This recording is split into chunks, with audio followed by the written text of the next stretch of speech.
festivities here on the season opener for the Speed Tour Trans Am Series presented by Pirelli. Championship season, round number 1, and we're going to kick things off today with IGT Endurance Race. Tom Pank joining me. Good to have you along, Tom. You ready to go? Yeah, Ralph, I am. I'm looking forward to a beautiful, nice, clear, sunny Sebring morning in February. Good when you're from the north. So the endurance race, much different than what we've seen already this weekend. Tell the folks who might not be familiar with it what we can expect here. Okay, we're going to have a 30-minute endurance race, and some unique rules apply here. There's a mandatory 5-minute pit stop, and driver changes are allowed. Now, many of the amateur drivers or retired drivers have a pro that's either a friend or they're brought to the track to help them coach and learn things about the cars. And these pros can get in the car after the driver of record has started the race and driven the car for 30 minutes. After 30 minutes, the pro can pull in and they can do a driver change. Here's where the strategy plays in. Ideally, you want to do your driver change under caution. So if there's a caution in the first 30 minutes, the driver of record has to make a decision. Do I pit and change to my pro and get disqualified? Do I pit and ride it out completely? Or do I stay out and hope for a second caution where I can do my driver change? And hopefully we have no cautions and they can do it at 30 minutes. Some drivers are hoping that isn't the case, and there are some very, very fast pros in these cars. So as long as the driver of record keeps it clean and puts down some respectable laps, quite often the pro can get in front, and then it becomes a battle of two pros. So that's it. It's usually an exciting race. Then it's a full 60 minutes, flag to flag. As you think about it, and as you've had the experience with it, have you really seen an advantage one way or the other to doing it? It really depends. It depends on the talent of the starting driver. The factor of luck of when a caution comes out is a huge element of these enduros, because then it can very often negate the opportunity for the pro to make a difference. But it has definitely played in quite often, and usually plays in the closing seconds of the closing minutes of the race. When it comes to pit stop strategy, if you're going that route and you're going to make the driver change, you have to wait till you said 30 minutes in to do that, correct? Absolutely. Okay. At that 30-minute mark, are you doing it right then? Are you doing it a little bit later? What seems to...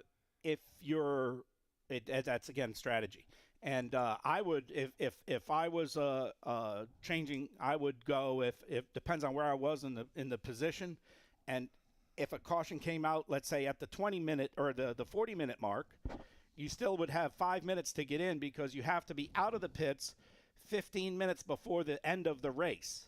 So pit stop has to be completed in the first 45 minutes. Completed, okay. That means the car back on track. Right. So there is some strategy because then you have a 15-minute window or 10-minute window, if you will, from the 30-minute mark to the 40-minute mark when you have to come in, where a caution could have come out. Because if you're sitting in the pits during caution, it takes 4 minutes to get around the track. Right. And if you're timed right, you can have it. I've had this happen to me where there's a caution and because of your pit stop was the caution and you got out on green. Right. Okay. Now let's take the reverse of that. If I'm going all the way on my own, do I want to pit on lap 1, lap 10, wait for that 30-minute mark? You want to pit as close to the 40-minute mark as you dare. Again, waiting until the 40-minute mark. Yes. Okay.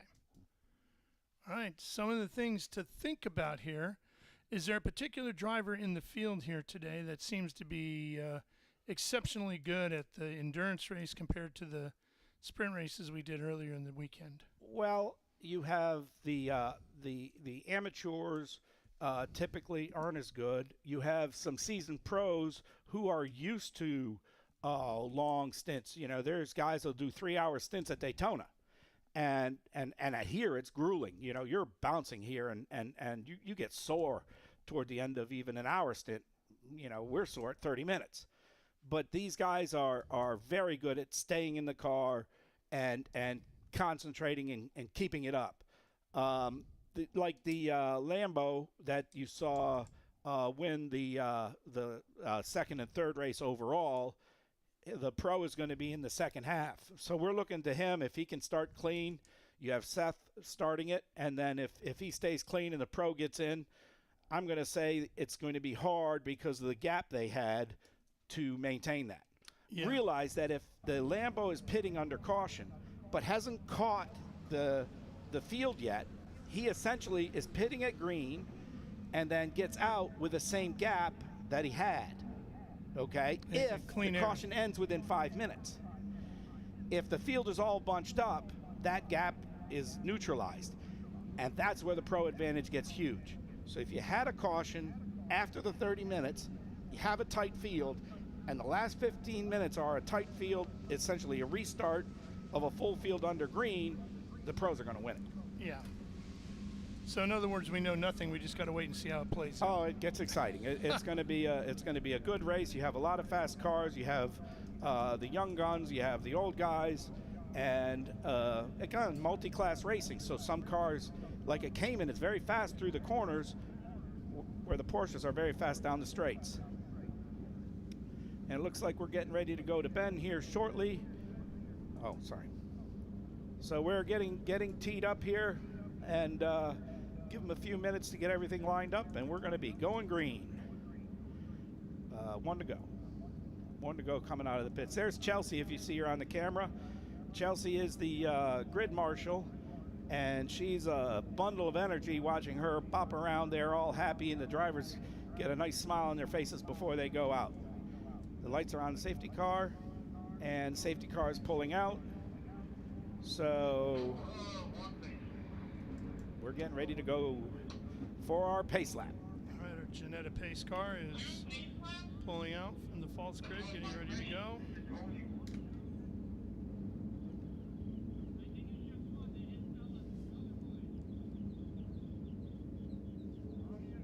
It's Chelsea right there in the pink hat. Yeah, that's Chelsea. Yep. That's Chelsea in the pink hat. She's just talking to the Janetta safety car.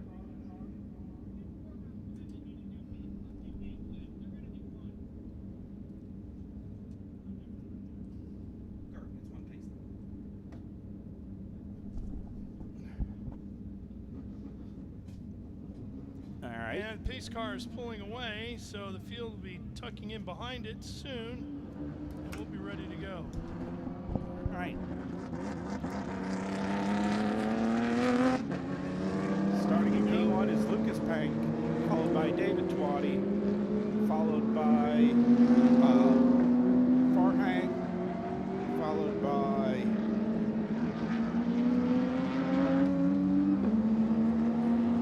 George Merritt, Chris Lee, Seth Henry,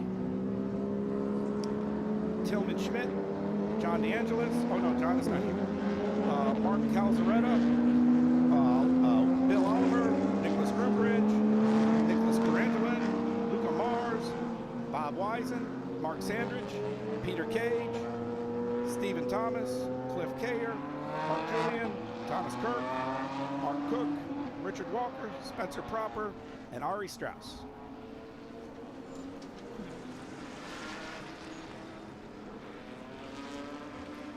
And those drivers that will be having, about 4 or 5 will be having pros get in the car. You'll have Seth Henry being taken over by Wyatt Foster. You'll have Mark Sandridge will be taken over by Tom Long. You'll have Tillman Schmidt being taken over. I missed that guy's name.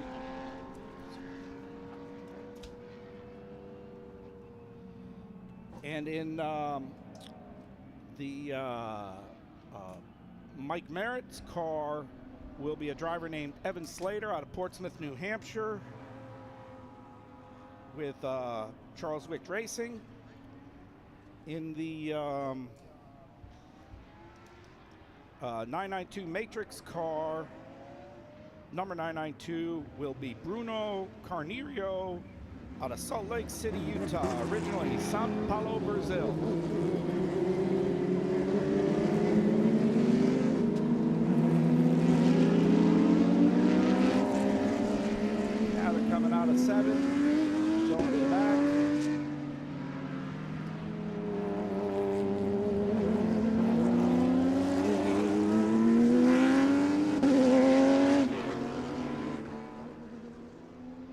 board here with Twatty. That's Pank just to his left as they're continuing around on this pace lap. Now they're trying to work their tires, get some heat. You can get it two ways. You can get it by acceleration and hard braking, which builds heat in the brakes and the wheels at the same time, or you can get it by scrubbing the tires, which gets heat in the rubber, and then it transmits to the wheel, but doesn't get it in the brakes. And a lot of heat is generated by these brakes and dissipated through the aluminum wheels, magnesium wheels, whatever you have. So you'll see a mix of the hard braking and the weaving, as you see in the picture now. There's Bob Wisen weaving. You see that? That's just getting some heat in the surface of your tires. Your brakes will get heat in them almost instantly, but your tires, it takes a while. That track's still cooler than it was the last few days, and this race is earlier than it has been the last few days. Now they're coming on to turn 16, onto the back straight. The lights are out in the safety car.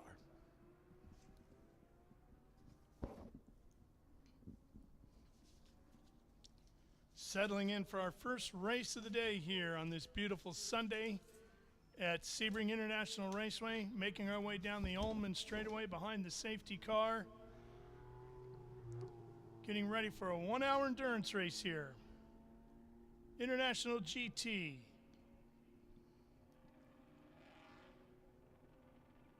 Full field of Porsches and a Lamborghini all ready to go.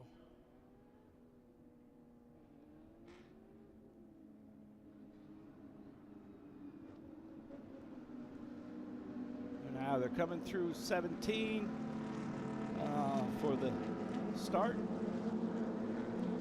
Through the final corner, waiting for the green flag, keeping an eye on this flag stand. Watching and waiting. Who's going to get the jump? And Lucas Pank. Green flag, and we're racing. Headed down to turn number 1. Here comes the Lambo already starting to make moves up the inside. Seth Henry starting to make the moves, and he's already picked up 2, 3, maybe 4 positions. Pank should be leading him. Yes, he is, but Twatty's right there on the inside as they head to turn 3. The Lamborghini all the way up to 3rd, making a bid for 2nd inside of Twatty now. Everybody single file now behind Pank. Merritt sits back in 4th. And Lucas is leading it off, headed for turn 7. A nice gap. The Lamborghini's taking Twatty on the outside, going into 7. Here's the Lambo under braking at mission turn 7. Not going to get it done on the outside there. He's going to have to, a little bit of contact between the Porsche and the Lamborghini, and Merritt almost picked up 2 spots.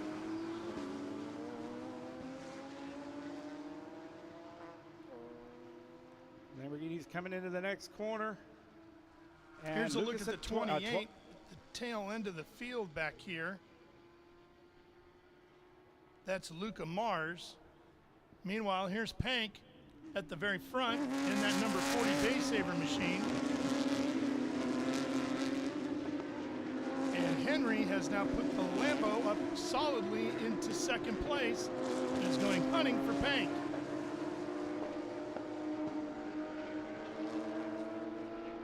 Now once you get down after 16 down that back straight, that Lambo has incredible horsepower and aero. Watch it, that Lambo should be able to walk Lucas as he's going down the straight.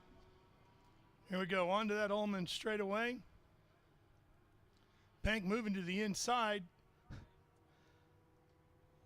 Which forces the Lambo to take the long way around 17, not the preferred line. Twatty holding off Merritt for now. That should be a good battle there for 3rd. Merritt closes up right through the center of that final corner at 17.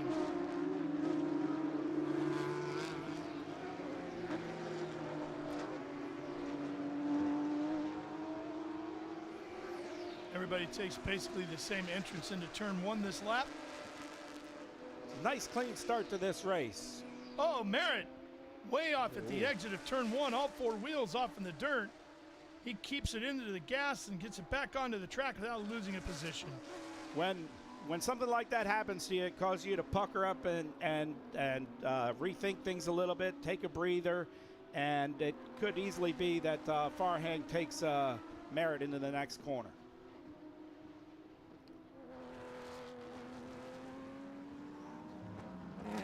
The Lambo closing up under braking going into Mission Foods turn 7.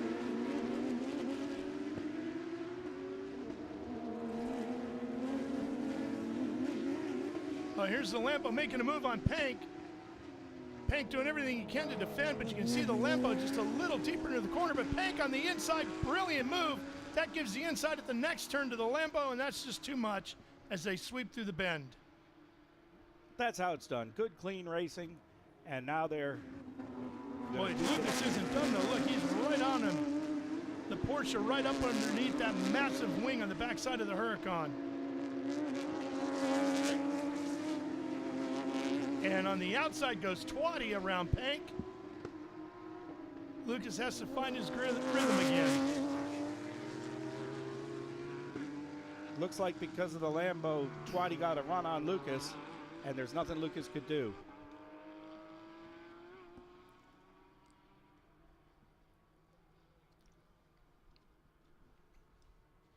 Now Lucas is going to be quite frustrated. He's going to be looking to play a move on Twatty to get his position back. So let's see how this plays out. Yeah, first thing he's going to have to do is protect that third spot from Merritt. Michael Merritt looking pretty strong as well, and looks like he's found his rhythm again. After that off-course excursion, a lap or two to go.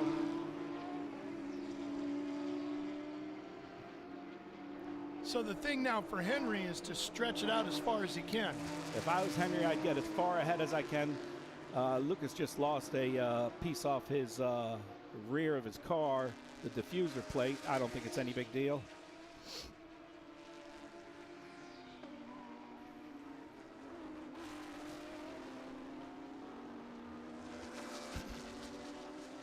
There it was.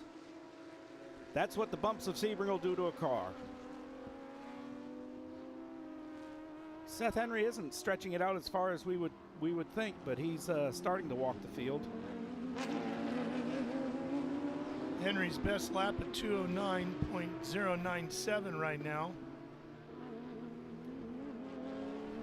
compared to a 209.356 for Twatty, 211 for Pank, and a 210 for Michael Merritt. So they're all pretty close in time. Yes. Let's see how they do over the length of this first half hour of this. At this point, the heat's in the tires now. They're settled in. They're running pretty good, and we have a nice clean race on our hands. Now let's see where the fights are in the middle of the field.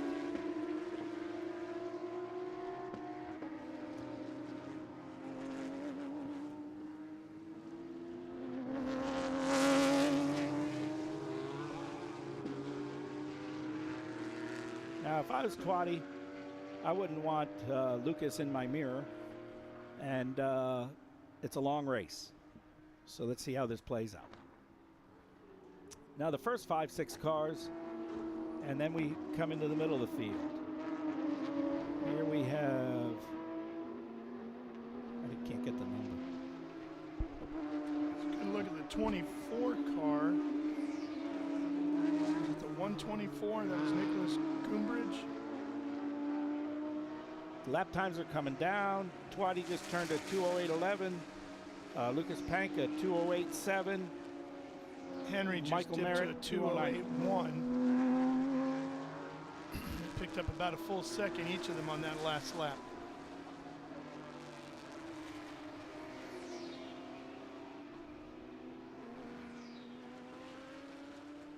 They've started to gap back over fifth, which is Russell Farhang. His GT4R category car, which is a Porsche GT3 cut machine. There's the 30. That's Spencer Proper, who's running with Eric Zitza today. Looks like they're going to be making a driver change later. They're sitting back in 17th in front of Lucas Mars and Ari Strauss. Now with this Mission Foods Enduro under the way, let's go through some of these races we have.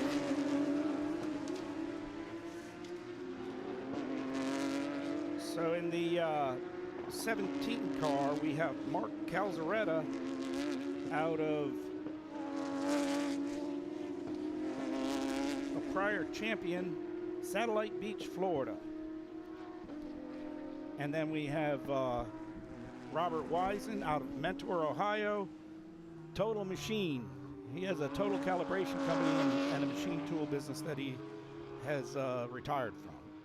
We have Luca Mars in the 28 car, which is a Cayman GT4 RS out of Pittsburgh, Pennsylvania, Student University, Kentucky. Spencer Proper, who is out of Satellite Beach, Florida, running with the Zotz Racing team. We have Lucas Pank in the number 40 car with Ultra Performance. We have Peter Craig in the 49 car out of Winter Garden, Florida. Mark Sandrich, who's been a long-time racer with IGT, past champion. He's in a 3.8 liter car because of an incident that was none of his fault. Been racing 35 years. He's out of Westfield Center, Ohio. He's the CEO of Sandrich Foods, Crafted Foods. We have Richard Walker out of Wellington, Florida. He's in the equipment rental business. We have David Twatty, president of TLM Motorsport, along with David Lader and Trish Shields. We have Nick Carrigan, out of Hobe Sound, Florida, out of the Naval Academy, retired submarine. We have Mark Julian out of Delray Beach, Florida, past FARA champion. Nick Groombridge, a patent lawyer out of Cold Spring, New York, another longtime IGT competitor. Tillman Schmidt, an engineer out of Winchester, Virginia, Monoflow Systems.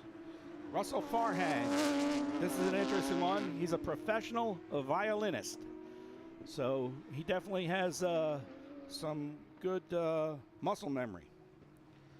We have Mark Cook out of Dayton, Ohio, retired businessman. He will have he's also an attorney.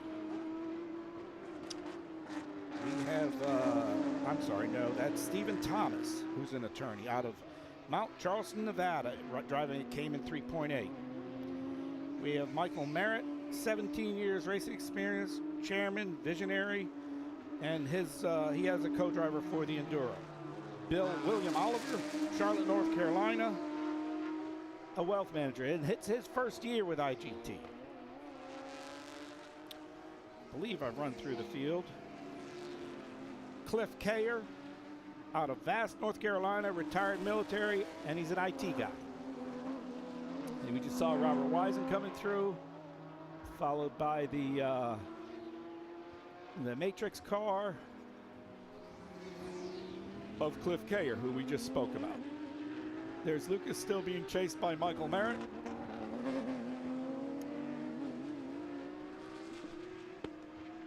And that is the Cayman GT4 RS with Luca Mars. So the lap time's all the way down to 206.150 now for Seth Henry in the Lamborghini. Twatty's also been down to the 206. Lucas down to a 207. Merritt a 208. And Farhang a 209. And the key thing here now, as they're running like this, is to keep up the pace, keep pushing, don't over push, and your car is good, save the equipment, run it hard, but not too hard. That's a nice video. Who we on board with right there? Looks like Twatty there, 87. No, 87 would be Twatty's Mark Julian. 68 Julian, yes. Okay, we're on board with Mark Julian right now. And Mark will be putting a co-driver in, I believe. I need to check who that was. That's some good footage. See, he's nice and smooth coming through these corners. Now the Cayman is that's a club sport with a PDK. So he's shifting it, but it's essentially a semi-automatic transmission, if you will. Now it's just run it through the gears, go down into 17. Now he's going to take it probably down to fourth or perhaps third. And, oh, he's all the way down to second. Now he's going to be full throttle. And he's going to run it up through the gears to set it up for the next corner.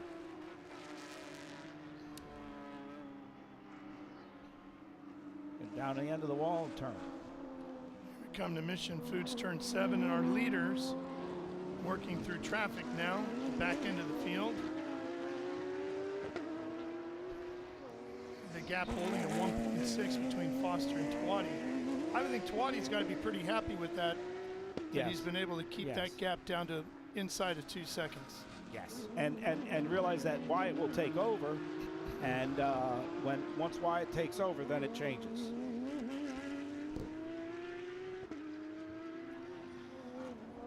John Dean is going to be the driver in the 710 car at the pit stop for Stephen Thomas.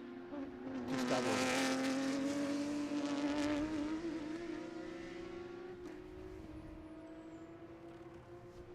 Tillman Schmidt just turned his fastest lap at a 2:07.9, as well as William Oliver, a 2:09.3, Robert Wisen, a 2:10.3. So the lap times are steady coming down. This track is settling in, the cars are hot, and the drivers are in their groove. This is good racing. And we're about halfway or a little more than halfway to the pit stops. Yes, I don't have the time into the race, so I can't see that.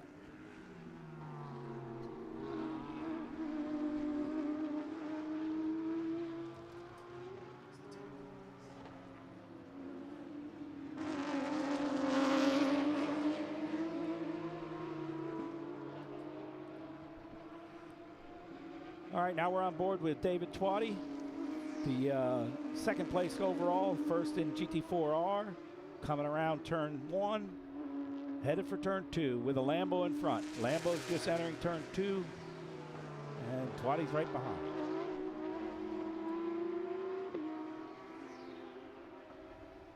This is Twatty's home track. Twatty also has Farah Racing, and they're here quite often every year at Sebring. Quite often in the summer when it's scorching. This is the entrance to Mission Foods turn 7.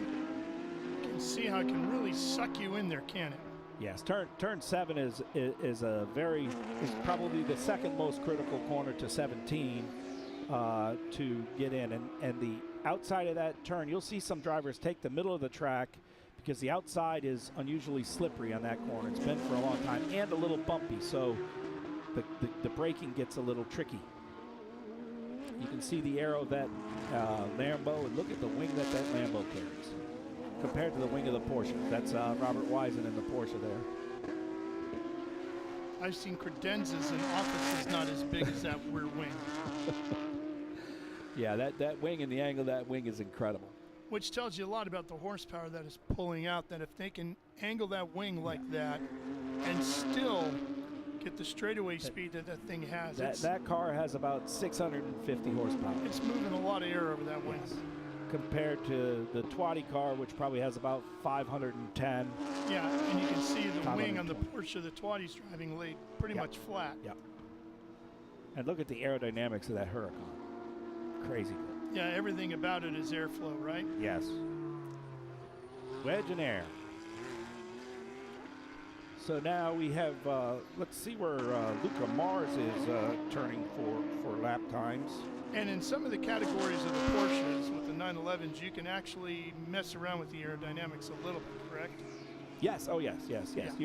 Even in the Carrera Cup Series, those are within limits. You can adjust your camber of your wheels, your wing settings, your sway bar settings, and that's where the crew in those series becomes extremely critical, and the ability of the crew and the driver to work. We have a car spun one around at the top, coming out of 16 onto the Ullman straightaway, sitting in the middle of the racetrack. Not sure who it was. just caught a glimpse of it. And if they can't get that car right, they'll definitely bring out a caution for that. That would. There he is. Oh, he hit the wall pretty hard. Sure did. I'm thinking we're going to get a caution here. Yes, yes. He hasn't moved. Is that the 124? I believe it is. Nicholas Groombridge. Yeah, that does look like Groombridge. That's Nicholas Groombridge.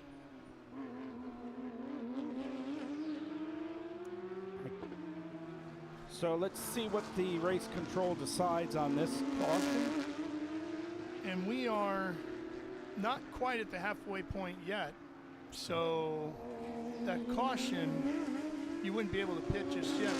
Well, if you're changing a driver, you wouldn't be able to, but anybody else can. Yeah. So let's see what the decision is from race control. This could definitely impact what everybody does strategy-wise. Can we get the camera back on Groombridge? And he's still sitting there. He's not moving. And we're hearing that, there it is, double yellow is out, double yellow is out. Safety car will be released, and we will see how this plays out on pit road.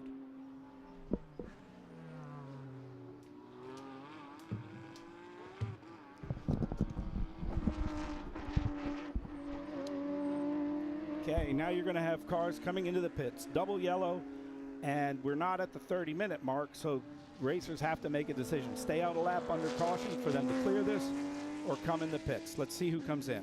I think you have to take advantage of it, don't you?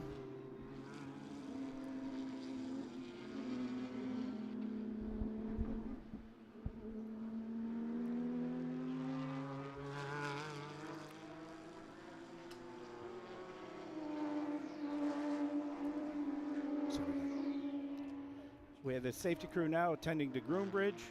I think you have to take advantage of this, don't you, Tom, if you're Absolutely, absolutely. The strategy-wise? everybody who doesn't have a pro in just got a little bit of an advantage. You see the cars in the pits now. Hey. Hi, guys. Couple of cars already on pit road.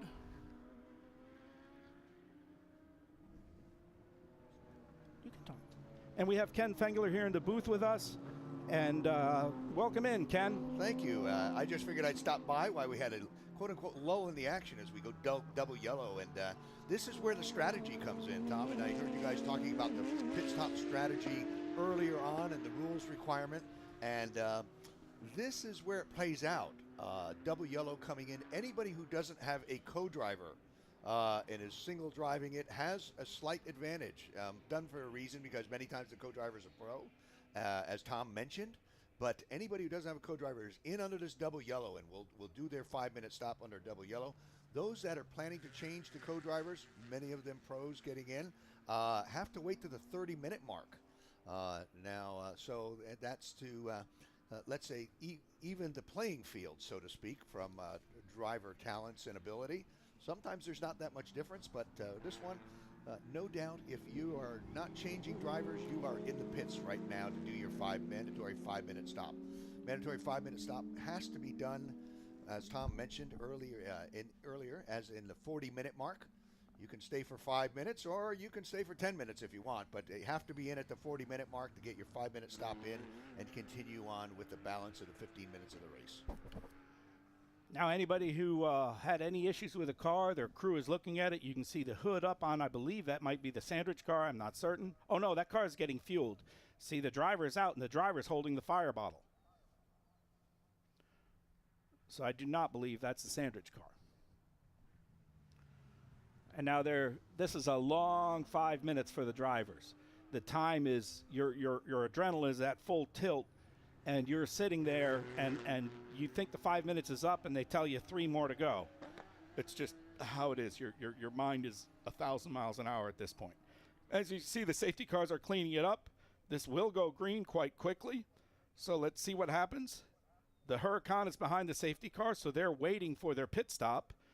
And they're going to wait the 8 minutes and maybe hope for a second caution, because a second caution would let them then pit under caution while the other guys are still green. So let's see, this can become a very interesting race from this. Yeah, I saw the car 124, which had the altercation out on course, and the wall drove in. Not sure if they're going to pit and do repairs and get back out, or he's going to go behind the wall. But good news in that it wasn't major and that he was able to drive it in. And as Tom mentioned, yeah, there's a possible chance that there could be another yellow after the 30-minute mark, and that will again tilt the playing field back towards the other way. So a little bit of luck, or I'll say a lot of bit of luck, is very welcome, and strategy plays very mumuch into this race. Very different than the sprint races we saw in the previous 2 days. And right now we're 27 minutes, 26 minutes, or 24 minutes into this race.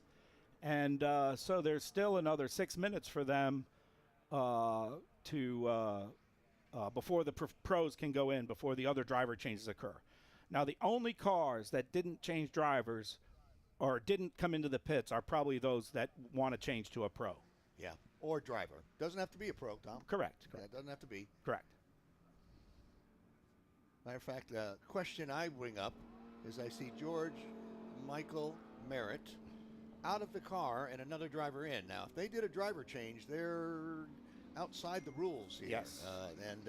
George Michael needed to complete 30 minutes, but I think another driver got into that car, so that'll be something for the officials to take a look at, because the penalty will be assessed to the 898 car if they changed drivers on this particular night, because they were outside the time window that a driver change could be made. Okay, Twatty's out.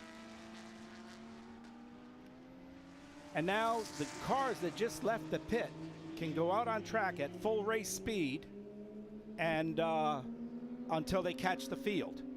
And I would presume it goes green next time by, and the safety car is probably a good ways out there. There's Michael Merritt right there.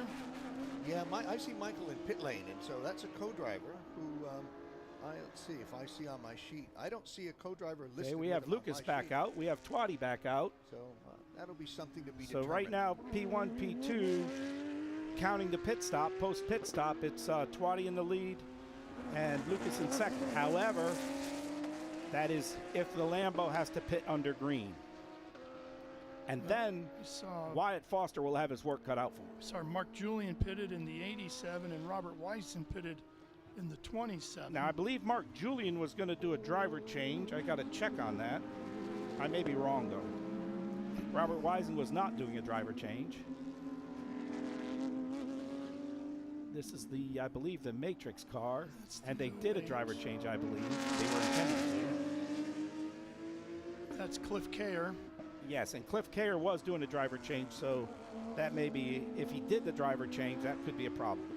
Yeah, you know, we have them co-drivers listed, but many times they'll wait and see what the strategy is, you know, and find out, hey, the race went this way, and the co-driver doesn't get in. Correct. Because it's not to their, you know, it's not to their best opportunity to do so. They say, look, stay in, and, you know, because there is that balancing fact of waiting 30 minutes before you can do that driver change. So they don't have to do the driver change. So if you see now, we're on board with David Twatty. David Twatty has just caught the field going onto the back straight. So now Twatty and Lucas and all the others are all bunched up for the restart, which we see that the restart's about to occur. There's no yellow flag at start finish. So what's going to happen is they were essentially green during their pit stop the whole time except for this section of the track. That's the disadvantage that Wyatt will have if he pits the Lambo at the end.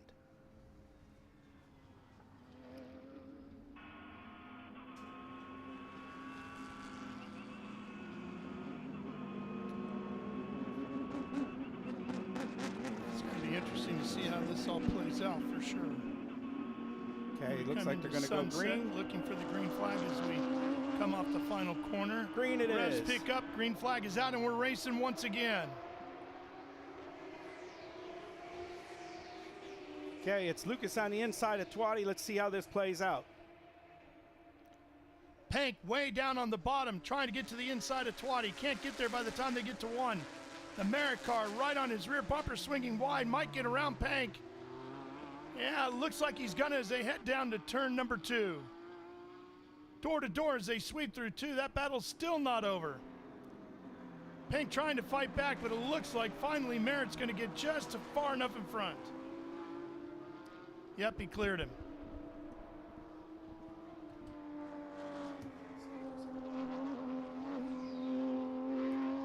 So it's Twatty, the Merritt car, and Pink settling their battle out that way. Tillman Schmidt at the front of the field in the 277.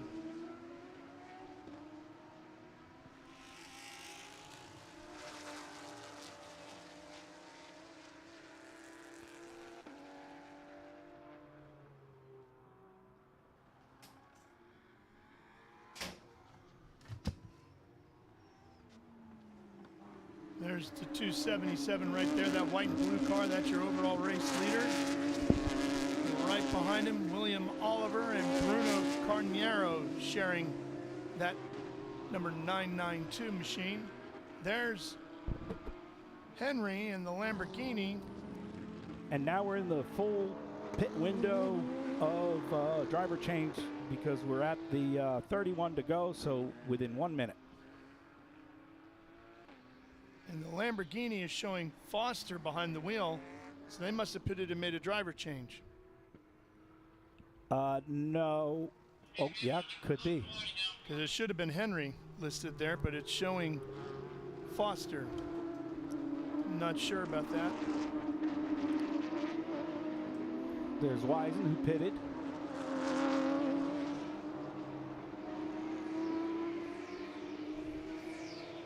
So now we have the 992 of Oliver, who is there with Twatty and Merritt car. And the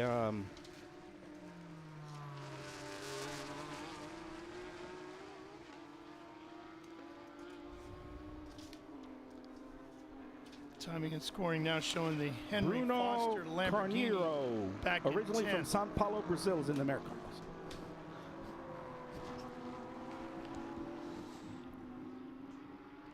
Okay. Twatty's coming down the back straight. No, front straight. The 898. The Merritt car, the white with that bronze-colored striping, making some aggressive moves up the inside. Not able to complete a pass.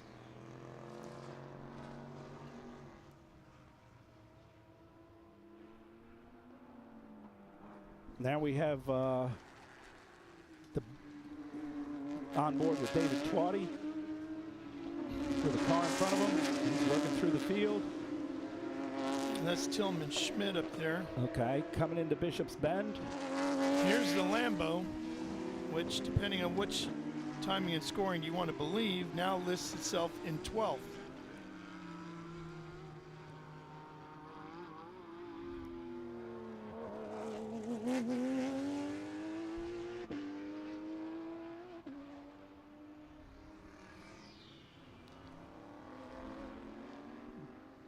Good racing. Who's that in front of Twatty right now? Is that Tillman Schmidt? In front of Twatty, it would be, according to timing and scoring, it's Zitza, but it looks like Tillman Schmidt. Well, it probably is Tillman Schmidt, although Zitza could be in the lead. He's waiting for the pit stop. He hasn't pitted yet. Yeah, that is Tillman Schmidt. And Twatty got around him on the inside entering turn 1. But that Merritt car has struggled through turn 1 today, hasn't it? Been off course already, all 4 wheels. Yeah, Bruno's giving that car a workout. Let's look at some lap times now on the leaders. We have Twatty just turned a 206, Lucas a 208, and Merritt a 208. Well, now with Twatty ahead of Schmidt, there's some, he's building some gap. Seth Henry now is turning a, that is Wyatt Foster, a 2038. So we have Wyatt Foster right now in the Lambo. and he's a good ways back.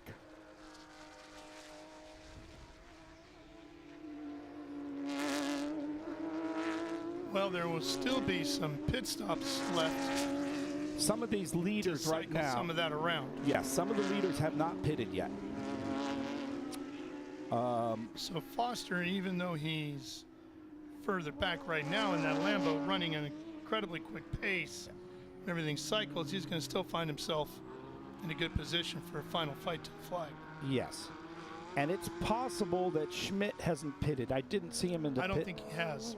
And now they're showing Carniero in the lead overall, with Zitza, who hasn't pitted yet, and followed by Twatty. The real race leader right now is Twatty, followed by, well, I don't know.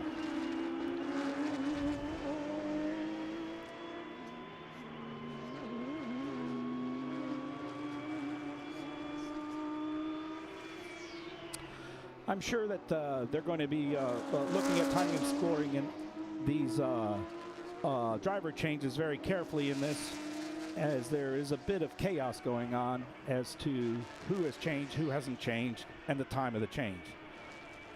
We are now into the race with 25 minutes to go.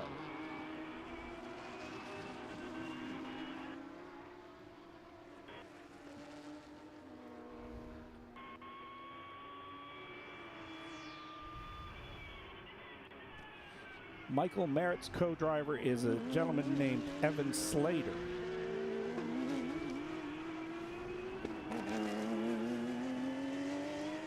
One of the interesting things to watch here, Tom, as we stay on this onboard for a bit, to the far right of the screen here, you see the G forces that the drivers yes, yes. withstanding. Combined G's, lateral G's, and long G. Yes, when it goes forward, up and down is braking. Right and left, that bubble are the G's. See, as he's making a left-hand turn, the G's are pushing him the other way. The braking, now acceleration, so it's in the lower half. Now he's turning, so it's in the right-hand side, maxed out. See that? He's pushing some good G's. That's a good handling car, good driver.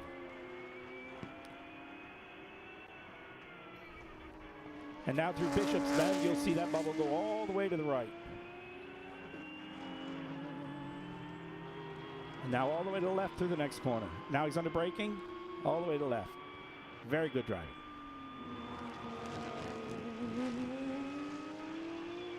You can see the brake and the throttle positions. That green is full throttle. He was nice and smooth onto the throttle, really hard.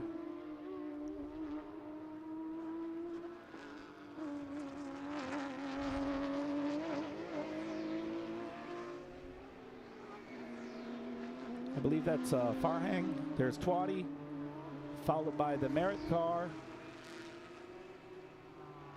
Twatty in that bright neon orange with the purple striping.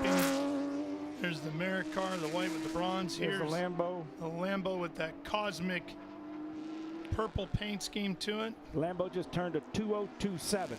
I mean, I guess if you're going to look like a spaceship, you ought to have paint scheme like you're in outer space, right? That's right. It is quite the paint scheme on that Lambo.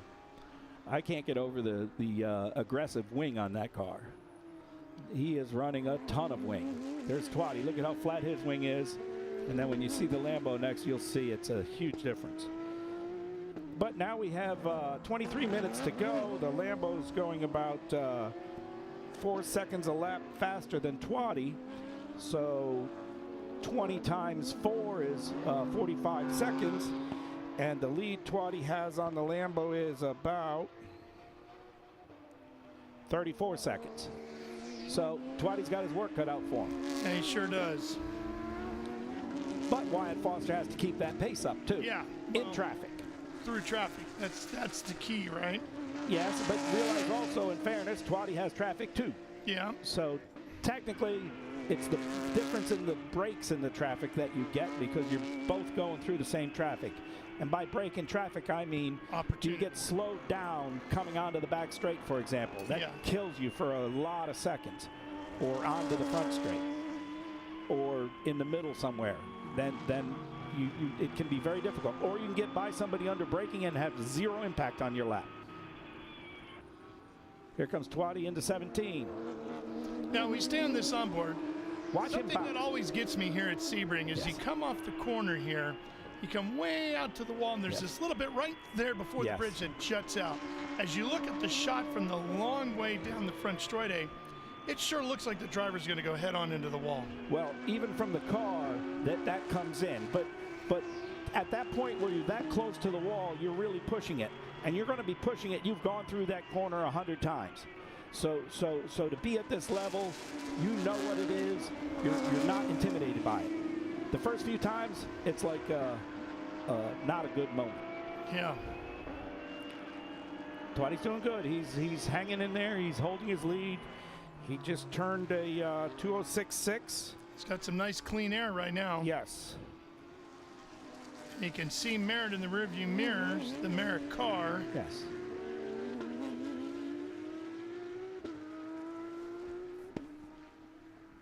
That Merritt car turned a 2:06.3. So the Merritt car is a chunk faster than Twatty right now.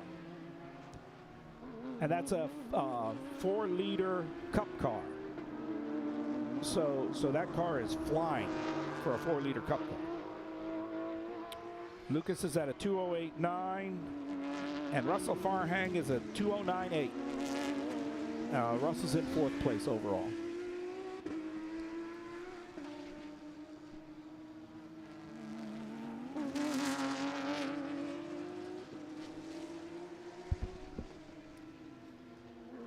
There's Mark Sandrich in his 3.8-liter backup car.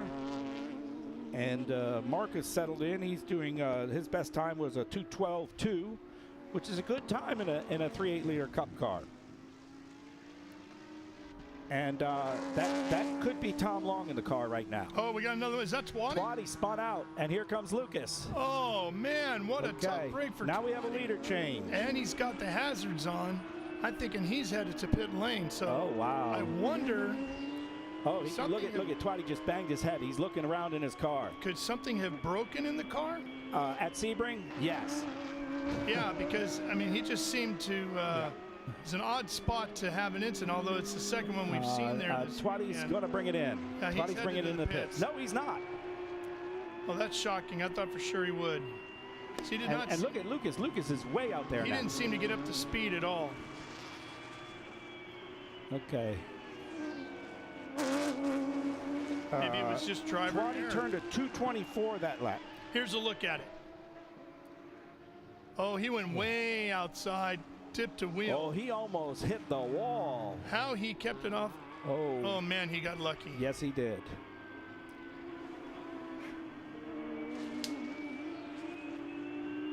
Oh, now we're going to get the in-car from Twatty. Oh, no, this is live in-car. Let's see the in-car of him going on to 17 if we can.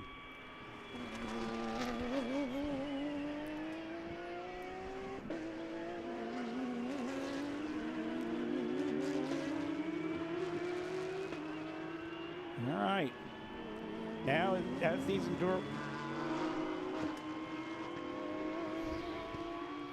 endurance races shake out, these things will happen. Again, it's a long race. And Twatty did no driver change, so he's probably getting a little tired. I was thinking that very same thing, Tom. He's been in the car the whole time. As we talked about, very, very bumpy racetrack. Wears the driver down. It is warm today. It's going to be up almost to 80 degrees, 78, 80 degrees. So I'm sure it's pretty toasty inside the cockpit. Could be seeing a little driver fatigue, which leads to a mental error. Yes, and this is where the young guys have it over us older guys. Twatty's not exactly a spring chicken. And when you say older guys, you mean you and Twatty, not Yes. you, me, and Yes. Twatty.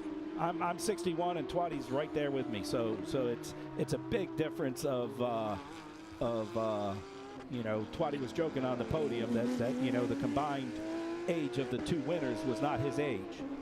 I think that puts Twatty at 68. All right, so now the things are settled in real good.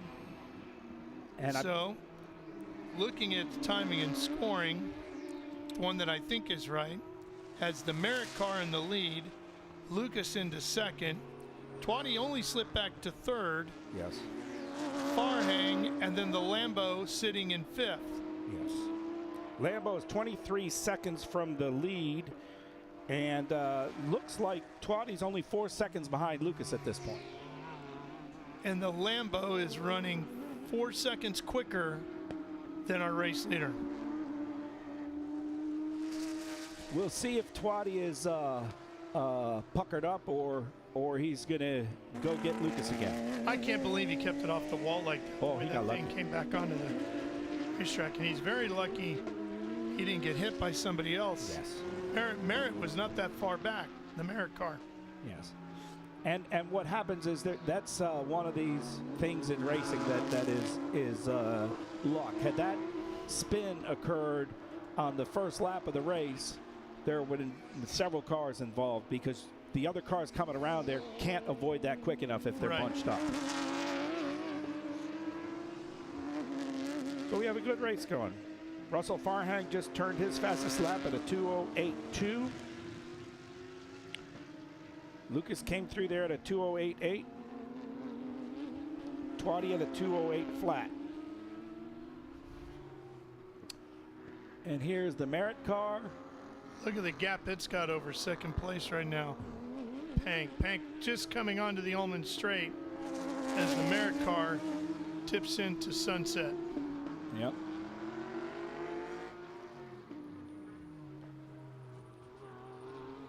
It comes past us here We're in the now broadcast booth. almost at the window where all pit stops have to be completed. And the way the leaderboard is set up, I would say that everyone. Oh, the Wow, Lambo did you got see a little the Lambo loose bounce there. through the final corner? It pitched that thing completely sideways. Yes. But he hung on to it. That was a very good catch. Yes. So Well now done, the Wyatt Lambo's Foster. reeling in Twatty. He's just a couple seconds behind him.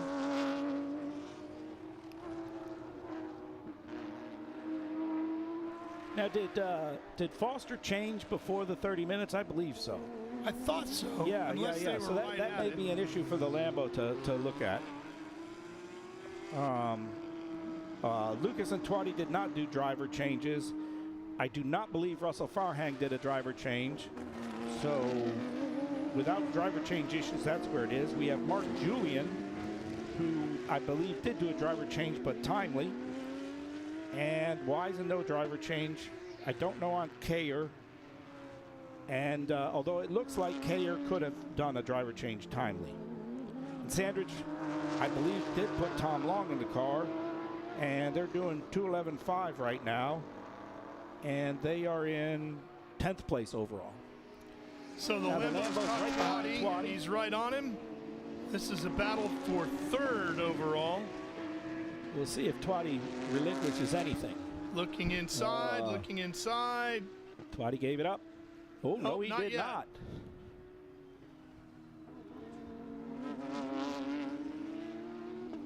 This is going to get interesting going down through 17 now. They come Oh, the Lambo once got again. it. He's gotten around him.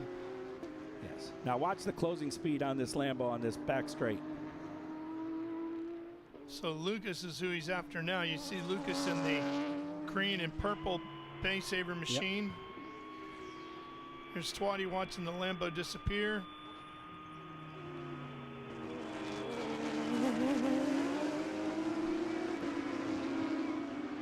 That Lambo just walked the heck out of there. Coming through here, that Lambo is just planted.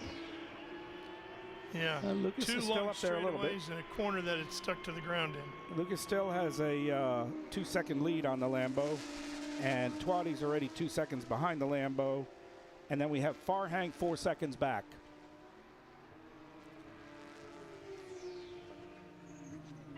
This is good racing, guys.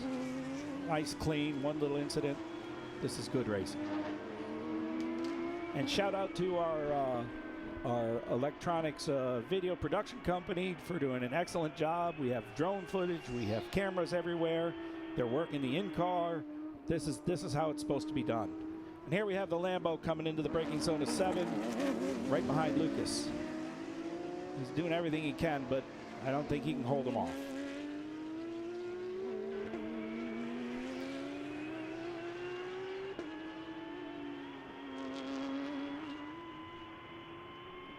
Now we're at 12 minutes to go, so we probably have about a little over, probably 6 laps to go, I'd say.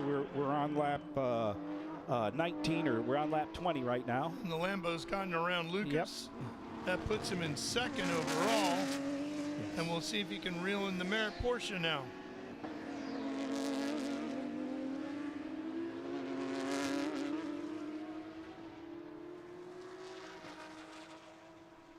All right, this is good racing, guys. There's a Cayman coming through one, and there's that Lambo. Damn it, Carlos. Cayman with Stephen Thomas in the 710, and he's listed in 11th right now.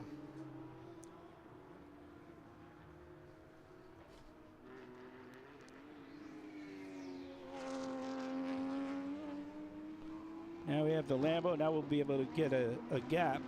Yeah. The Merit car is still in the front. He just turned a 207.4. The Lambo turned a 205 in traffic. So let's see where this race settles out.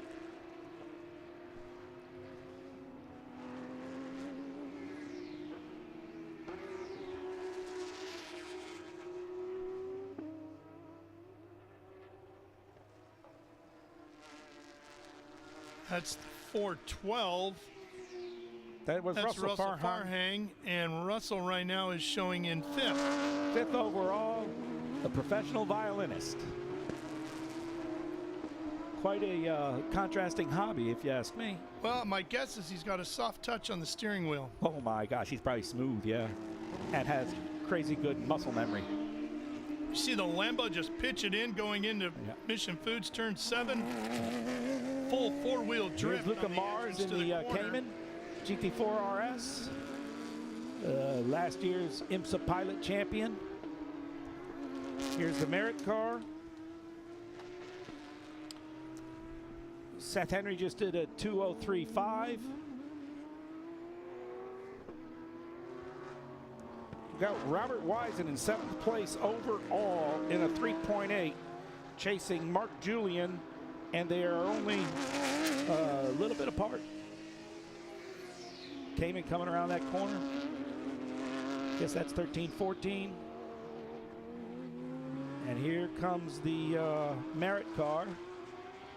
I'll have a funny feeling that Lambo is trying everything he can to close those last 14 seconds of gap. There's a 14-second gap between the Merit car and the Lambo with 9 minutes to go. So a little over 4 laps, maybe 5 laps to go. Oh, he's twitchy. Well, he's definitely pushing it pretty hard the way he went in turn 7. The Merit car just turned a 207.6, and the Lambo turned a 204.5. So 3 seconds a lap. Lambo has it cut out for him with 12 seconds to go. We could be looking at a photo finish, guys. Yeah, I just have to see how this plays out. Traffic will play into it. Traffic. And now you got to realize these drivers have been in the cars for 50-some minutes. And as non-pro drivers, this fatigue is wearing on you. It's mental fatigue, it's physical fatigue, and the concentration, you have to fight to stay fully focused, because one little twitch wrong now and it'll have a major change in the outcome of your race.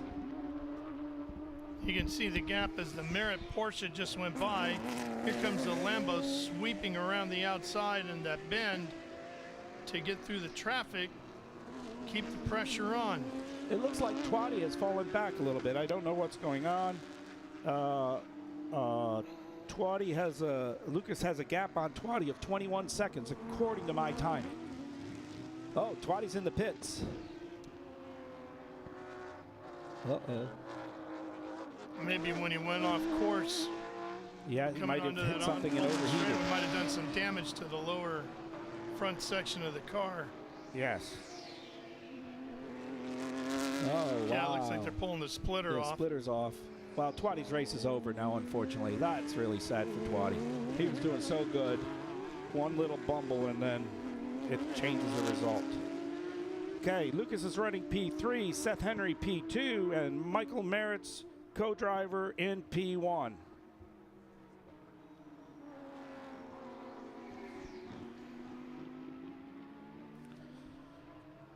Russell Farhang P4, Mark Julian P5, David Twatty in 6, but that will fall back. Robert Wisen will be P6 overall.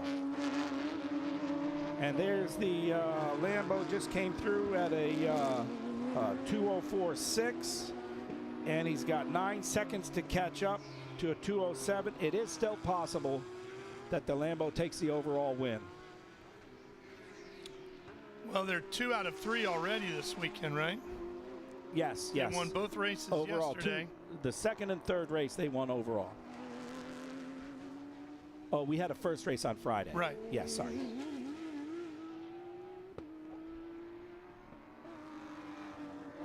So now we have the, that looks like the Schmidt car back there.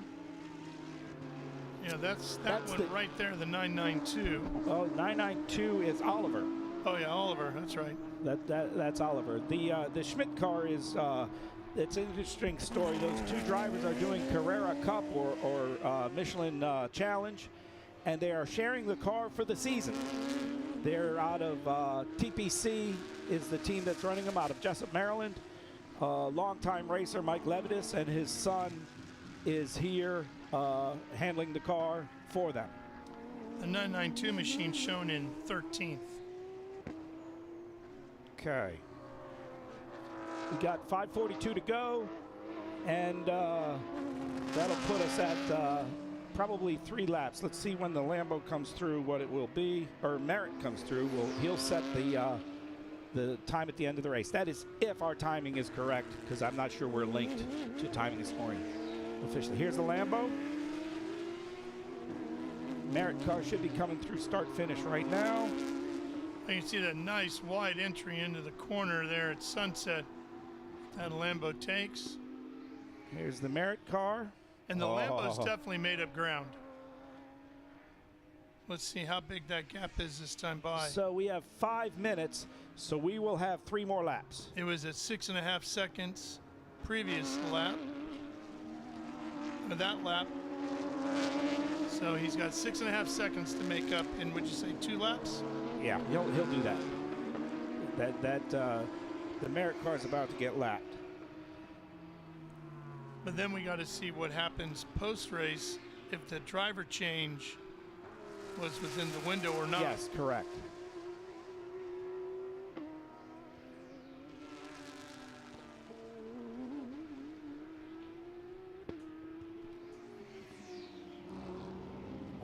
So now the drivers are just wanting this race to get done with.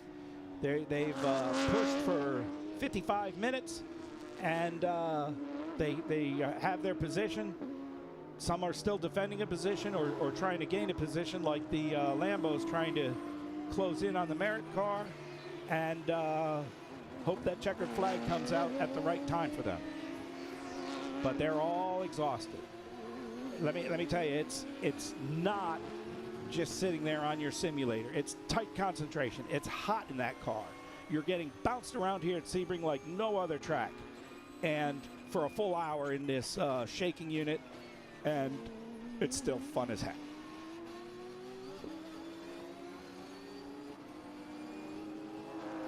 This is some real nice onboard footage, and a shout out to Mission Foods and Juan Gonzalez for everything he's done for the sport. Juan has might have been the Merritt car. that looks went like wide. some pretty fresh dust. Yeah, it might be that he picked it up from someone else. He's looking too balanced, and it doesn't look like the gap changed. Let's see. It could be the Henry car, because it's not that Merritt car. See, nah, I don't know. Let's see what the gap is Lambo, now. I know that. Let's see. Okay. We're going to go another lap here before we see the white. 3.6 second difference. It looks like that Lambo will be able to do it if all goes well. Now here comes Lucas coming into 17 for the second to last time under green. And then there's Bob Wisen with the Tillman car right behind him. That Tillman car is a 992 current model, and Bob Wisen's in a like a 2014 or 15 3.8 liter Cup car. So one generation and 2 iterations older. Looks like there's some traffic in front of our race leader. Yeah. So give Foster a little bit of an edge to catch him. Boy, he slips it again. The entrance into Mission Foods turn 7. Foster's on an all-out push. And See how tight that gap has grown. Okay. Now the gap between Lucas and Farhang is 5 seconds, and they're turning virtually identical laps. Boy, that Lambo is strong, and he's right there. And the Merit car has traffic in front of him, so this is going to get interesting. Now the traffic could play bad into the Lambo as well. Keep that in mind. Yeah. Because the Lambo has to get around that same traffic that is holding up the Merit car. Now here in this case, it didn't really hurt the Merit car, and it didn't hurt them because they're going to pass these 2 cars down the straight or into 17. So this could get interesting. Well, the rear end of that Lamborghini is not sticking as well as it did earlier in the day, that's for sure. So now the Cayman is playing into the Merit car. Flashing the lights is Wyatt Foster, letting that Cayman know he's coming through strong. And now we haven't run with these cars necessarily. So the Cayman, he's he a got blocked. Gentleman driver. And oh no, that is Luca Mars in the Cayman. That's Luca Mars in the Cayman. Foster definitely got hung So up white there. flag is out. He's 1 lap to go, guys. It looks like his splitter. Oh, that might be the reflections. Looked like a splitter bouncing.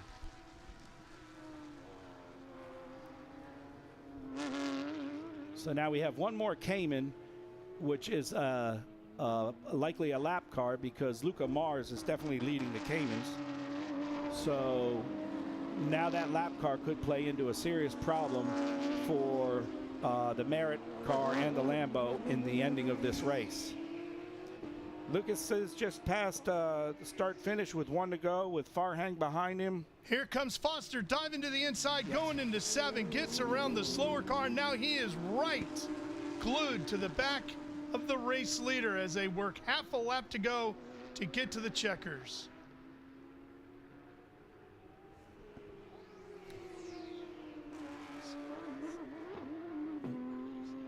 Okay, here comes the Robert Wisen behind the Tillman car, and here's now that they're battle for the bumper lead. to bumper. Here he comes, looking Here it is. inside. Oh boy, I thought there was going to be contact there for a second, Tom. Yes, it looked close. Now they're coming up into Bishop's Bend, and now that Lambo is going to be aggressive.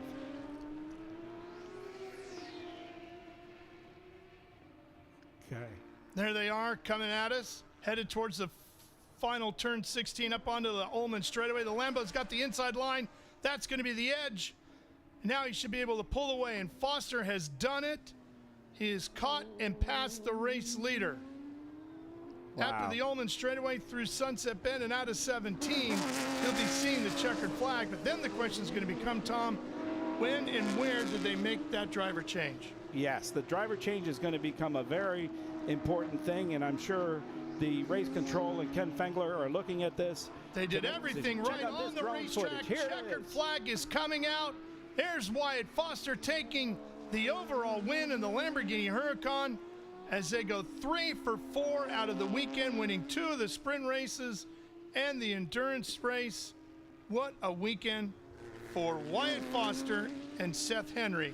Now we just got to see if they did everything right off the track and on pit lane. And now we have the Lucas Pank coming across, start-finish to close out the race for Mission Foods GT4R.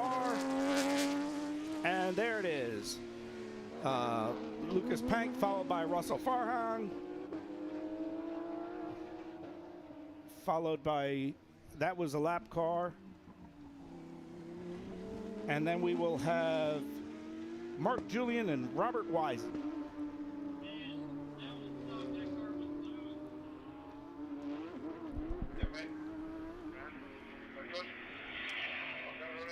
Field closing up the rest of this event.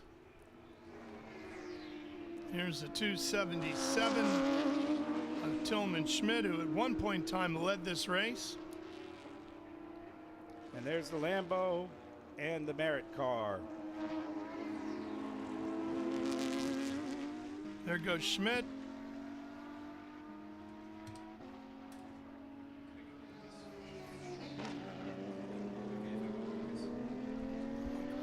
And now we're going to go on board with Lucas Pank.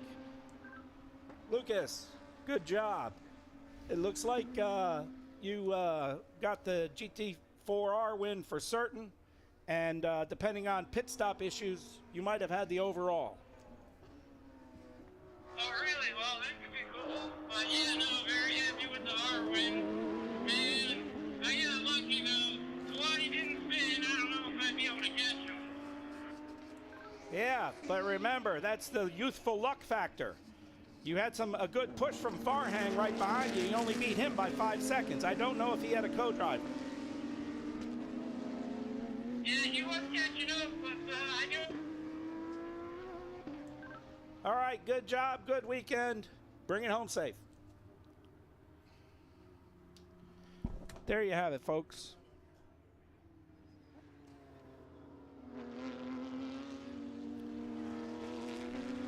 As the rest of the field makes its way back to the paddock area and our top 3 podium finishers make their way over to the victory lane area.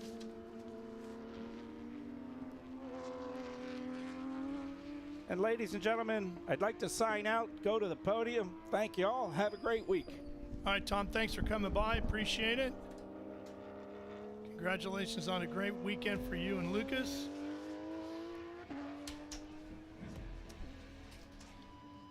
All right, we're going to take a quick break. We'll be back for more racing after this here at Sebring.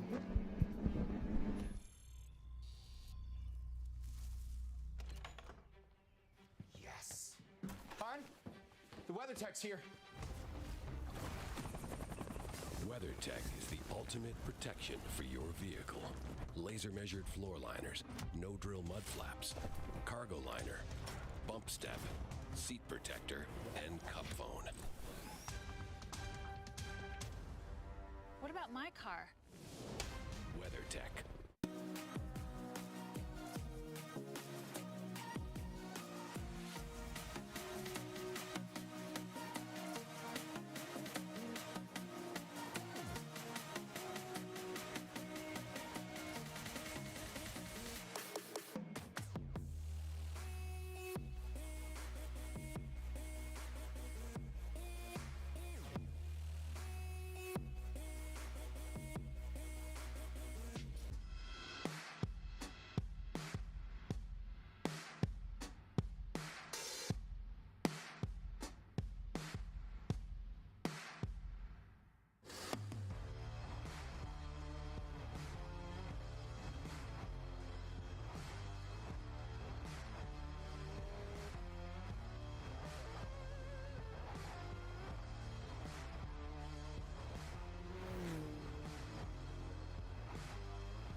Hawk Performance packs 100 years of friction dynamics into every product.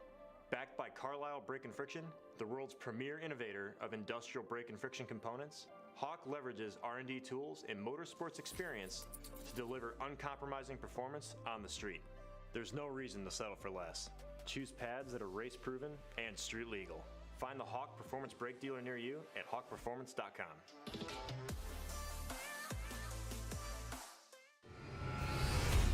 The Mission Foods Road Atlanta Speed Tour returns to Michelin Raceway, Road Atlanta, March 21st through the 23rd, featuring the Trans Am Series presented by Pirelli, the Sports Car Vintage Racing Association, International GT, PSSA, FRP, and the Janetta Challenge. Saturday, you can take part in the Haggerty Cars and Caffeine Car Show with Parade Lab. You do not want to miss the Road Atlanta Speed Tour, March 21st through the 23rd. For tickets, simply go to speedtour.net. Architecture is about everything. We change the environment. We are changing how people live in the environment today. So we basically put our fingerprint on the future of what the United States looks like. My overall business philosophy is that I'm engaged with my company from top to bottom. And I think the racing world and helping out the next generation and younger drivers is a passion of mine, and is getting stronger and stronger every year. With that, that's why I want to be involved.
I'm Chris Dyson. I'm a 3-time Trans Am champion, and we're here to start the season. Well, this morning always starts like every morning with good breakfast. Woke up, sort of got my mind focused, remembered it's a race day. We're at the race weekend. It's the happy time, it's the happy place. We try to focus on what's ahead, which is a great day here. Our Mustang, our number 16 Jim Weed car is ready to go. The team is here. I came and checked in with my engineers, and we've talked about our plan for the day, and it's exciting. This is the best time of the year. This is New Year's celebration starting in February for us. Yeah, so I mean, we spent the winter training. You know, racing never shuts off. You're always on it mentally, and you want your body to follow. And I think always having the ability to be ready to go at a moment's notice is something that we all racing drivers want to do. We don't want to be left behind. We want to be first. We want to be the fastest. And a lot of our focus away from the track is on making sure that we're at our absolute best, and when we're not at our best, that we can still get back to our best. And I think that's a key thing for any athlete.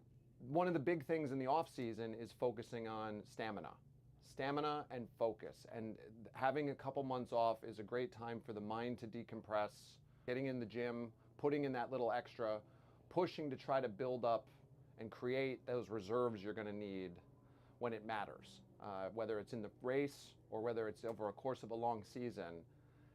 That athletic preparation is a big part of the sport. You know, this is a high risk, fast, and dangerous game. And what you want to make sure of is that you're not letting down the team and that you're keeping yourself in one piece. So focus is everything.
For nearly 6 decades, Trans Am racing has been a battleground where muscle meets finesse.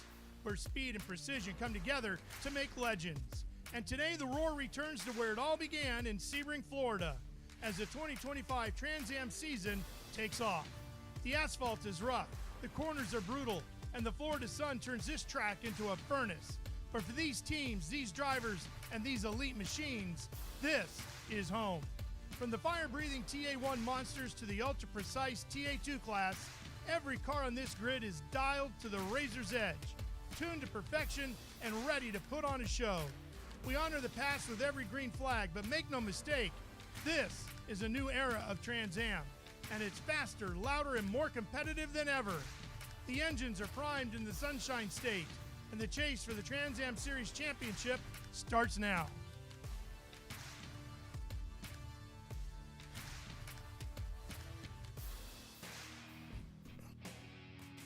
Good morning, everybody, and welcome to Sebring, Florida. Speed Sport 1 bringing you live coverage of the season opening round of the Trans Am Series presented by Pirelli. Ralph Shaheen, DJ Clark, Ben Sissel will be joining us in a little bit. DJ, we have an absolutely beautiful day for racing. Yeah, we really do. A little bit warmer than yesterday. That Florida sun starting to bake a little bit more. Probably will make the first couple of laps of this Trans Am race a little bit more interesting. But for the fans here trackside, you can't ask for better racing conditions than this in the middle of February. It all started on a Friday afternoon back in 1966, March 25th to be exact. It was the first ever Trans Am Sedan Championship, as it was known back then, and that took place right here on this very racetrack at Sebring International Raceway. It was called the 4-hour Governor's Cup race for sedans. 44 cars were entered. 9 of those 44 were the 2-liter or bigger category. There was 1 Dodge Dart, 3 Ford Mustangs, 3 Plymouth Barracudas, 2 Chevy Corvairs. There were 35 cars in the under 2-liter category, including Alfa Romeo GTA 1600s, Ford Cortinas, Minis, Fiat Abarths, BMWs, Saabs, Renault Gordinis, Opel Cadets, and how about this, a 600cc Honda. You gotta love that lineup there. Everything from across the pond and over here. It really goes to show the long history and breadth that is Trans Am. We've kind of had a little bit of everything along the way. And now, as we turn on into a new era of Trans Am, getting ready to take to these tracks once again, it's history meets the modern day. It's exactly what you want. And the drivers competing in that first ever Trans-American Sedan Championship event were pretty stout as well. They ran the longer 5.2-mile circuit, but look at this lineup. A.J. Foyt, Jochen Rindt, Bob Tullius, Tony Adamowicz, Hurst Quetch, Patty Hopkirk, John Finger, and Dick Thompson, just to name a few. I mean, it was stout. And it was Jochen Rindt, who had flipped earlier in the weekend in practice, who ended up winning the overall, and he also won the under 2-liter class. And it was Bob Tullius who won the overall 2-liter class. Tullius was in a Dodge Dart. Rindt ran in an Alfa Romeo GTA. Today, a little bit different. Fire-breathing muscle cars from America dominating the grid. Yeah, I mean, this is American muscle at its finest, and some of the hardest cars to frankly drive and control in the world in this top TA class. We're talking no real ABS, no real traction control. This is a driver's car, massive amounts of horsepower, no amounts of driver aids. There's a reason why we get some of the greatest names in racing wanting to come over and race in this series. It's really kind of the last of its kind to be competing in the modern world of motorsport. Yeah, we don't have necessarily A.J. Foyt or Jochen Rindt in today's event, but we do have some very impressive drivers. Paul Menard, Chris Dyson, Adam Andretti, Tommy Dreese, Amy Ruman, Paul Tracy, and Wally Dallenbach, just to name a few. It's champions throughout. Well, and let's not forget the driver going to be starting off in 5th place. That's Brent Cruz as well, TA2 champion from a couple of years ago. Definitely a young gun with his name circled by quite a few teams on the American racing scene. Cruz deciding to go full-time in TA this year for a new challenge. He is going to be one that may not have had the best qualifying, but he showed multiple times he's got what it takes, and he could be a little bit of a dark horse here at Sebring. And 3 of those drivers already inducted into the Trans Am Hall of Fame, which opened up for the first time this weekend. Going in were, let's see, Chris Dyson, Amy Ruman, and Wally Dallenbach, along with the greats like George Fulmer and Roger Penske, Willie T. Ribbs. Pretty spectacular weekend here in Sebring. Yeah, if you haven't had the chance to be able to come out and experience a Speed Tour weekend like we have here at Sebring, I can't recommend it enough. We're going to be all over the country this year, all the way from out in Watkins Glen, for the first time going to Barber Motorsports Park later on in the year. So if you are nearby one of these events, come on out with us. You'll be able to see all of these ground-pounding, fire-breathing Trans Am cars, as well as the always competitive TA2 class. And also, we bring along SVRA that we are so happy to be partnered with, and it's really great. You get the modern, you get the vintage, you get kind of everything you want out of a race weekend. And there's really no other racing experience than a Speed Tour weekend. Well, we're just beginning our coverage live here on Speed Sport 1 from Sebring with the Trans Am Series presented by Pirelli. Stay with us. Cars are lined up on the false grid, ready to go. You see our Janetta safety car moving out to the front of the field. They'll be rolling out onto the racetrack shortly. We're going to take care of some business real quick now so you don't miss any of the racing coming your way live here on Speed Sport 1. Stay with us.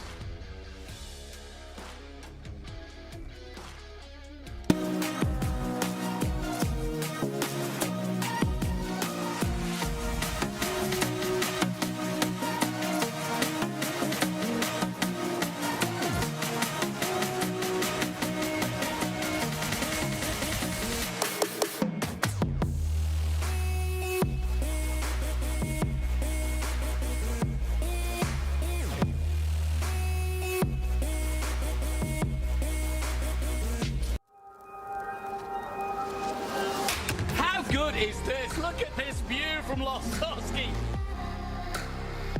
It brings all my fans, it brings the audience into the car with me. Speed turn 140-mile-an-hour entry speeds. The quickest and most efficient way for me to get information to my drivers is from using the VBox HD2 system.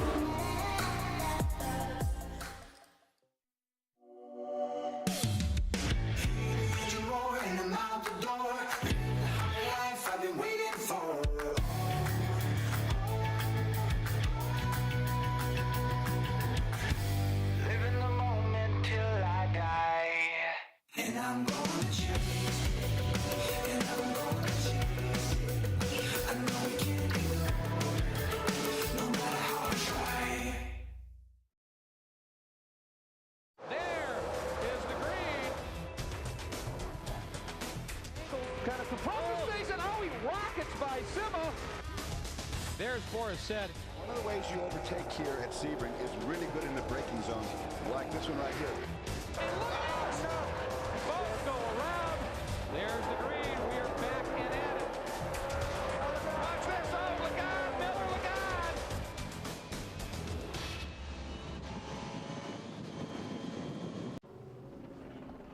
And we are back to Sebring. Glad to have you with us as we're getting closer to the start of our 2025 championship season. You know, there's multiple categories actually competing in our Trans Am race here today, DJ. You have the Trans Am cars, they're the biggest and the fastest. You have XGT, GT1, SGT, and GT cars all competing throughout the field, competing for the overall as well as class victories. Yeah, it really gives it that kind of multi-class feel to everything. Pretty fantastic to see. You'll see a little bit of a class breakout. TA cars probably going to be the fastest, but there's always action all the way through the field in this one. No doubt about it. Well, for a deeper look into the different categories competing in our Trans Am race, here's the new president of the Trans Am Series, presented by Pirelli, Andy Lally. The Trans Am Series has been around since 1966. What it has evolved to in that time is right here, a 900 horsepower, 2,800 pound beast. This thing produces over 2,000 pounds of downforce and flies around the track on 18-inch Pirellis. They're 14 inches wide at the rear, 13 inches wide at the front. It's an 18-inch wheel. Hauling tail around here. They're one of the most vicious cars around here. No traction control, no ABS, just a fire-breathing V8 flying around at 200 miles an hour. We have a wide variety of examples to run in our XGT class. This is a Corvette. It's got 600 horsepower at the wheels, and it's running on the 18-inch Pirelli tires again. It's making a lot of downforce, and you're allowed a lot of variations in XGT. So we're going to see cars from all over the world competing. High horsepower, high speed. These cars do have ABS, but they are not allowed traction control. Fitting right between our GT class and our XGT class is SGT. This is a very versatile car right here. This is a Howe chassis TA2 that it started life at, but it's eligible for SGT. You add 100 pounds, it's still the same Chevy LS motor, same Pirelli tires, same everything, but it's eligible to go race against the Porsche, the Mustang, and the Corvette that were more popular cars in this class. The 3 GT classes that we have in the Trans Am series is GT, SGT, and XGT. This is an example of our XGT cars. We've got a lot of different makes in this class because we're catching cars from all around the world. This is a Mercedes. It's producing about 550 horsepower. It's going up against some cars that have over 600 horsepower. This car in particular makes a ton of downforce. We're on our 18-inch Pirelli tires, and we've got probably 1,500 pounds worth of downforce that we get on here. And now moving on to our GT class. Here we've got a Mustang, 475 horsepower, 6-speed paddle shift. It's big downforce with the wing. It's got a huge splitter up front here. Also on our Pirellis, like every other car in our Trans Am series here, this car is going to go up against a wide range of marques here. We've got an Aston Martin here. We've got Maserati here. We're racing against Porsches. We've got an Audi GT4 car here. Our GT classes encompass cars from around the planet, and the racing is amazing. Ladies and gentlemen, welcome to the Sebring SpeedTour for the Trans Am Series presented by Pirelli. Round 1. Just like Trans Am did in 1966, we are starting right here at Sebring International Raceway. In P1 with a 1/10 of a second over Chris Dyson is Paul Menard, last year's champion in the series. He won here and then went on to win the championship.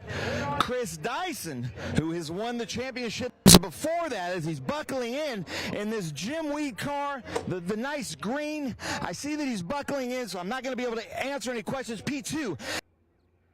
And the top liner, Burton Racing car. Then we've got Tommy Dreesy, the Trent Shoring Camaro. This new Ave Riley car, 2023 TA2 champion Brent Cruz. Here running for a championship in TA. And Keith Grant. Then we've got Amy Ruman.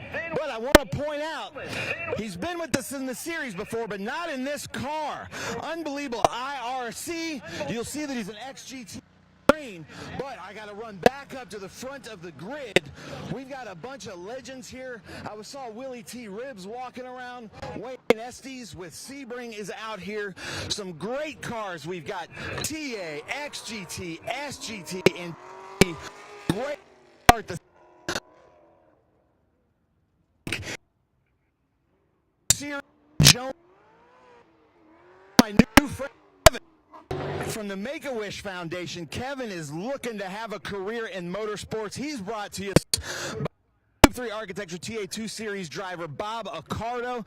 Bob, tell us a little bit, how did this happen? So we get involved with the Make-A-Wish Foundation for a while, and it's just so rewarding to bring these kids out here to the races, and man, they're so brave, they're so resilient, and we're just giving them a once-in-a-life, second-to-none experience. It's absolutely firing. It's wonderful. Nice. Take the mic and scream into the microphone for us. Driver!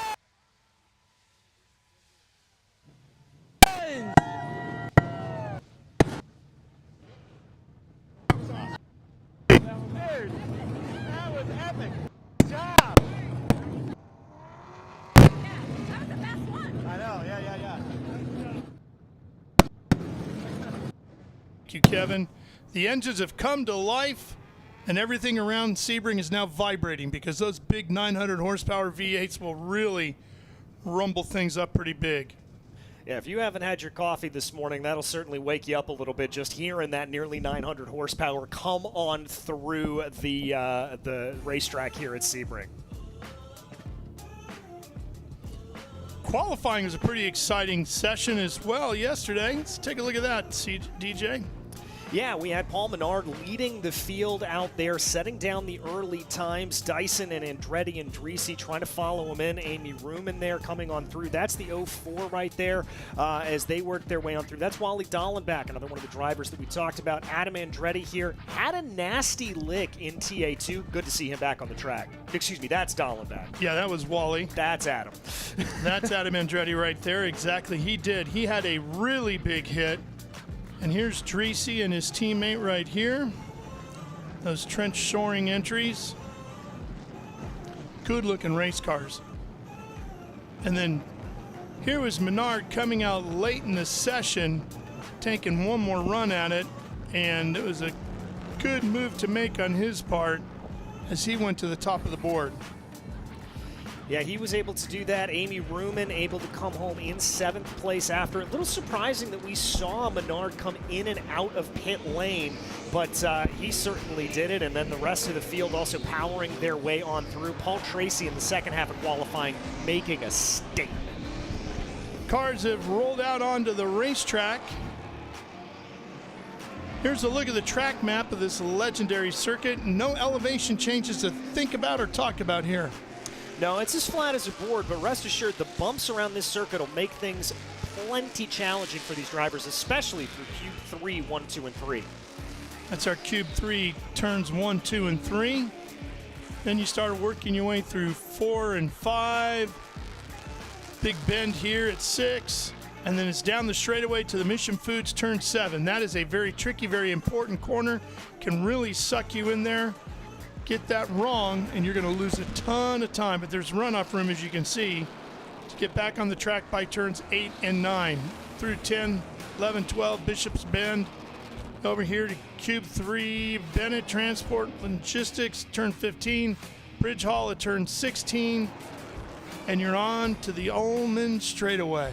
Yeah, and turn 16 there, Bennett Bridge Hall, turn 16, one of the most crucial corners on this circuit. You can get a pass down into the sunset of turn 17, but it's a little difficult. But if you lose it on 16, get a little bit off speed, you're going to be blown by down that long Ullman straight.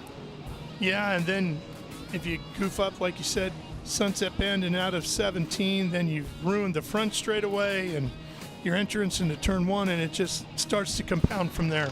Yeah, really snowballs if you mess that up coming out of 16. But if you get it right, you're going to get yourself a good run through Sunset, down into Cube 3, turn 1, and that'll just set you up for a good, not smooth, but rhythmic lap here at Sebring.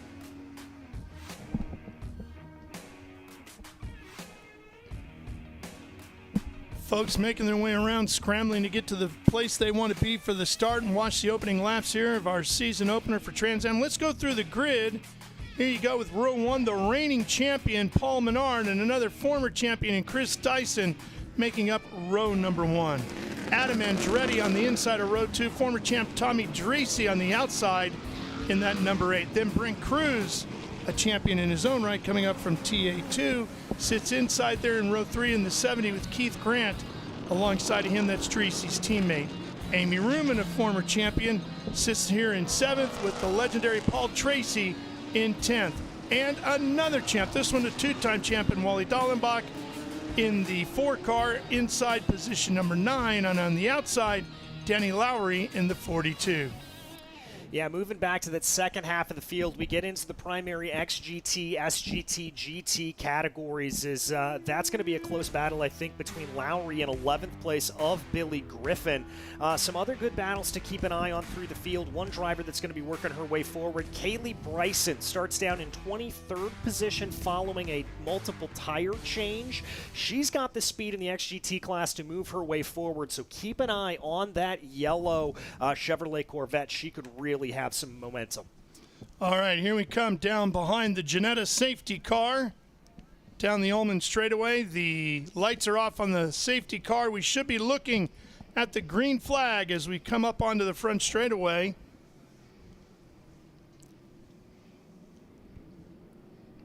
Everybody just waiting to row through the gearbox and get these big 900 horsepower beasts completely unleashed here at Sebring. It started in 1966, but now the quest to be the 2025 Trans Am Series presented by Pirelli champion begins right now here at the legendary Sebring International Raceway as the field makes its way onto the front straightaway. And we're green and racing here at Sebring live on Speed Sport 1. Menard getting close to the door on Dyson as they come up the front stretch. All bumping and banging as they set up for turn 1. Menard will be the first one into the corner. Here's Tracy in that number 10 IRC car trying to push up alongside of Dallenbach. Dallenbach on the outside in that blue number 4. Andretti on Dyson coming into turn 3 there. I think he was able to get that move. Good heads up. And Dyson really put off by that little bit of bumping and banging with Menard. He's going to have to regather here for the rest of this race. Well, for Dyson, a much better start than it was in 2024 as he was off at turn number 1 and in the wall. And big brakes. Smoke pouring out underneath Adam Andretti's car. We said it earlier, no ABS in these machines. You got to be very careful in that heavy braking zone down into Mission Foods turn 7. Field still trying to settle itself out, find its positions, and start looking for that rhythm. Here we go, on board with Tommy Dreesy. Trent Shoring on board camera. Here comes the field. There's Menard out front. The Pittsburgh Paints back machine, car number 3. At Ford Mustang, and Andretti slipping and sliding as well. Well, it is a little bit on the chilly side, about 74, 75 degrees ambient temperature. It'll probably take a lap or two for these Pirellis to warm up a little bit, but Andretti really hustling it here early on. Look how close he's been able to gain coming through Bennett Bridge Hall section of the track. He is on a charge. You realize when you said a little chilly here at 75, everybody north of the Florida border line just laughed at you. You're not wrong, but still. Menard, look at that nose just planted as they scream down the Ullman straightaway in his Ford Mustang. Here's Amy Ruman in that bright red Chevy Corvette. She's got Wally Dallenbach looking for a way around behind in his Ford Mustang. Great drone shot as we come up the front straightaway. Dyson sitting back here in third. He's got a lot of company as well. I believe that's Cruz right behind him.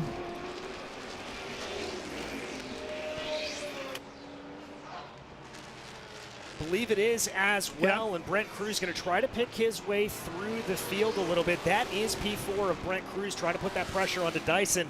I hope nothing's wrong with that car from Dyson based off that contact with Menard. It was a pretty minor It was pretty light, hit, wasn't so it? I don't think there is. You wouldn't think so, no. Yeah.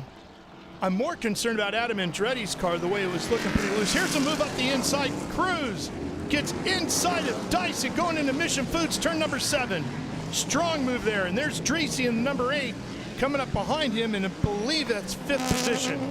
And this is not the view that Chris Dyson wants to see. Brent Cruz directly ahead of him and starting to gain a little bit on him as they come down into Cunningham Corner. Not really able to make that many overtakes through this section of the track. It's much more of a rhythm section, second, third gear corners. Dyson getting a little slippy slidey there coming through Collier.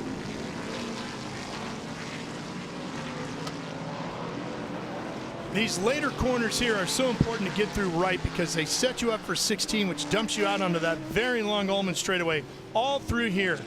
Get any of this wrong and your entrance onto Ullman is completely out the window, and then you lose so much time. Well, and it's particularly tricky as you come into turn 15, or Jean de Bienne as it's been called. You think you really need to slow down for that right-hander, but it's much more of a flick. You've got to chuck the car in there and really just hope it sticks. But look at this advantage Paul Menard is starting to pull, and look at this. Andretti getting caught by Brent Cruz. Brent Cruz on a charge in that number 70. Menard right now doing exactly what he wants. He's setting the pace. You can see the sparks showering out from underneath the front of the car. Here's Cruz in his Chevy, the Camaro-bodied machine, car number 70.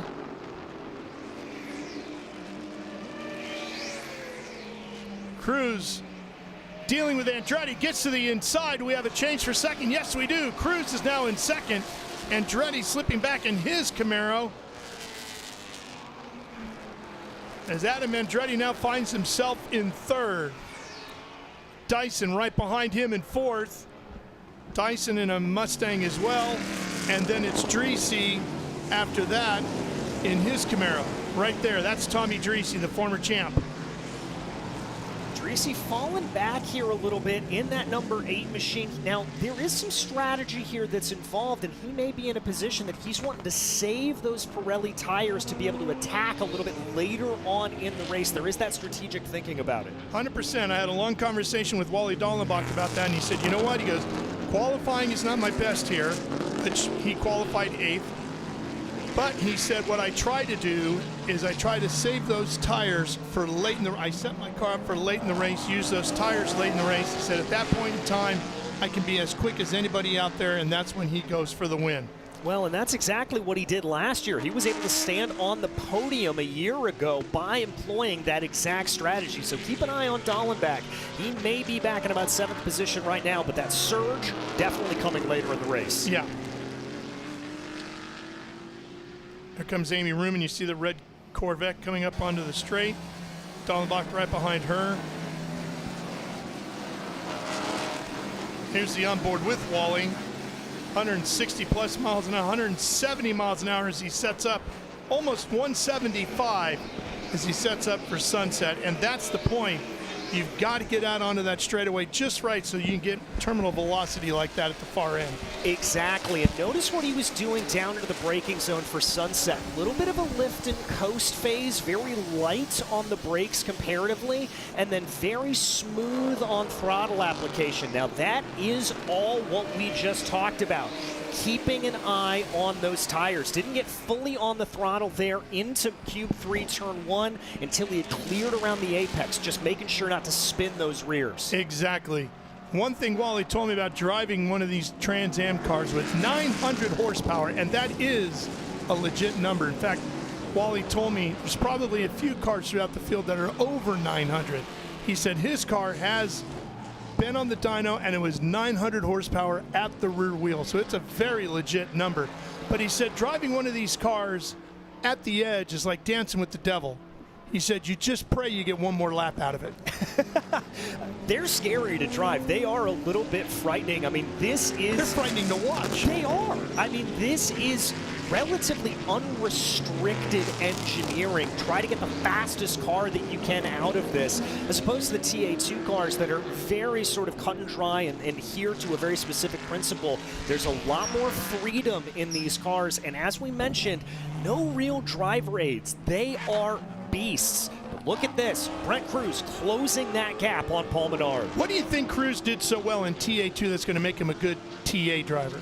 Well, if you're able to work around those driver aids that you have, really and truly, you don't want to engage ABS. You don't want to engage traction control, even if you have them. It's going to stop you from spinning. It's going to stop those tires from locking up, but it's going to slow your lap time down. So if you're able to drive on the limit of that, it'll really teach you valuable lessons, and that's what he's doing here. The only difference being, instead of engaging those driver aids, he's just pushing it to the limit of not spinning the car out. Caught a glimpse at Kaylee Bryson. Very quick, very fast young lady driver in that bright yellow Corvette back here. And then number 5, she's out of Broken Arrow, Oklahoma. A lot of good race car drivers, believe it or not, come out of Broken Arrow. Andy Hillenberg, the World of Outlaw sprint car racer, hailed from Broken Arrow, Oklahoma. Well, Kaylee knows a few things about running sprint cars. She's got a wide breadth of experience. Really anything with 4 wheels, she's raced it. If you started in Oklahoma, you started on the dirt. Yeah, there's no doubt about it. It's just whether or not you had a wing on above you. That's all it came. That's the only question. Yeah, Kaylee, a very talented racer, putting on a good run here this afternoon. Early stages, good hour left to go in what is scheduled to be a 100-mile race for our Trans Am Series. That was the magic number. That first race back in '66 was a 4-hour race, but eventually 100 miles became the mark going across the country and up into Canada, wherever the series toured. Kaylee sets up nicely for Mission Foods turn 7, and look at Cruz. Boy, he is hounding the backside of Menard, and I'm guessing right now Paul Menard's going, who's this guy? I think he's thinking, who's this kid behind me? Yeah, I mean, he knows who it is, but you know that you get the point. Oh, yeah.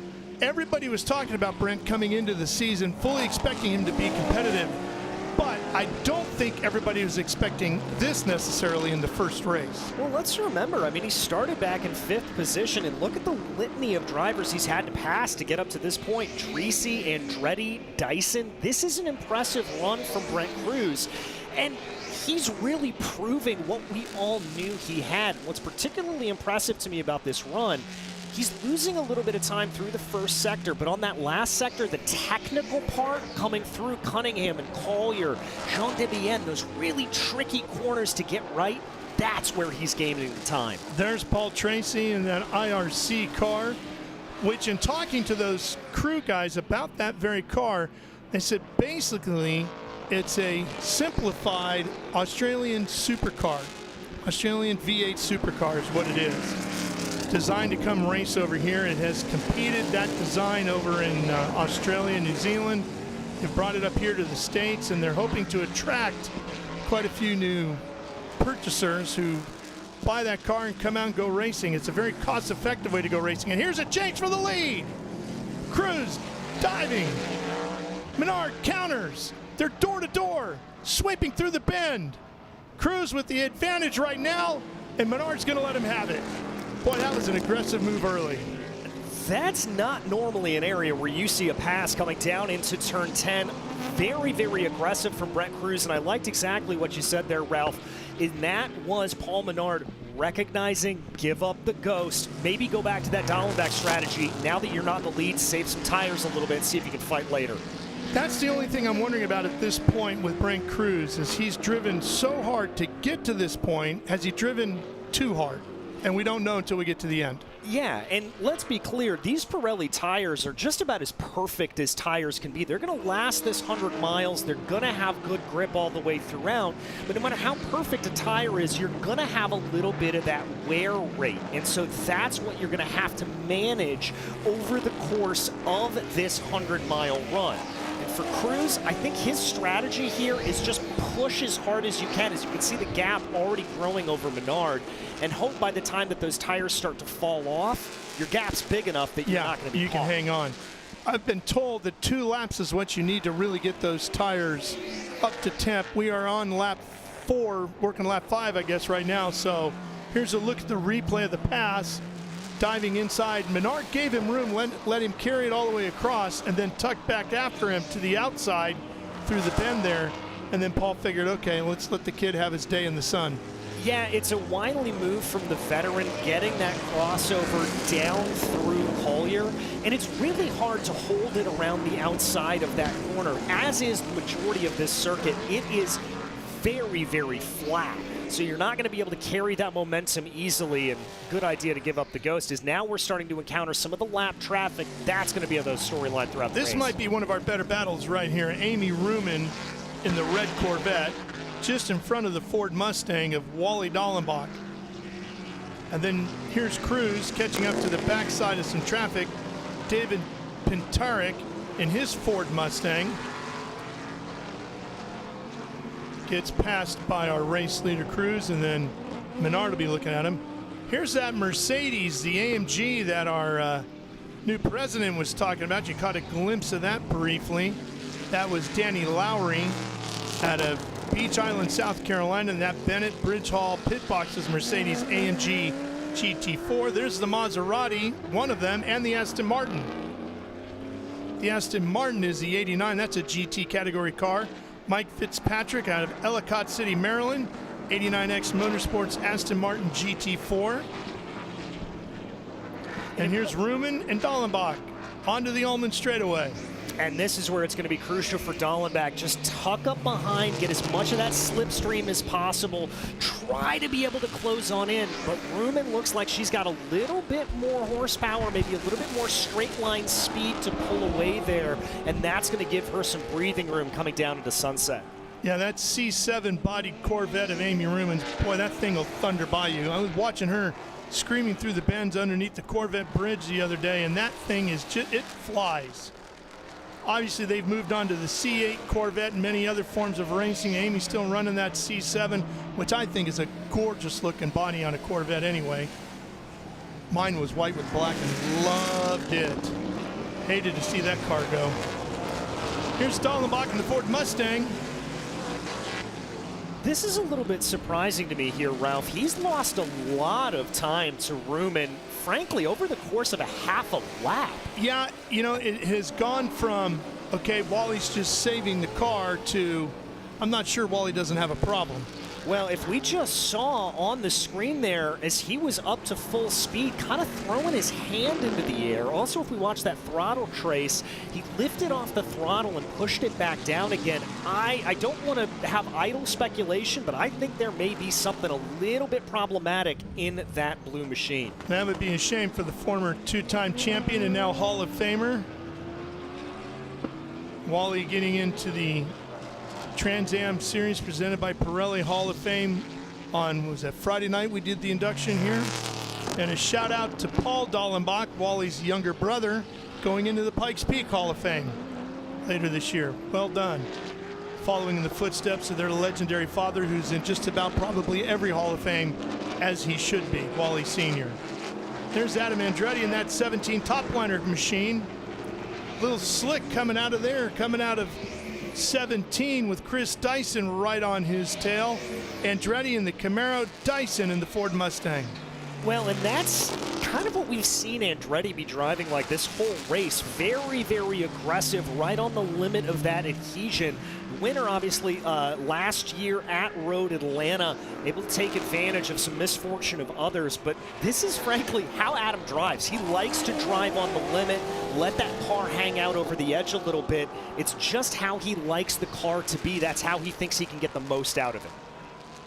Chris Dyson in that Jim Weed-sponsored machine, former champion in his own right. And boy, as we said last year here, if you saw the race, at the start, started on the front row on the pole, going down into turn one, got way down to the inside, went through that big bump down there, got the rear end of the car loose, and it was a mess from there.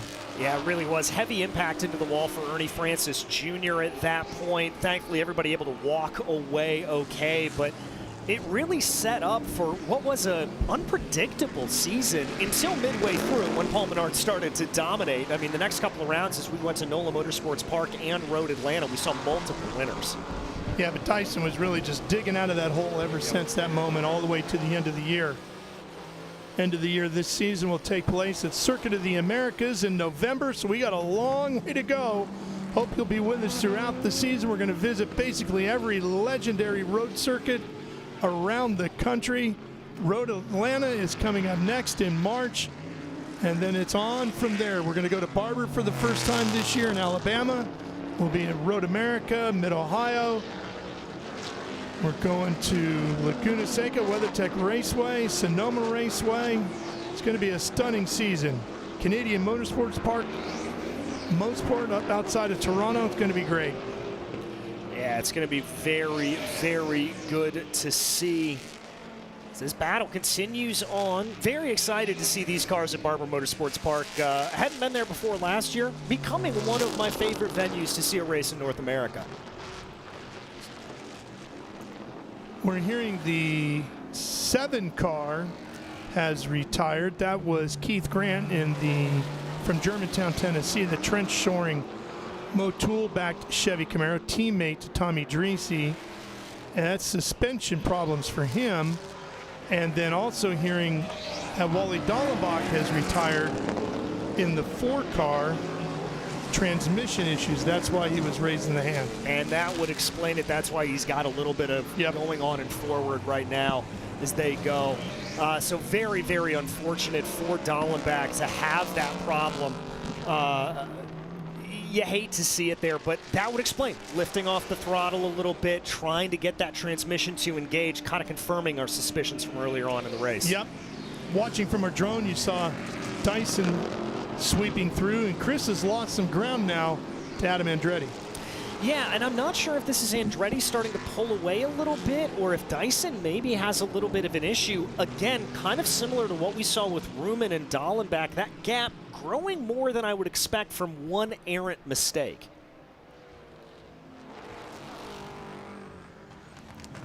Move up the inside here is Andretti getting past some of the slower traffic as he works his way down the Ullman straightaway. Now looks like he's got one of the Maseratis in front of him. He should go whistling past that car before he gets to Sunset. He does, moves back over to set that lineup to get into Sunset. Here comes Dyson as well in his Ford Mustang. And Andretti's Camaro is still looking pretty strong, although he's been working those rear tires pretty hard. He's been working them very, very hard. That slipping and sliding puts a lot of lateral load into the tires, which is going to heat them up a little bit more. But the one good thing for Andretti is he, frankly, was able to pin Chris Dyson down in a position that he really wanted to be. Dyson got caught behind that Maserati coming into Sunset, and it's a difficult corner to overtake in. We talked about this yesterday during the TA2 race, that you think you want to go all the way to the inside, but there's really only one line through there that minimizes the bumps. And so Dyson had to hold behind, probably lost about a half a second. This is going to be fun to watch as they were coming onto the Ullman straightaway. You got Paul Tracy just in front of Adam Andretti. Tracy versus Andretti, that's here they are. And Andretti gets him to the inside. Oh no, that's Masoud. The cards look identical. That's Masoud, Hamad Masoud, with a great strong move in his Trans Am car inside of Tracy. Proving me wrong there, making the pass into turn 17, making a liar out of me. Well, no, you're correct. It is a very difficult and not a normal place to make that pass, but Paul gave him the room, and Masoud was able to take advantage of it. Well, and I think in that position, we've got to remember those are two different classes competing against each other. So Masoud has a little bit more straight line speed, able to carry that into the corner a little bit more. Taking a look at the number 36 machine. That's the SGT category car of Princeton, Iowa's Joshua Carlson, the Enseva Dirix Limited TC Fab Ford Mustang. Here he is, headed over into turn number 1. Let's see where he's running right now. Shown in 14th overall.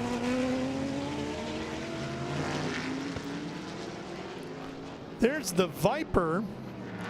That Viper is that Land Search LLC Dodge Viper of Lee Saunders from nearby Lakeland, Florida. Car number 2 running in SGT.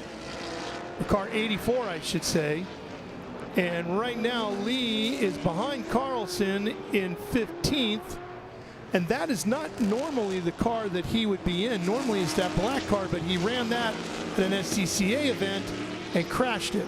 Yeah, always good to see a Viper here in these kind of series. But yeah, was running a couple of weeks ago in SCCA, crashed that black Viper, has this other one to fall back on, so decided to use it here and bring it out at Sebring. Hopefully we're able to see that black Viper repaired, because that is always a car that I love to see. As we take a look here at the 31 machine, Brandon Jones, the Advantage originator.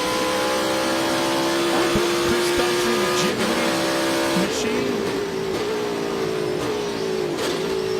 Here banging down through the gearbox into Mission turn number 7. Now he's going to roll right back up through him.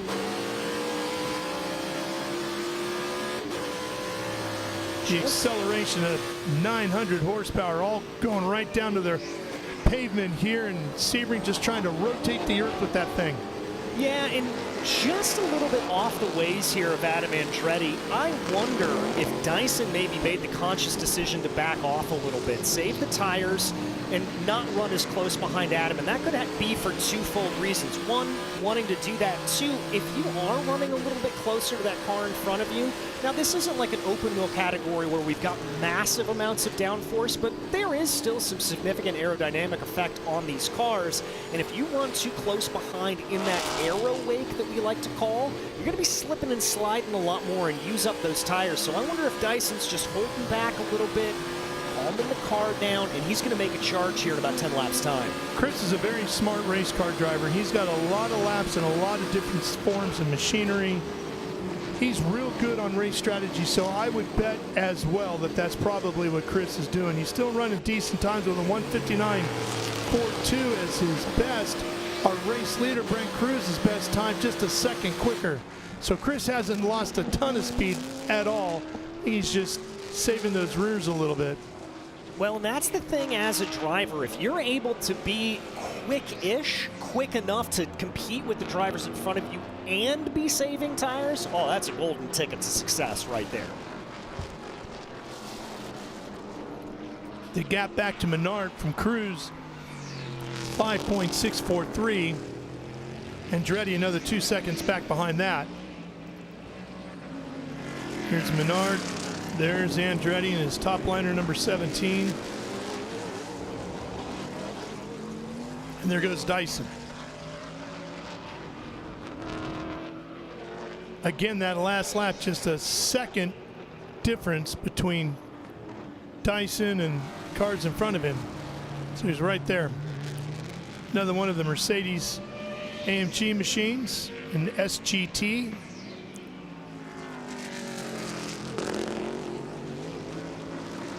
Andretti's Camaro.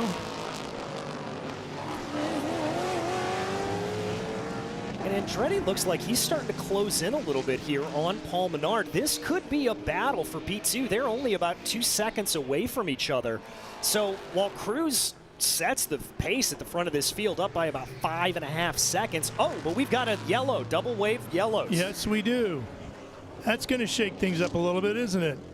That almost 6 second gap that Cruz had over Menard and the rest is about to evaporate in a hurry. Yeah, this is going to be a real challenge here for Brent Cruz. This is really going to test his mettle a little bit and see if he's able to build that gap over yesterday. Very reminiscent in this situation of what we saw from the TA2 race with Tyler Gonzalez having to manage all of those restarts. My other big question is going to be that battle for P2 with Adam Andretti. Is he going to be able to push a little way forward? Oh, it's Dyson into the wall. Oh, well, it took a little bit longer than it did last year, but the same result as last year. A little bit of a fire in front of the windshield there as the hood has come completely ajar. But Chris Dyson sees the opening round just go completely away and a good points day go up in smoke. Quite literally with that fire. And the good news is as you can see there, Dyson out of the car. The excellent rescue crews here and the safety workers from Sebring International Raceway getting to the car, putting that flame retardant on it to make sure that that fire is put out. So the good news out of that is Chris is out of the car. Oh, there he is. Nosed into the wall. That's a pretty big hit. impact. Look at the damage to the right front of that car. And is that coming through 11 and 12 on the back half of the circuit? That's kind of what it looks like. Oh, man, that car is torn up. Boy, as much damage as that sustained, I'm glad to see Chris was able to get out and walk away because that was a heavy, heavy impact. Yeah. Oh my goodness! Right front of that car. Look at the K-wall behind the tires is actually ajarred. And that is solid concrete behind that, folks. That is a very hefty impact. Wow, that was a massive impact. Well, while they clean up the mess here from Chris Dyson's incident, we will take a quick break here on Speed Sport 1, and we'll be back with more live coverage from Sebring after this.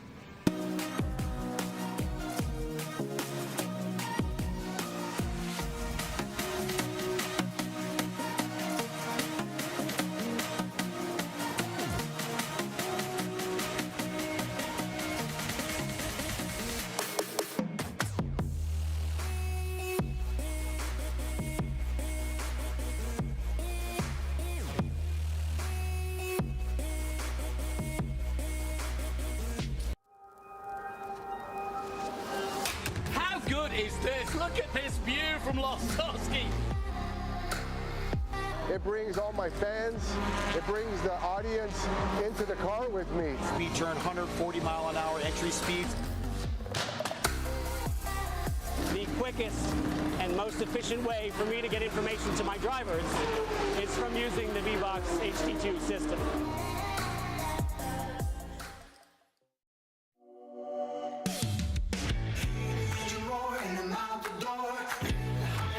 I've been waiting for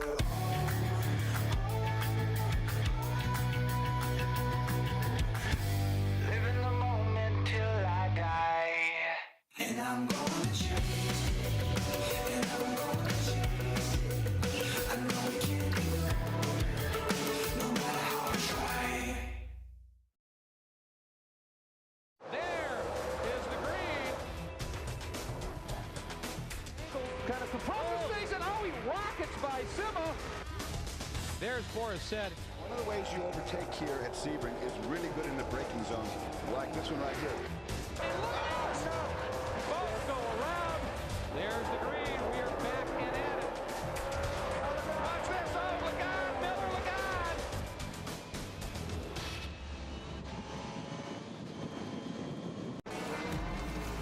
out. And we are back live here on Speed Sport 1 at Sebring International Raceway, where in 1966 the Trans-American Sedan Championship was born on a Friday afternoon in March, the Friday before that year's running of the Sebring 12 Hours, by the way, DJ.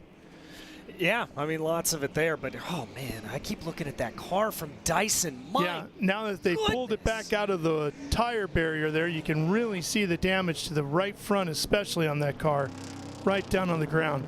Let's learn more about what happened to Chris as we go down trackside. Here's Ben Sissel.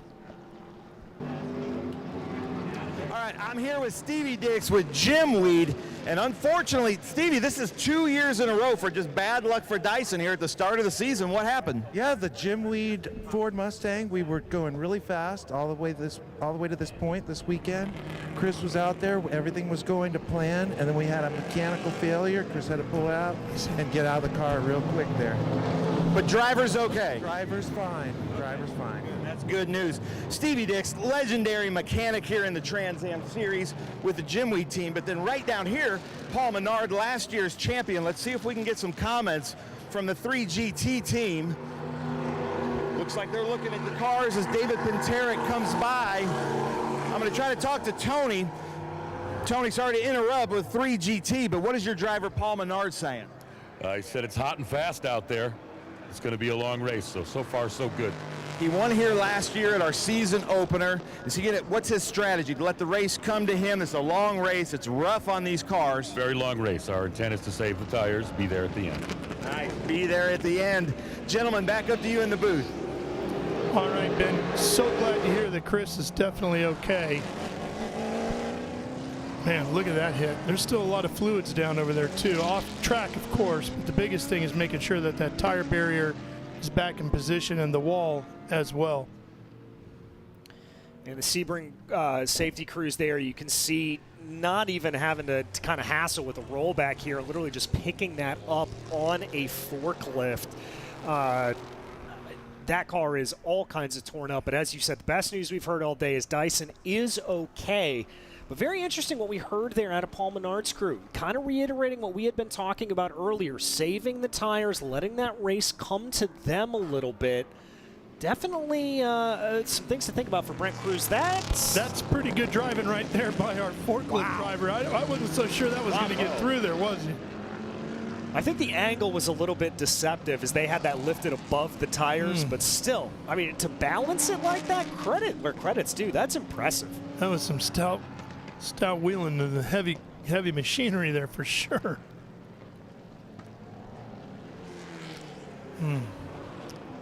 Well, the crew's going to have a lot of work to do on that before they get to Road Atlanta in March. Yeah, a little bit of time to be able to work on it, but that's going to cost a little bit, and that's going to take a little bit as well. And only 3 cars out before, or 2 cars out prior to that. So again, a terrible points day for Chris to begin the year.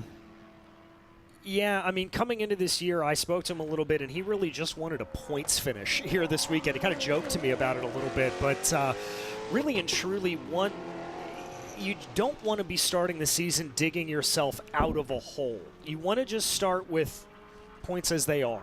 Yeah, you want a little momentum, right? Yeah. Just a little momentum. Let's go back down to Ben for another story.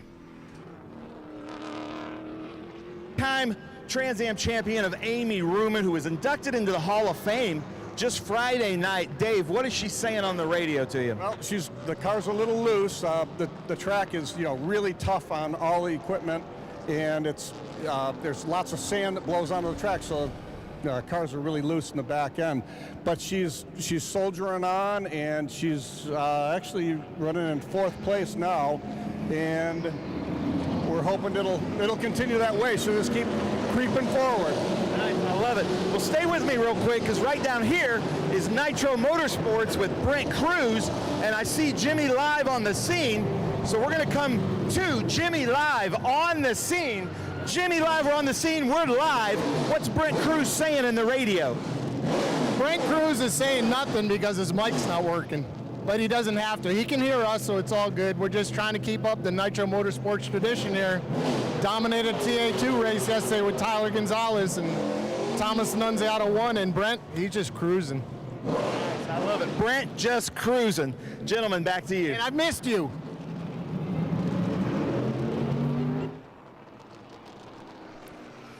All right, there's the rollback that'll take Dyson's car all the way back to the paddock area.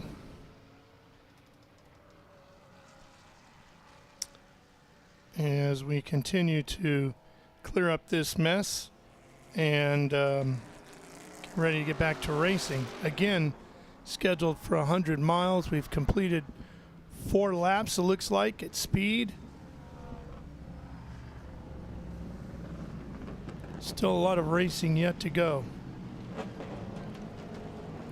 Yeah, it looks like they've actually moved that second forklift back there, and I wouldn't be surprised, as you pointed out, Ralph, that they probably needed that to reposition those concrete barriers behind.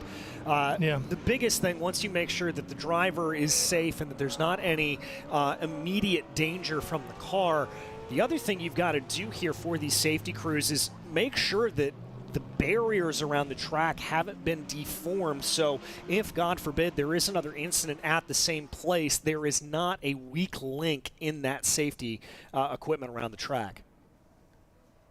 See the double yellow still displayed around the racetrack. Giannetta's safety car out in front of the field.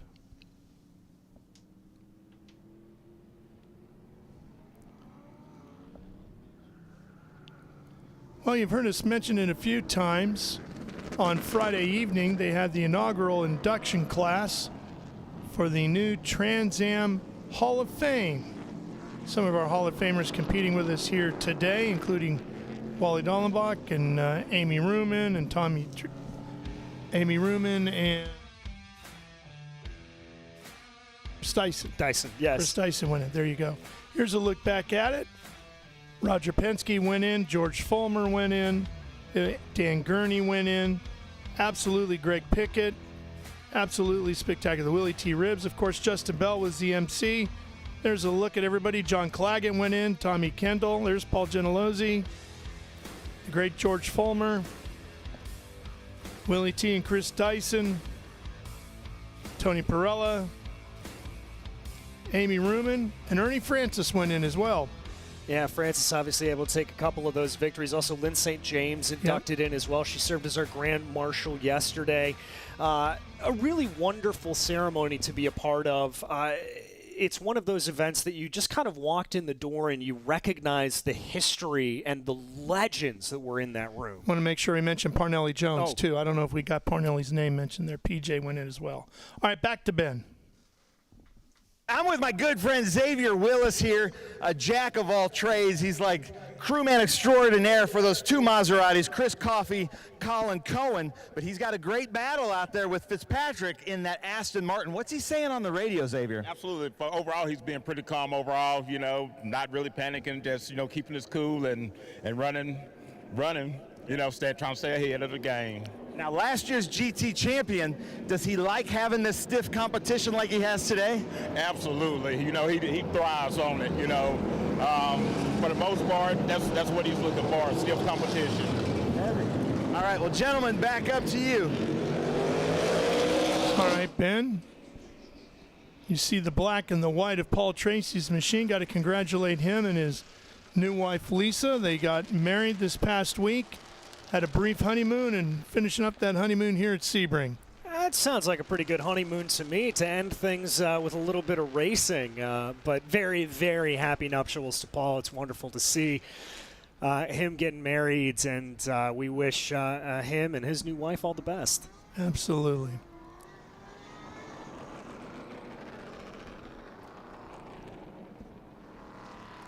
Good look at the Viper. Backside of that car, that green machine. of Lee Saunders from Lakeland, Florida. Well, they're continuing to clean things up from the Dyson incident, so we will take the opportunity to take care of some more business. And we will return to Sebring International Raceway for more of our live coverage of the season opener for Trans Am here on Speed Sport 1.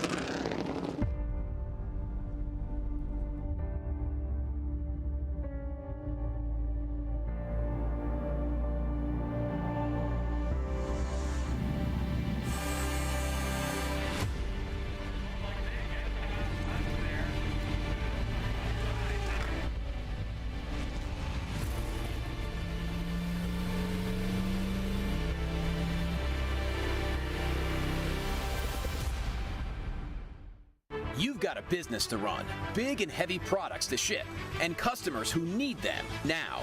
When you've got the right driver and the right equipment, you can bet on a spectacular result. Bennett understands complex logistics and puts the best team, the most time, and the latest technology into every customer relationship, so you can sit back, relax, and enjoy the race. Let us handle the rest.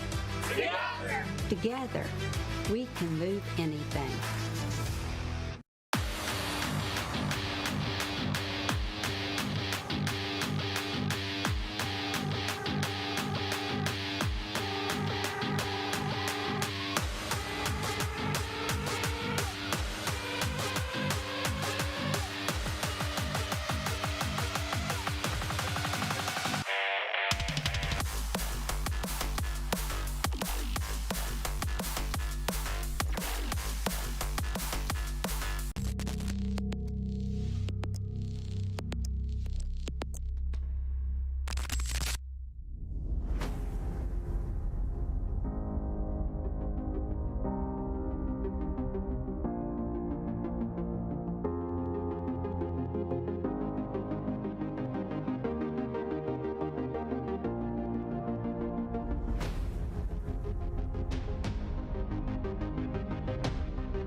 Welcome back live on Speed Sport 1 here from the legendary Sebring International Raceway. Trans Am presented by Pirelli. Kicking off the 2025 championship season.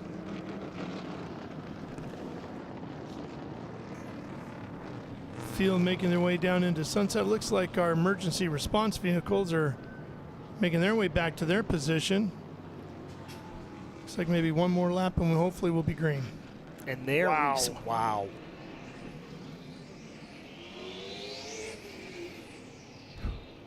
That is a hit. Yeah, folks. and you can see, based on the amount of damage, the ferociousness of the impact, right? But you also see how the safety designed into the car worked. As pieces came off, dissipating energy, but the crush zones were there. It might have crushed and knocked stuff off, but it stopped at the firewall and didn't get to the driver. Exactly, and that's one of the things that we always say. Oh, we have another one. That's the number 57 machine. That's David Pentarek. Didn't hear about that. No.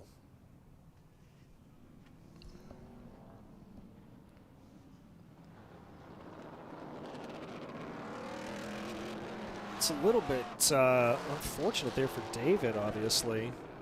We're hearing that Tommy Dreese is going to go to the back of the field due to a penalty on this restart. Looks like Tommy has slotted in there. And we're going to touch base with Ben one more time. Thank you very much. We just saw David Pentarek, the number 57 car, one of my favorite drivers in the series. And wasn't with us last season, so not a great start to this season, but I heard rear suspension damage, maybe a trailing arm broke on that one. But I've got the mad scientist of the Trans Am series here with me, Claudio Burton with the Adam Andretti car. Adam had kind of a shunt yesterday, so we weren't sure about today, but he looks great. What's he saying, Claudio? He's not saying a whole lot right now. He's a little beat up from yesterday, took a 78G hit on the computer, so little hospital trip, but he checked out good and he felt good and he wanted to race. So he's a driver and a racer, and he's going after him. Now, you have a different approach to a TA car. You've been working on this a long time. I know you're a scientist by trade, a mad scientist, mind you. And last year... They're so mad on that one. No, I know. You're mad. You know that. And then you've been working on this and developing it. Is this your year for a championship? Well, we hope so. You know, we didn't really have a lot of budget to test the car, so we've been testing it every race, basically. And here again, we were trying a little different diff in the practice session. It wasn't good. We switched back to what we knew. The car woke up, and yeah, it's the design of the car is the intent to be best at the end of the race, so that it doesn't lose balance like a traditional TA car. Nice, I love it. The top liner, spray-on bed liner, Claudio Burton. Gentlemen, back up to you in the booth. Thank you, Ben. Boy, 78 Gs. That is a very, very large hit for Andretti, and very, very happy that he is okay. And it's really a testament to that racing spirit that he has, that he's back in the car here today. I'm not sure if I would be able to do that. No, that would be that'd be a beating on the body for sure. Field making its way out onto the Ullman Straight. Tracy tagging the back. And looks like we're coming to green. Lights are off on the Ginetta safety car. Field is lining up behind Brent Cruz. Paul Menard right behind him. Last year's winner of this race, last year's champion. Paul Tracy heating up the hides back there. Trying to put a little heat in those tires, those Pirellis.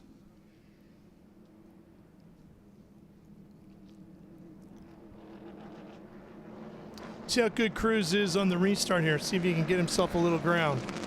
Didn't have the best initial start. This could be back around to it. We'll have to see how he does.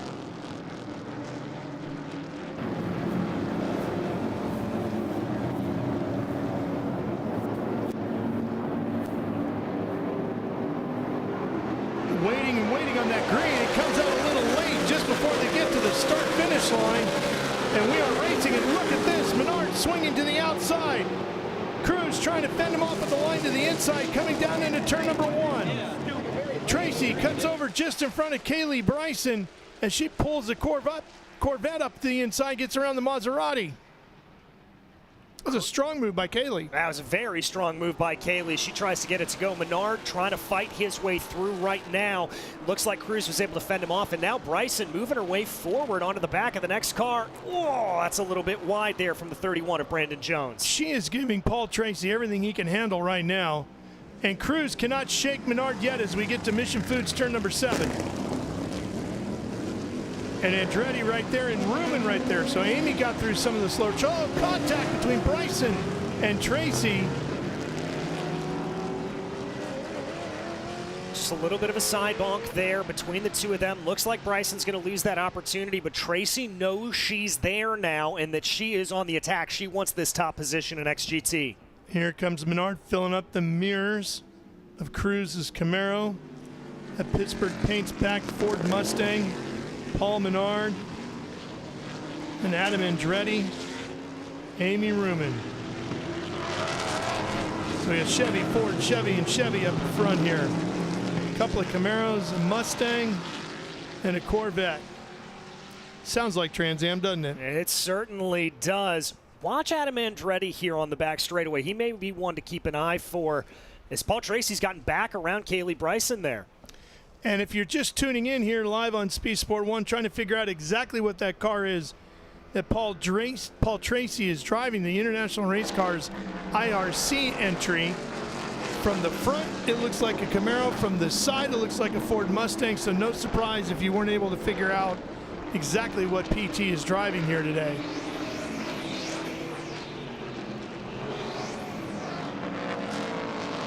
This current generation of that car, they've done some continuous evolution to the design of that machine, and all based off of an Australian V8 supercar. Love to see that kind of crossover among racing series. Obviously, we've seen a lot of that in recent years, notably Shane Van Gisbergen and Scott McLaughlin making the jump over. Oh, car spun around. That's the number 49 of Patrick Utz. That's the TA2 car. Yep. That has been changed to meet the specs and run in SGT. Looks like we're going to stay green. Kaylee's under attack here.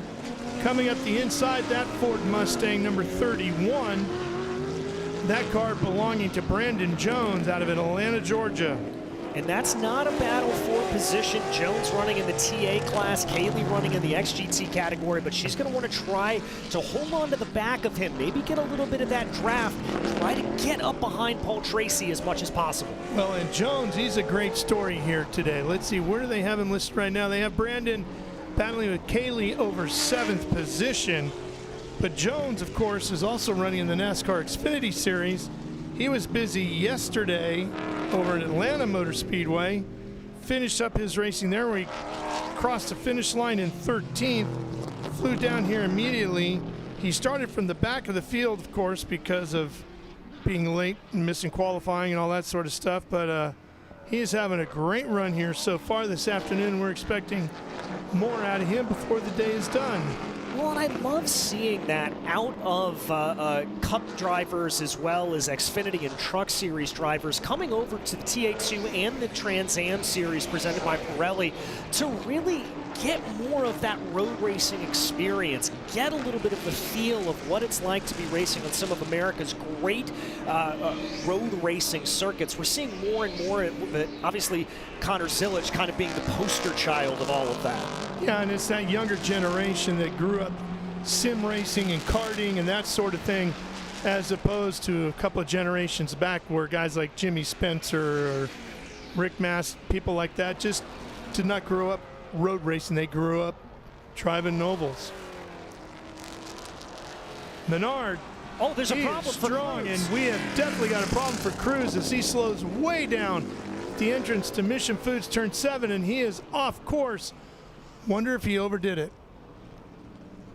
Maybe the car just has given up the ghost. Oh, but once again, it's the Nitro Motorsports curse here at this point. We saw this yesterday from Tyler Gonzalez. Cruz has parked the car. Something wrong there for that number 70. That Chevy Camaro was so strong, and now the Ford Mustang finds itself back at the front with another Camaro breathing down its neck. That Camaro belonging to Adam Andretti. All right, game on for now the lead of the race. We heard Paul Menard, we heard Adam Andretti, both their crew chiefs, both of them talking about how these cars were really set up and designed looking towards the end of the race, particularly with Andretti. The whole concept of the car was to keep it as good as possible late on in the race. Well, 22 did it best. 22 minutes left in this one.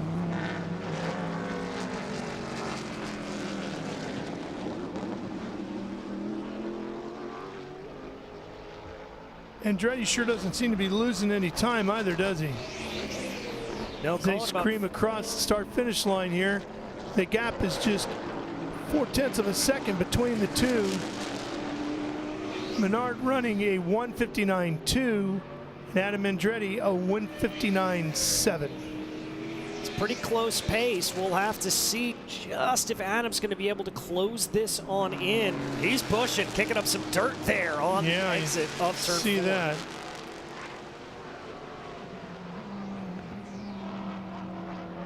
Well, you're not going to have to encourage Adam much to get the speed up a little bit. He's always got a little more in the tank if he has to. Not sure if there was a little bit of dirt on the track there, or maybe just the merest hint of a lockup, but there was definitely a little bit puff of something coming off of Paul Menard down into Mission Foods Turn 7. Here's our Viper. Again, a backup Viper, not the normal one for the league. Normally being black.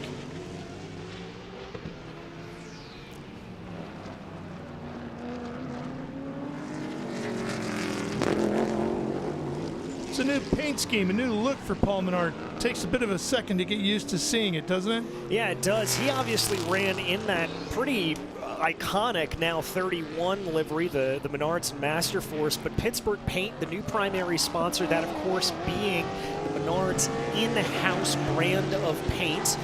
So he's able to bring that sponsorship on board, and yeah, it's a little bit different to take a look at, but it is a very pretty car. It kind is. of camouflaged a little bit in the way that those colors are arranged. Very striking, and looks better and better the closer you get to it. You know where it looks good? Out front. That it does. And it's doing a good job of that today. I'm sure Paul thinks it's a beautiful car right now, as he should.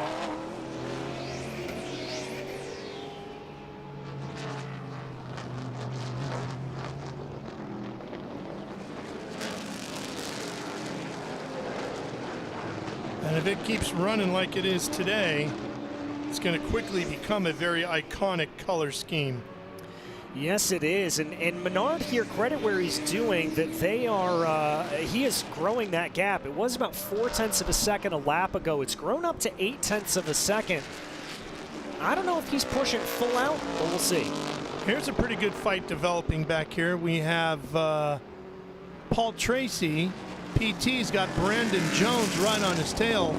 Brandon, having started at the tail end of the field after finishing 13th yesterday, the NASCAR Xfinity Series race up in Atlanta, has now found himself in 7th and pushing Tracy for 6th.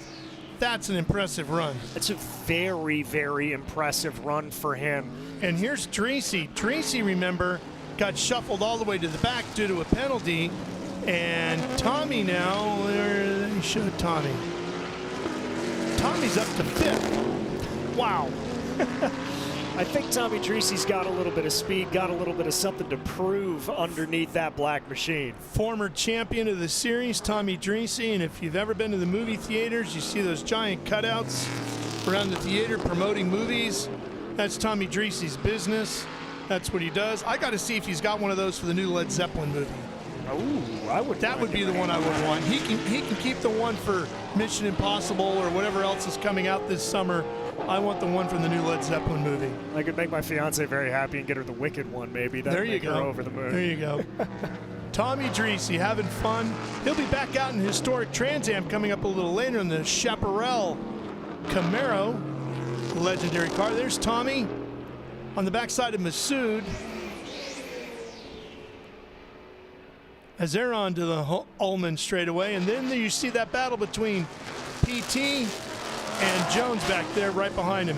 Dreesy to the inside, entering Sunset, clears him, and Tommy Dreesy gets around Masood. That puts him 4th. That's a good run and a good pass there by Tommy Dreesy. Just knew he had the overspeed, able to carry it down into Sunset and make it play. They'll cross the line here with 4 laps left to go. We haven't talked much about Amy Ruman outside when we've seen her on camera, but she is up to 3rd. She got a break with Dyson getting knocked out, and then we see the problems with Cruz. But credit to her for being in position to take advantage of those opportunities. Put that Corvette 3rd. She could be on the podium today. It's very similar to what we saw her do last year at this exact race. Just drive consistent, fast laps. We didn't see a lot of necessarily battling with her this race as we see her on screen there, but that's half the art of driving in a competitive environment, just making sure you're in position to take advantage. Well, and look, that Corvette, older generation, might not have the outright speed that Paul Menard's machine has or Brent Cruz's machine has, but she's got the racecraft to get herself good points days throughout the course of the season. And that's how you win the championship at the end, as she has done in the past. Well, it's like we talked about yesterday during the TA2 race. It's not about, well, it is partially about who can win the most races to take a championship, but the real key is maximizing your worst days. If your worst day is a podium performance here for Amy Ruman, I'll tell you what, that means it's a good shot for a championship again. So Tracy and Jones are reeling in the backside of Masood right now.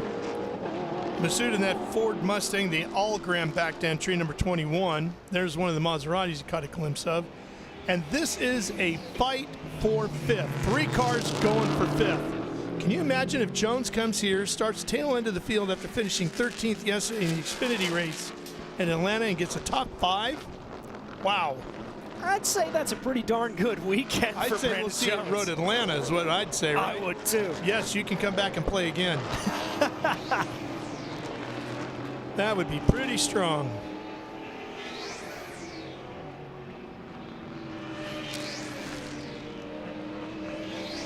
So it's Menard, Andretti, Ruman, Dreesy, Masood, Jones, Tracy, Kaylee Bryson up to 8th. She's in the top 10. Billy Griffin has his Mercedes AMG running in 9th, with Danny Lowry in his Mercedes AMG right behind him in 10th. Then it's Carlson, DeGainer in a Ford Mustang, Lee Saunders in the Viper in 13th, Patrick Utt in his Chevy Camaro in 14th, and 15th is Chris Coffey.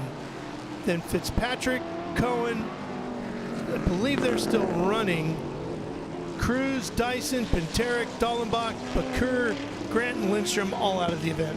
Yeah, a little bit, I wouldn't say surprising, but unfortunate to have this many drivers out of this race, especially early on. But let's remember the old adage that is said about Sebring International Raceway. It's harder to race 12 hours at Sebring than it is to race 24 at Daytona. This track is old school. This track is bumpy. It is brutal. It is a physical test on the car and on the driver. And so completing a race here is definitely something to hang your hat on, as our leader is coming up on a little bit of lap traffic. Oh yeah, 100%. You're right about that. Menard working Utt. In that former Trans TA2 car. And Andretti will clear him as well as they come across the start-finish line. So we've got just a couple of laps remaining here. Where does Andretti have the best shot, do you think, of getting and catching and then getting around Menard? Well, I think here for him, he may have just started to build his best opportunity. That caught a little bit of Paul Menard, a little bit off coming around up there into Sunset Bend. It put him back in the order a little bit, back into the clutches of Adam Andretti. We could see a run here. I would be keeping my eye out going into Bennett Bridge Hall turn 15 and 16. That's been the sneak attack area. If Adam is able to get a good run coming through this back half of the circuit, we may see something there. Caught a glimpse of Fitzpatrick, Mike Fitzpatrick in the Aston Martin GT4. That's the 89X Motorsports entry. Looks like he is running second in GT, 16th overall.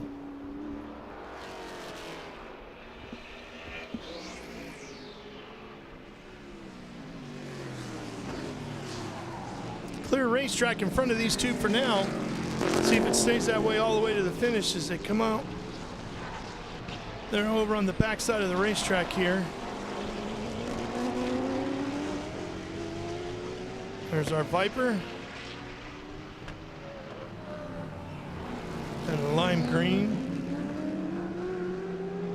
Out onto the Ullman Straight. Not quite close enough here to take advantage for Adam Andretti. If he's going to do this, he's going to have to do it on outright pace. About a half a second gap between the two. See if we get the white flag this time by or not.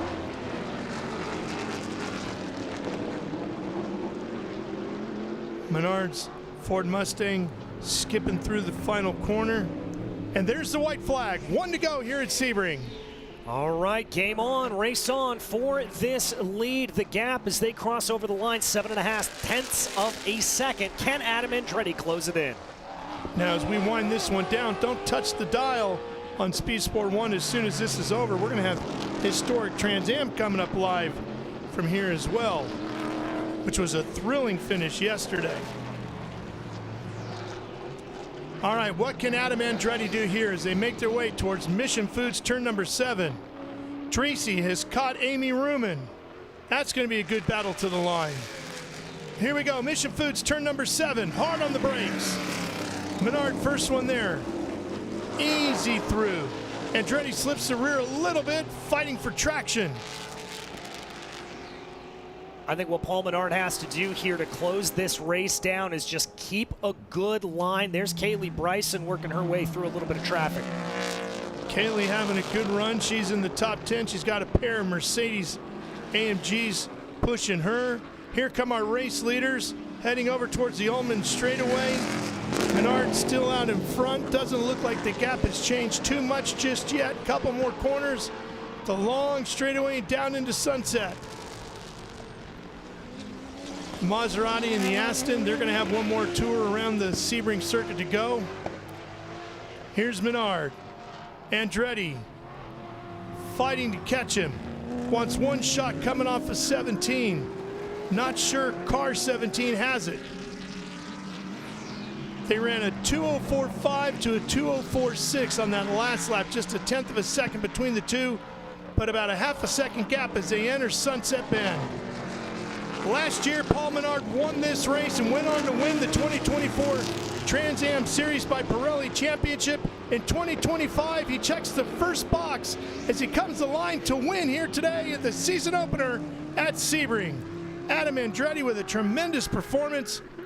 Battles through to finish second here this afternoon. Here comes the rest of the field. Amy Ruman looking for a top three. Tommy Dreese pushing. This is a fight for the final podium position. There's Utt in the 49. He's lapped down to Amy. There's Ruman, that red Corvette. She's going to be up on the podium here this afternoon at Sebring as well. Congrats to her as she gets Utt right at the line. Dreese, who had been penalized to the tail of the field. What an impressive run for Tommy. Almost gets third, ends up fourth. Yeah, it looked like there that I think he may have made a mistake on that last lap, maybe forcing him back a little bit from Ruman, but an impressive drive nonetheless. And PT, Paul Tracy, fights off Jones all the way to the finish, and they will finish with Tracy, I believe, in 6th. Jones in 7th after finishing again. We'll tell you the story. He was 13th yesterday in the NASCAR Xfinity race at Atlanta Motor Speedway. Hustles down here to Sebring, starts tail of the field, and a great run just outside the top 5. Yeah, good stuff there for them. Love that from Paul Menard. Glove off already, giving a big wave to the fans gathered around the circuit. Rest of the field crossing the line, closing out the day. It looks like in GT, Paul Tracy, of course, will get the class win. That's XGT. Tracy gets the class win. Kaylee Bryson will be second. Billy Griffin will be third. Danny Lowry would be fourth. GT1 goes to John DeGainer. SGT goes to Josh Carlson with Lee Saunders and Patrick Utt rounding out the podium there. GT is going to be Chris Coffey, Mike Fitzpatrick, and Colin Cohen. Maserati, Aston, Maserati. And that should take care of the top 3 in each of our divisions here, as well with Trans Am, which is Menard, Andretti, and Ruman. Good racing across the board. Great to see this GT1 category coming on in, a new catch-all category for GT cars. Okay, you got the Ullman straightaway to tell me what you take away from this as we set up for Road Atlanta. Well, I think the biggest thing that we've got to keep in mind here is that we're going to see a similar setup to what we saw last year.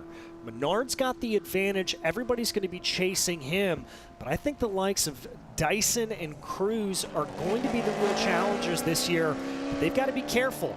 Dare I say Dyson overdrove the car a little bit in Road Atlanta last year, put him further on the back step. Menard is in the position he wants to be.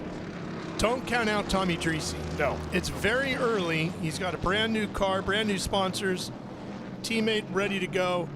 That car to go from the tail end of the field to finish 4th, 1 spot off the podium, that's a stout race car, and we know he's a championship-winning driver. I think you and I had this conversation before we went on the air. I think there's legitimately 5, maybe 6 drivers that can win this championship. Menard, Andretti, Cruz, Dyson, Dreese. Now, Tracy is not scheduled to run the whole season right now in that IRC car, but they said, you know what, if we're in the thick of things coming out of Road Atlanta, you never just know. Well, they're looking pretty good here today with a class win. And just outside the top 5 overall. I'm particularly excited to see what can happen if Kaylee Bryson didn't have that qualifying penalty where she changed tires. If she was able to start up with Paul Tracy, I think we would have saw a scrap for the ages. She is definitely got some speed in her in that Corvette. That's going to be a fun one to watch all season long as well.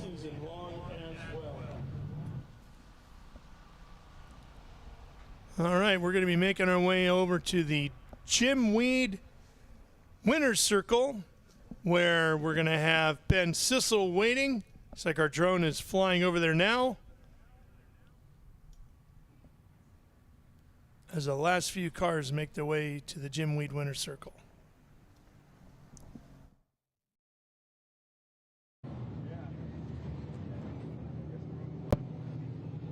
Yeah, first place, I think. Hey, Paul, give us a good celebration.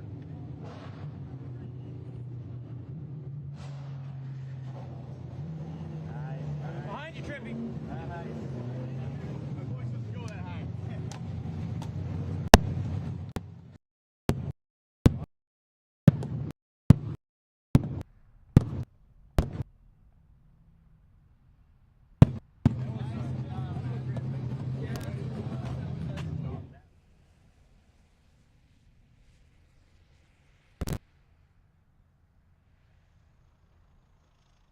They're going to come once we got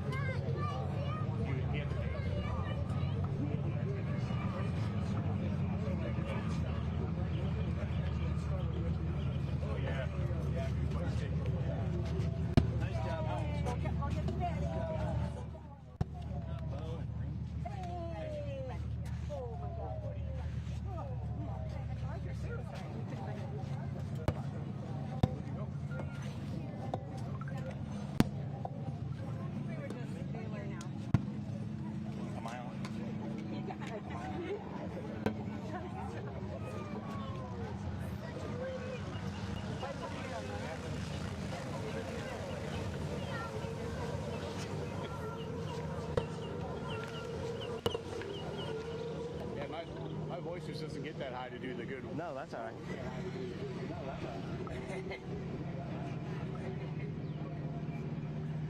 What are they showing right now?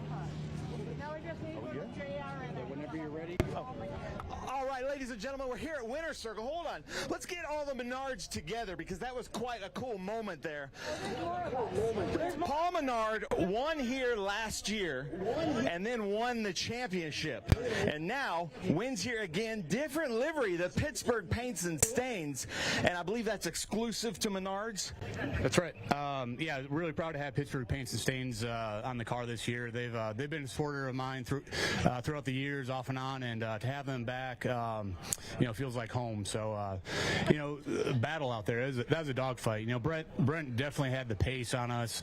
Definitely had some mechanical gremlin practice and things, and something happened. I saw a puff of smoke, then he pulled off. So, class act. We ran side by side a little bit and gave each other room. And Adam was really fast on the long run. I could take off, but kind of same story as last year. We lose the rear really bad throughout the race. So we get to work a little bit and figure that out. But all in all, really fast car, really fast Mustang, and I got a little work to do, but we'll go to Atlanta and do it again. How about that, ladies and gentlemen? The mark of a true champion. He's like, well, tomorrow. We'll debrief tonight and go through some good notes, and really proud of my guys. They worked their butts off this weekend. Had 2 cars this weekend with Brandon Jones, and I think he kept it clean and learned a lot for his NASCAR career. So good weekend. Nice. Now, Bo, Rennie, happy. I know your dad never showed how happy he really is, but are you guys happy? Not really surprised. But I'm not really surprised. Now, ladies and gentlemen, we have a great crowd here. You guys are welcome in here. Unbelievable. Come on in. But we're talking about pro racers like Paul Menard, and we've got what I say, elite pro racers like Paul Tracy. Paul Tracy, let's get by this car. I was talking to you yesterday. Welcome back to Trans Am, by the way, but I'm used to seeing you in TA2 with Doug Peterson. This IRC car came to VIR to go through tech, and it became the talk of the paddock. But Paul, what in the world is this thing?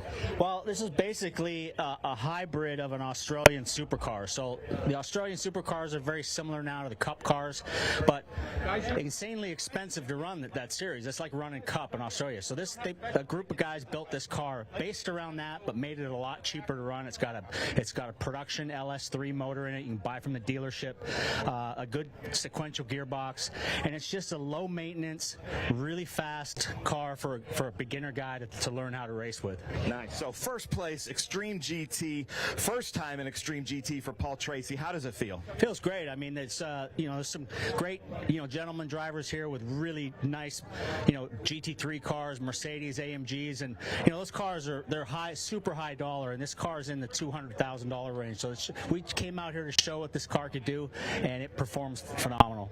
Unbelievable. So in the $200,000 range, and you're out there outperforming everybody. That's great. Yeah, no, we're really proud of what the team's been able to do, and we found a good home with these guys here in Trans Am to come out and run. Hopefully we can do some more. We're going to go to Road Atlanta, and hopefully we can do some more after that. Nice. Well, we need Paul Tracy in the Trans Am Series presented by Pirelli. So let's get some help to this IRC car so we can see Paul Tracy some more. Let me go try to find some more drivers here. Carlson, come here, man. Joshua Carlson here with Super GT. Josh, where did you finish? I won. Nice. Super GT wins for Josh Carlson. How was it out there, Josh? It was good. The car handled good. We were at Sebring last year, so we were able to get a good baseline in for this race, and we just kind of grew off of it and ran pretty good and won. Nice. I love it. Well, then, my friend John DeGainer, he raced with us in Trans Am last year in this Ron Fellows car. We developed a new class. First time with GT1 in Trans Am. You finished the race at Sebring, which is a win in itself. How does it feel, John? It feels great. I'm a little bit sore, but it feels great. It was really proud to bring the car out here and represent the new class and do a good job with the Trans Am team. Nice. I love it. John, congratulations. Then from 89X Motorsports, first time in Trans Am, that beautiful black Aston Martin. Mike Fitzpatrick, how does it feel? Feels awesome. It was a fantastic day. Weather held out, Sebring. Competition, that restart was hairy, but my hat goes off to all the TA drivers. It was crazy going back into 3, but there was no contact, so I appreciate that. I really like everybody here at the series. We'll definitely be back. The 89X Aston Martin ran flawlessly all weekend long, and the competition was great. So really, my hat's off to Trans Am. We look forward to coming back, and it was fantastic. Nice. Now, we were speaking earlier, but 89X has 4 or 5 more cars that could compete in the Trans Am Series. Is that correct? That is absolutely correct. What we're hoping to do is grow with Trans Am. We'd love to put 2 cars in SGT and 2 cars in GT. We've got lots of opportunities for customers out there. It's a great series. It's really aggressive, but it's really safe and really fun too. So definitely want to invite anybody who wants to come in, get into an Aston Martin full factory race car, come talk to us and get involved with Trans Am. Nice. I love it. I love it. Lucas, come follow me here because I see the new president of the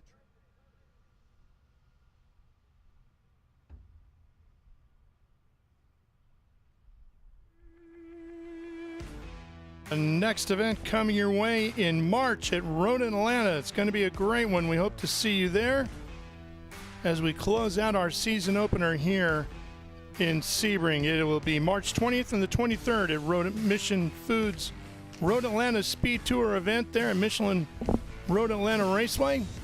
Want to thank our friends at Live Race Media for providing all of our coverage here today that you've seen on Speed Sport 1. For DJ Clark and Ben Sissel, I'm Ralph Shaheen. Congratulations to our winner in Trans Am Series presented by Pirelli and our new points leader, the 2024 champion, as we make our way to Road Atlanta, Paul Menard.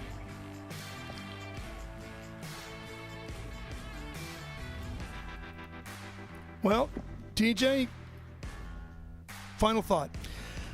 I think this is going to be another season for Paul Menard and to watch out for. I hope Paul Tracy's able to make more than just one race, but as I said earlier, maybe a 5-car battle here up for the top of this category in the TA class. Menard looked really good. Andretti looked really good. Obviously, the likes of Dyson and Cruz and Dreesy are going to be up there as well. This is going to be one where I think you're going to have to tune into every single race because I think every one of them is going to be a nail-biter. Every one of them is going to be as close as we saw this weekend. And I don't think we're going to know the victor of this series until we go to Circuit of the Americas. I think you're right. That'll be in November. But for now, it's Paul Menard standing atop the points and the top step of the podium as we wrap up the weekend here for the Trans Am Series presented by Pirelli, the legendary Sebring International Raceway. Fans all watching the activities over there in the Jim Weed Winner's Circle. And with that, We will say good afternoon, everybody. I'm Ralph Shaheen. So long. Thanks for watching on Speed Sport 1.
It's cool to have you on the podium, sir. Quite an honor. Nice job. And then in first place, last year's GT champion, starting on the top step. Come on, Sebring, get loud. Chris Coffey. Now, hold on, Andy. You're going to like this. Chris Coffey has a little tradition. Give us a little nature boy here. Woo! Nice. How about that? A little Ric Flair. All right, Colin Cohen, all the way from Dallas. What a great time out there. We have some fancy cars. The GT classes are starting to grow. I absolutely love it. How was your race? It was a great race to the extent I saw anybody. But to that, I'd like to say to the Trans Am guys, the TA guys, thank you. Thank you very much for your consideration and help. I've made a great event for me. Thank you. Nice. I love it. How about that? Colin Cohen. Then we're going to come over here. Mike Fitzpatrick, 89X. How was your race out there? Again, fantastic. Again, it was great to be here with Trans Am. Competition was certainly great. My hat goes off to Chris and all the fans out here, so we appreciate the support. Looking forward to doing a whole bunch more. Nice. How about that? And your shop is right here, is that correct? We've got a brand new facility 1 mile from the track here, so anybody needs anything, but we look forward to being here all the time, so thank you. Nice. All right, Chris Coffey, take the mic and tell us about your race out there. Well, that race was pretty awesome. This guy right here kept me honest from start to finish. I mean, we were basically nose to tail the whole way. It was absolutely incredible, and I can't thank my crew enough, Alex and Xavier. We worked all night last night. We tried to set up change and ended up damaging the car in the process, and we didn't really know what we had to start the race, and thankfully we got it right back to where it was. So I got to thank my wife, Morgan, my son, Sam, Colin here. He makes all this possible for me, so I can't thank him enough, and this is absolutely incredible, and I'm glad to start the year off right. Nice. There we go. Come on now, get loud, Sebring. GT class, a little Ric Flair there. Hold those trophies up. Colin Cohen, Mike Fitzpatrick, and Chris Coffey starting the season off well. Mike Fitzpatrick, we hope to see you back in the Trans Am Series. Great driving, beautiful car. Are you guys having fun? Now, immediately following this, you hear those historic Trans Am cars warming up. They're going to be in pit lane for a fan walk. And those are cars that actually raced in the series. But let's talk about modern Trans Am right here with Colin Cohen, Mike Fitzpatrick, and Chris Coffey. Hold that trophy up, Colin. And then you guys got to get loud if you want some hats. Come on now. Again, a huge shout out to Sebring International Raceway for providing this fantastic weather. Oh, look at Colin. Colin wants to drink it. Very nice, very nice. Hey, gentlemen, congratulations. That was some great racing out there. Beautiful cars. Super GT. This is a great category. So, third place in his TA2 car. First time in Super GT. Let's hear it. My good friend Patrick Utt with that safe quip. Beautiful car with TRB Autosport. And then, second place. I haven't seen him in this car.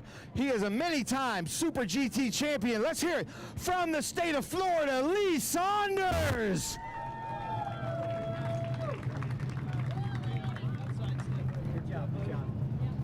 And then there was a tough fight for the championship last year in Super GT. He decided to change the livery on the car, and now he's on the top step. Let's hear it for Joshua Carlson. All the way from the heart of the Midwest, ladies and gentlemen. Patrick Utt, so excited to talk to you, man. On the podium here at the Trans Am Series, I know you've loved this series for a long time. This has got to feel good. Tell us about your race. Well, they told me to go to the podium, and I said, how do I get there? So it's a new experience for me. Love the Trans Am Series. Happy to be here. I spun early on in the race and was at the back end of the field just trying to catch up, and there was a caution, so I caught up. I caught Lee. I did get by him. It was kind of a gutsy thing. I was probably overdriving a bit, trying to stay ahead of him, and I ended up spinning again at one. So, but I was able to hang on for third. Nice. How about that? How about the honesty there with the race quip car of Patrick Utt? Nice job, Patrick. Proud of you, man. Nice job. TRB Autosport. Lee Saunders, you and Josh, and Kaylee had a great battles last year, and it looks like it's still going to stay the same. I'm not used to seeing you in that car, but how was your race out there? Hey, thank you. First of all, I want to thank my Lord and Savior Jesus Christ for this wonderful day, this beautiful country we live in, and the ability, the absolute just blessing that we get to come out here and have this kind of fun.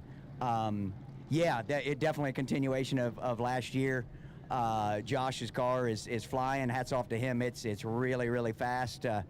And we had a little accident with our car, so we're trying to figure this one out for a race or two. But KSR, the guys from KSR, CJ and Eddie, they worked their butt off for about a week and a half to get this thing ready. And hopefully we'll get it figured out a little bit, and maybe we can give Josh a little bit more of a challenge. But just had a great time with everybody out here in the class, and so much fun. Thank you so much. Nice. How about that? Lee Saunders, ladies and gentlemen. And Josh, I have to ask, is blue faster? Take the mic. I would say, yeah. I mean, we took away the neon and then we started winning. So I would say, I think that, added a couple horsepower to the car and a little more aerodynamic. So I was very happy to be able to win this race and dominate through most of the weekend. We had a good baseline going this week, and we built off of it and was able to secure the win. Thanks to Insiva for coming back on board this year, and JCR Holdings, Altest Inc., TC Fab, Dirks LTD. I wouldn't be able to race without their support, my family for being super supportive. Shout out to my barber, Alex, the Alley Cat. He's watching the stream. And hopefully we can develop his car a little bit more. I hope I can, start racing a little bit closer with him later in the season. And congrats on Patrick Utt for the first Trans Am podium. That's pretty exciting. And yeah. Perfect. Come on now, get loud. Joshua Carlson on the top step. Then we have Lee Saunders, Patrick Utt. Hold those trophies up. Nice. I like that. I like this crowd. Keep it up, Sebring. Even the 3GT crowd is clapping for us. I like that. All right, Sebring SpeedTour. Woo-hoo! Look out, Chris. Get loud. Patrick Utt, Lee Saunders, Joshua Carlson here at Sebring International Raceway, where there is a ton of Trans Am history. Then, all right. Apple for Carlson. Hang on. Yeah. Carlson, how old are you? 20. Oh, we know whose eyes are getting sprayed now. Go for it, gentlemen. Let's hear it, Sebring. Ooh, Patrick Utt. I like that. Ooh, right into the eyes of the competitors. Come on, let's hear it one more time for Super GT. Where is Kevin? All right, I need a big round of applause. Kevin from the Make-A-Wish Foundation loves motorsports. Kevin, obviously is a fighter, and he wants to be a race car driver. Hold on, come. You guys are excused. Sorry about that. You are going to be our trophy presenter with the legend Andy Lally for Extreme GT. How does that feel, Kevin? Feels great. Feels great to be up here. Have you ever met a winner of the 24 Hours of Daytona? No. Well, you have now. This is the legend Andy Lally. How about that? Ladies and gentlemen, Kevin from Make-A-Wish Foundation. All right, you're going to help hand out the trophies, Kevin.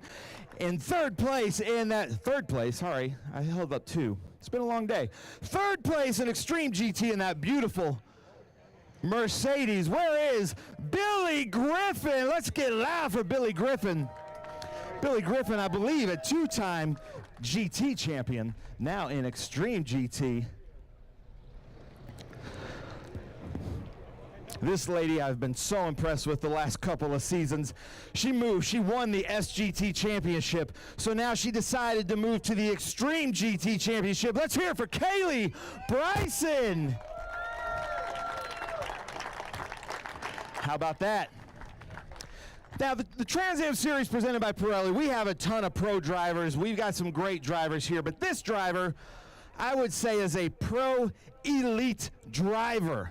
Also, one of my favorite commentators, driving this IRC Liquid Molly car all the way from Australia. Let's hear it for Paul Tracy, PT, the legend. Now, the car is from Australia. PT is from Canada. Kevin, you just met what I consider an Indy 500 winner in Paul Tracy. How does that feel? It feels amazing. Nice. Am I allowed to say that? I know you like that. All right, Billy Griffin, third place, Extreme GT. How's it feel out there? It felt good. I just wish it stayed green. I thought maybe I might have something if he got a little loose at the end, but Kaylee had a brilliant restart. I'd like to thank Danny Bridgehall Bennett for making this opportunity possible. Danny has one rule: don't hit my car with the other car. I did it twice. So did you really? I did, yep. So where is Danny? I don't know. He's probably at the trailer getting ready to beat me up or something. So, but I'd like to thank everybody here. I love this place. I love Trans Am. This is definitely my home. So thank you, everybody at Trans Am. Thank you for having this opportunity. Did you enjoy your last race with Danny Lowry's car? Yeah, well, actually, I own it now, so he can't take it away from me anymore. So it's mine. So, but I do have to fix it a little bit. Maybe fix his. We'll be at my body shop next week, I guess. Nice. Thank you. How about that, ladies and gentlemen? Billy Griffin, multiple champion in GT class. Kaylee Bryson, you just keep breaking that glass ceiling. How was it out there? Yeah, that was a lot. We had to start 23rd, so I had my work cut out for me, and I was like, thank goodness we got a caution. That really saved our race. But we had a really good restart and kind of got up to second and really had a good battle with these guys. And that was a lot of fun. And running XGT, this car is probably 8 seconds faster than what I'm used to. So I had my hands full just trying to learn that and learn the car. This car's so quick, so I'm trying to keep up with it. But huge thanks to LSI for the opportunity to come and run this car, and the crew for working their tails off making this car fast. It's been a really fun weekend. I'm looking forward to a really fun year. Nice. Kaylee Bryson, ladies and gentlemen. And it is my honor as a longtime fan to hand the mic to Paul Tracy. Paul, tell us about your race. It was great. All thanks to the guys from IRC for inviting me out here to come test this car for them. We're really just trying to get it up to speed and get used to it and see how it performs at these Trans Am events. But you know, what a great event Tony Pirelli has put on. He's built this series up, and you see the amount of cars here and the enthusiasts and the people racing everything from the big TA cars all the way down to the sportsman stuff. It's just great to see, and we're looking forward to next week. And had a great race. You're aggressive. I like that. But I've had a great week. Got married a week ago to my wife, Lisa, and she said, where are we going on our honeymoon? I said, Sebring. She said, where?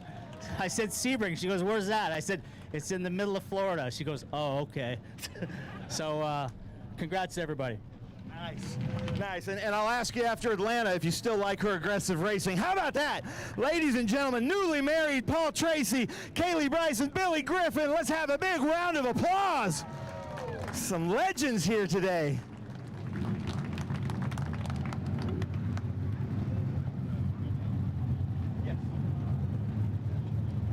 All right, come on now. There's some great music happening over there. We need to get loud. Let's hear it. Billy Griffin, Kaylee Bryson, Paul Tracy. Paul Tracy on the top step in the Trans Am Series presented by Pirelli. That's just cool for me to be able to say. I love that. Uh-oh. Kaylee, how old are you? 23. There we go. You're legal. How about that round of applause? Nobody's spraying each other. That looks like a brand new suit for Paul Tracy, so he didn't want to get that dirty. All right, come on now. You guys welcome off. Nice job. Paul, lovely having you in the series, man. Seriously. Kaylee, nice job. GT1, a brand new class in the Trans Am Series presented by Pirelli. Unfortunately, only one car, but man, hard-fought battle. He's been here the last couple times with us. He's racing in Group 6, 6GT. He's a winner in Group 6 this weekend. Let's hear it. John DeGainer racing the legend Ron Fellows car, the Hall of Famer Ron Fellows car. Come on now, get loud. John DeGainer. Oh, John. Careful. All right. Man, I'm so proud of you. Nice job. Sebring is so rough. Take the mic. Tell us about your race. Well, first I want to thank my father and the team for all the support. 2 races right back to back with the Devon and then this. Really a pleasure to be here, Andy, with the new class, and hopefully we can get a lot more cars here. But a great weekend. I didn't have anything for the new cars or even some of the XGT cars, but hopefully we put on a good show for the crowd and made Ron Fellows proud. Made Ron Fellows proud. Hold that up, John DeGainer. Made your dad proud as well. I see him over there filming. All right, look at Chris here. John, that was awesome. I love seeing that. And Sebring is a rough track, and you're putting some miles in this weekend. Come on now, Sebring, get loud. A vintage racer, a professional Trans Am racer, John DeGainer. Hey, come here now, red shirt. There you go. I like that. There you go, John. Nice job. Congratulations. Because this gentleman has to go, we're talking about all. Oh, hold your trophy up real quick. Talk about all the stars that are here, but I promise you, you're going to want to get this guy's autograph because he is going to be a huge star in NASCAR. Our 2023 Cube 3 Architecture TA2 champion is running for the Trans Am TA Championship. Let's hear it for Brent Cruz, the MCO Gears lap leader, number 70. Brent, you were the class of the field out there, and I know you struggled with some mechanical gremlins yesterday. What happened? Yeah, they're still trying to figure it out. I think it was something with the transmission, but can't thank my guys enough in Nitro Motorsports. Want to thank the good Lord above for keeping me safe. Something that can really go. Give a huge thank you to Bill Riley, a part of this Nitro Motorsports group. Every day back at Toyota. I can't thank for letting me be here, Mobile One for keeping me going. But thank you all you great fans for being here, and I hope you guys have a great rest of your day. Stay cold. Yep. Nice. All right, hold on. Stay here. We got to get a photo of you. Brent Cruz, ladies and gentlemen, remember that name. Running for a Trans Am Championship this year, and it's been so much fun to work with him. Unbelievable driver and great person, and that is what we love in the Trans Am family. Speaking of the Trans Am family, Friday night we had a Hall of Fame induction for Trans Am, the likes of Roger Penske, Dan Gurney, Paul Gentilozzi, Wally Dallenbach Jr., all the legends of Trans Am. And in the inaugural class, two-time champion Amy Ruman, today coming in 3rd place. So let's hear it. Trans Am Hall of Famer Amy Ruman, McNichols Chevrolet Valley Automotive Group. Amy, I'm so happy. Nice job. Great job. He had a bad shunt yesterday in the Cube 3 Architecture TA2 Series. I spoke to Andy last night at dinner, and we weren't sure he was going to make it, but Andy said once he heard that this team was maybe looking at a different driver, he jumped out of the hospital, came in here, got 2nd place with Burton Racing. Let's hear it in that top liner Chevrolet Camaro, Adam Andretti. Are you guys paying attention? We have Andy Lally here. We've had Paul Tracy here. We have an Andretti here. Unbelievable. And now, talking about big names, 1st place. He won here last year, and then he won our championship last year, and it's starting good for this Pittsburgh Paints and Stains premier car of Paul Menard, 2024 TA champion. There we go. There comes the crowd. Nice job. Man, The legends are all over the place here. Amy Ruman, Trans Am Hall of Famer. How was your race out there? Well, we weren't the fastest car today, but we were persistent. We got ourselves up here on the podium, and obviously this weekend is super special for us. Being inducted in the Hall of Fame, I couldn't be more proud of my team and my parents. I couldn't have done it without them, and I want to personally thank Tony Pirelli for putting everything together. I mean, what a show we had on Friday night. And, you know, I got to thank McNichols and Valley Automotive. Brian O'Donnell's here with us today, so I'm super proud to be up here. We persevered and got us a good third place. Nice. How about that? How about that? Amy Ruman. Awesome. Adam Andretti, I was worried about you last night. I texted you. You're like, yeah, I think I'm okay. Not sure. Then you come out here with that beautiful top liner Chevy Camaro. You got to feel good now. How was the race? Yeah, adrenaline is a wonderful blessing from our Lord above, isn't it? And and a huge thank you again to everyone and their concerns from yesterday. It was a heck of a shunt, one of my biggest ones in my career for sure. And but the first responders, everyone in the medical staff that treated me was awesome yesterday. We got back out here to qualify and ran the race and tried to run this guy down. And honestly, physically, I just wasn't there. Like, my hands were going numb and some things were happening, I believe, from yesterday's accident. But no excuses. We brought that top liner Chevrolet Camaro home in third for Burton Racing. Those guys deserve every ounce of that. And looking forward to having a heck of a championship with this guy. And you know, he ran away from us too much last year, and we were able to keep him in sights today. And so we feel like we're gaining ground like we need to. And so I'm really excited about what 2025 season is going to offer us. We definitely didn't start Sebring out like this last year, so feeling really good and positive, and got to give a big shout out to the Lord above. You know, he keeps us all safe and good here, gives us this beautiful weather, and these fans. I mean, we've had 2 awesome grid walks in 2 days. What an amazing group of people. Thanks for coming out. You know, what a weekend with the Hall of Fame ceremony you mentioned. To be on the podium with these two is just such a blessing. And then Kyle over there for Make-A-Wish Foundation, buddy, we're behind you. Oh, Kevin, I'm sorry, Kevin.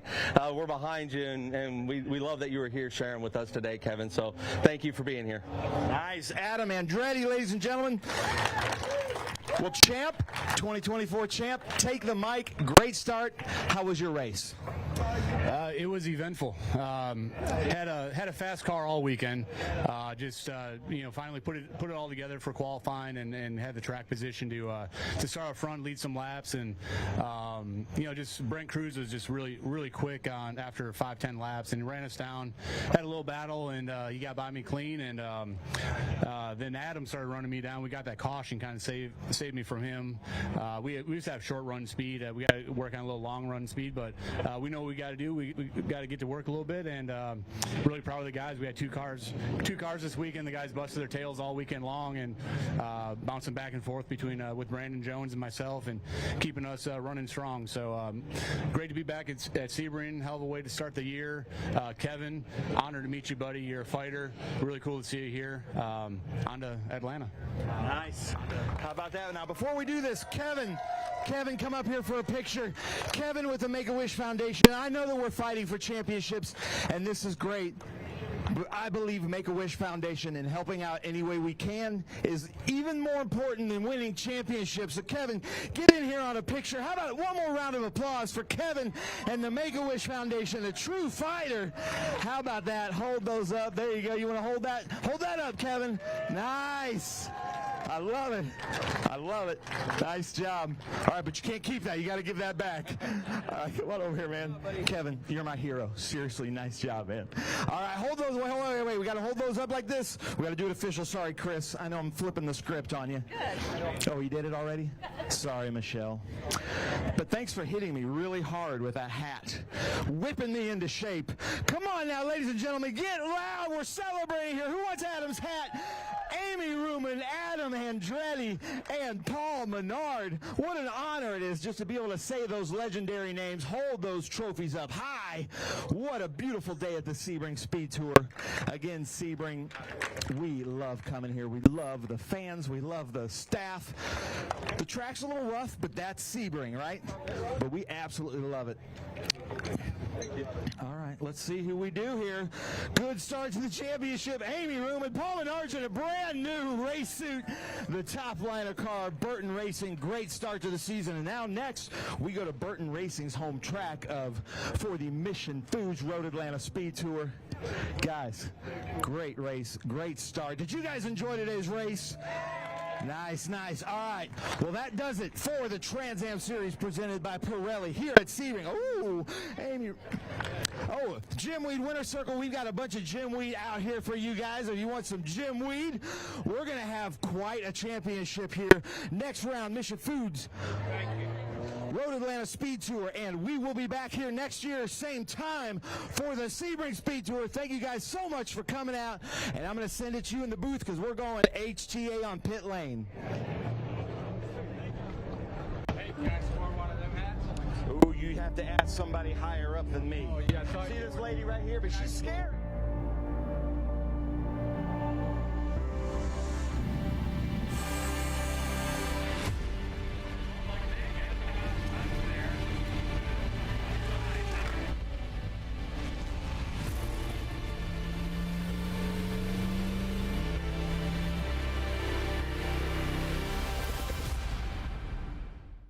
You've got a business to run, big and heavy products to ship, and customers who need them now. When you've got the right Mission driver Foods and the Road right Atlanta equipment, you can bet on a spectacular result. Bennett understands complex logistics and puts the best team, the most time, and the latest technology into every customer relationship. So you can sit back, relax, and enjoy the race. Let us handle the rest. Together, we can move anything.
The Mission Foods Road Atlanta Speed Tour returns to Michelin Raceway, Road Atlanta, March 21st through the 23rd, featuring the Trans Am Series presented by Pirelli, the Sports Car Vintage Racing Association, International GT, PSSA, FRP, and the Janetta Challenge. Saturday, you can take part in the Haggerty Cars and Caffeine Car Show with Parade Lab. You do not want to miss the Road Atlanta Speed Tour, March 21st through the 23rd. For tickets, simply go to speedtour.net. Architecture is about everything. We change the environment. We are changing how people live in the environment today. So we basically put our fingerprint on the future of what the United States looks like.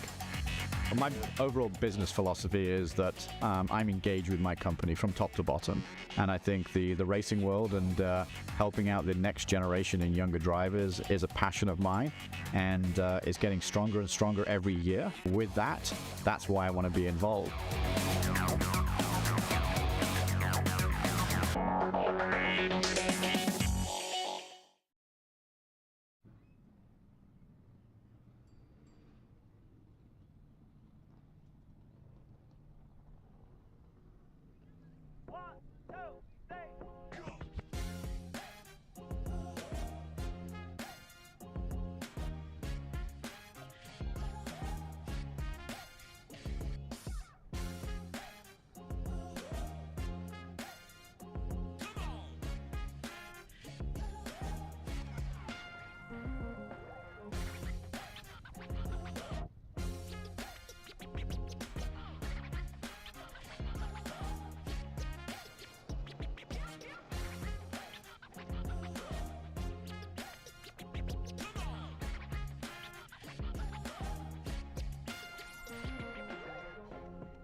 Well, ladies and gentlemen, a lot of people ask us what are the different classes in SVRA, because we technically have 12 classes and then a few special classes. This is a great representation of a Group 1 car, a 1300cc small, nimble, light car. So it's got 1300 cc's. This one's in the rear, but MGs, midgets, Bridgets, all kinds of things like that. But also Group 1 cars had to be built in a factory. So that is a small bore production car is a Group 1 car. SVRA Group 3, one of my favorites because I always love the small bore British production cars.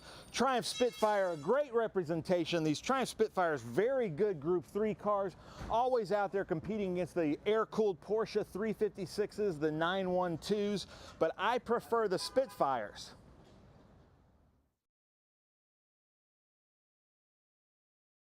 So Group 4, I can't think of a better representation than the beautiful Lotus 11.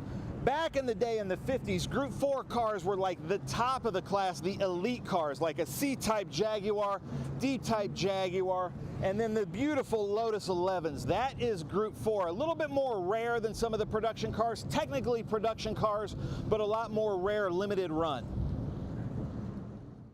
Group 5A, the sports racers, one of the most competitive classes we have in SVRA, a driver's class. These cars are easy to maintain, relatively inexpensive. They have 2-liter Ford Pinto engines that you could easily source back in the day from junkyards, and then the bodies are just little pieces of fiberglass. Really fun as 5A sports racers. SVRA 5B, a really fun group to watch, especially the really quick ones at 5B tend to be these Lotus 23s, the 23Bs, 1600cc engine. But something that Travis, the driver, just pointed out, you got 4 lug nuts up front, 6 lug nuts in the back, and that became quite a fiasco in the FIA back in the day. So SVRA Group 6, always a favorite of the crowds, the production American factory-built muscle cars with some race provenance, especially when you bring something like a Shelby GT350, an actual Shelby, and you will see these quite a bit at an SVRA weekend. Group 7, some of our sports racers, but this is a 2-liter, a little bit more beefed up, a little bit more downforce, a little bit more aggressive. They call it kind of the mini Can-Am. These are some crazy cars with crazy ideas as Group 7 and a lot of fun to watch.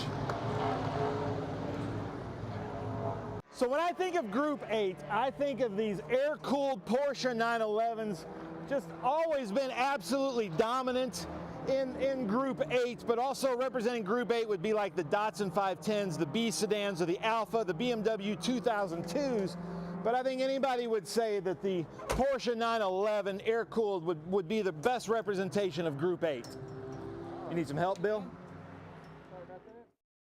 So Group 10, kind of a catch-all to tube frame cars. So ex-Trans Am cars, some ex-IMSA cars, but then a really big growing group in SVRA is this Group 10 stock car. So you've got stock cars that would have run late model, NASCAR, Xfinity. Then we've got the Craftsman Truck Series over here. But Group 10 tube frame, custom built race cars from Trans Am, NASCAR, and IMSA. SVRA Group 11, and when you talk about Group 11, that's kind of like the prototypes, the LMP cars, but we might as well highlight the most famous Group 11 car, this Audi that just kind of changed everything in motorsports, but also this very car, Audi itself claims as the most winning Audi ever made, great thanks to Travis Engen, the pilot of this beautiful Audi R8. Group 12A, modern production muscle cars. So these are big, like 5-liter, basically our modern version of Group 6 cars, but a Ford factory production car that is a vintage car because it's kind of been obsoleted from recent racing, and we have a place for it here in Group 12 and SVRA. So a standalone group, maybe the most strict, historic Trans Am, easily a crowd favorite in vintage racing and SVRA. These cars here, it's just crazy being around them. These are actually the cars, just as they were, that actually raced in the Trans Am series back in the day. They have to be set up the way they were. And they are so strict, come with me here, that if they don't have pictures proving that this car had this Bell sticker on it, or Castrol, or any of these stickers, they can't run it. It has to look exactly like it did back when Pirelli Jones ran this car in Trans Am.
Ladies and gentlemen, welcome back to the Sebring SpeedTour.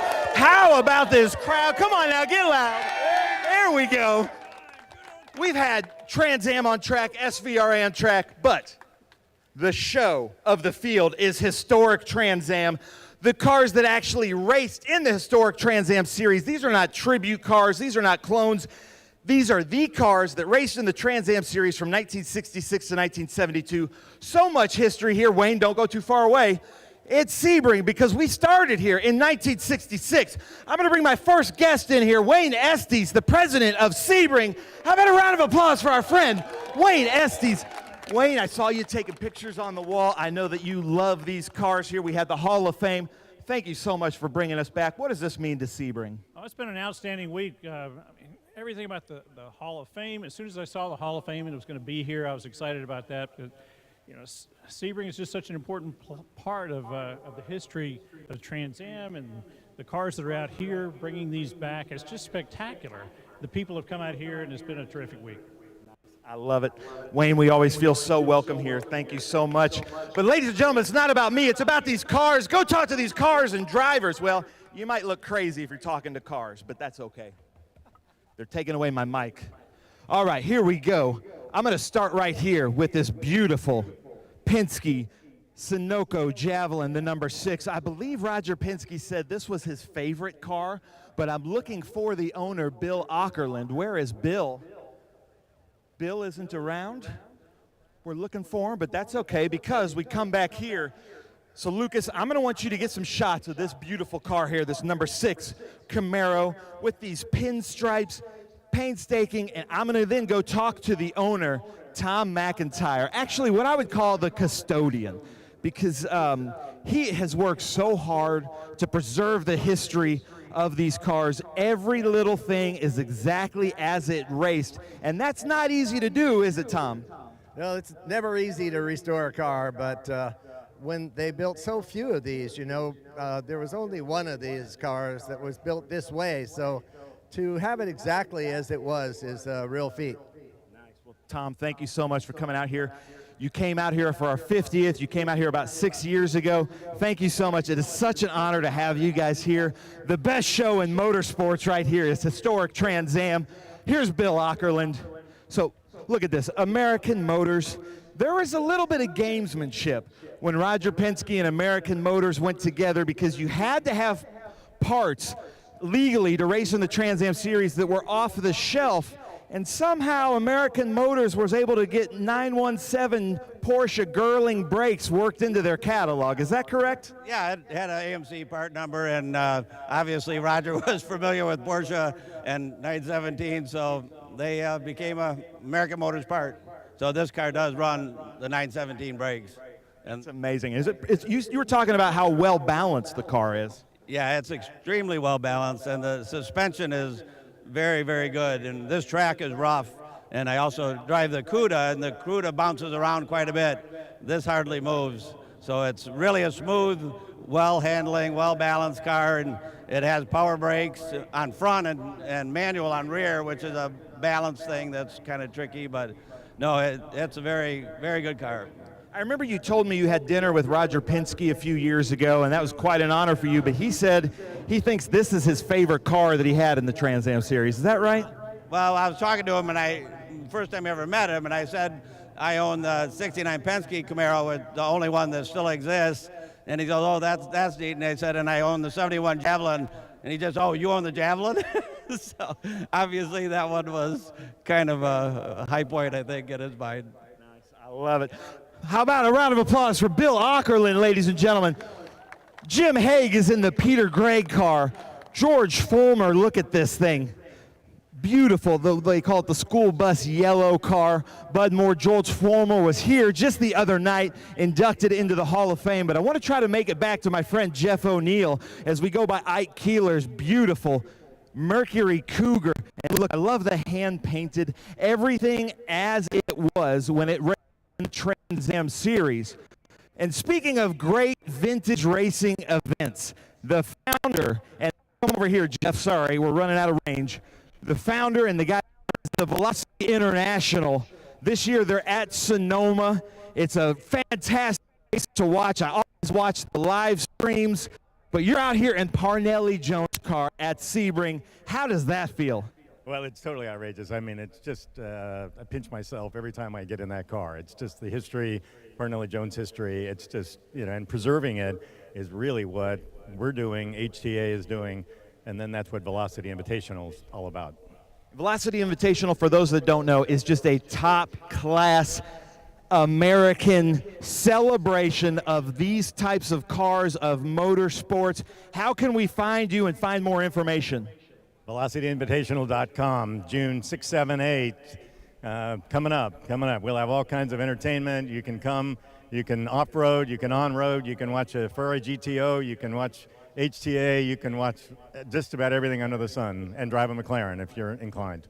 Nice, I love it. No, I see my friend Tommy Dreese, who just got out of his 900 horsepower Trans Am car, Tread Shorts. Tommy Dreese, you're ignoring me. That's not like you, man.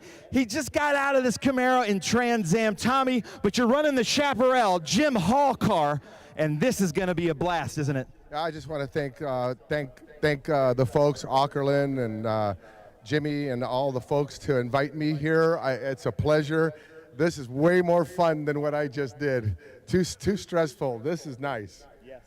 This is nice, and you're about to hear some beautiful music. I'm going to send it back up to the booth, and then we're going to come back here for some pomp and circumstance, and then we're going to hear these guys hit the loud pedals coming down the main straight. Let's have a round of applause for historic Trans Am. All right, thank you, Ben Sissel. Some beautiful machinery getting ready to go with historic Trans Am here on our Mission Foods Speed Tour weekend as we roll on here at Sebring. Historic Trans Am getting ready to be our next activity on the racetrack. Ford POS 302 Mustangs, Penske Javelins, Chevy Camaros. You saw the Mercury Cougar, the Craig Ghost, the Pontiac Tempest GTO is here. C28 Shelby Mustangs. What a field. And they're going to be roaring around Sebring just like they did in 1970 here shortly. Now's the time to find your favorite spot along the fence if you haven't had a chance to do so. Make that last run to the refrigerator if you're watching with us at home. And get ready. Historic Trans Am is coming up right after these messages. So stay with us. We're going to be racing here shortly on a beautiful and warm Sunday afternoon at Sebring International Raceway.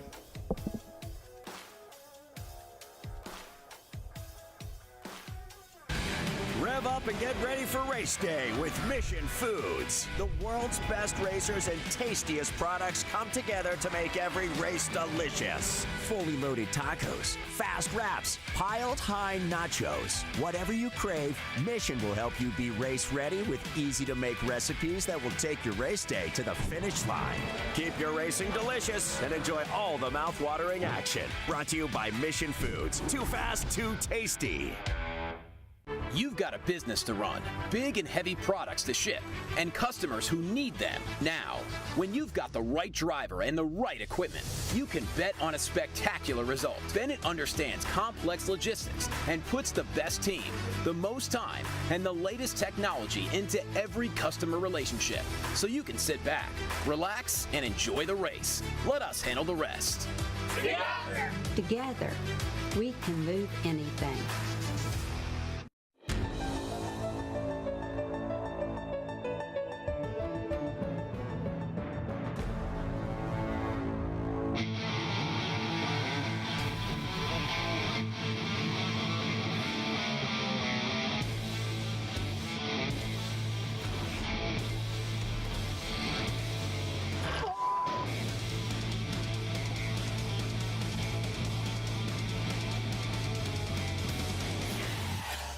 Okay, so pretend this is your race car. It's on the trailer, and you have an accident. Ouch! At least your truck's insurance will pay for another one? Yeah, not so fast. Standard insurance won't replace your race car, whether it's in the trailer, in the paddock, in the garage, or the repair shop. But at Hagerty, we can protect it for what it's really worth anytime it's off the track. No matter what or where you race, offer less than a set of race tires. Hagerty, let's drive together. Beautiful sunny afternoon. Temperatures approaching 80 degrees here at the legendary Sebring International Raceway. Welcome and thanks for tuning in to our live coverage here on Speed Sport 1 as we get ready for historic Trans Am here on this famed airport circuit. Let's head now down trackside. Here's Ben Sissel with our opening ceremonies. Well, thank you very much, Ralph. Such an honor. But I want to step out. I'm going to still talk to you, but it's not about me. It's about these cars here at the Sebring Speed Tour. Look at this, ladies and gentlemen. This is art to me. Unbelievable. We are so honored to be here with historic Trans Am V cars that raced between 1966 and 1972 in Trans Am. But I'm going to give it over to my friend right here, Bill Knox, to lead us off in an invocation, making sure all these drivers behave out there and are safe. Bill, take it away. If you'll join me in prayer. Heavenly Father, as we come to you today, we give you all the praise for this glorious day that you've provided and our ability to be at this historic track.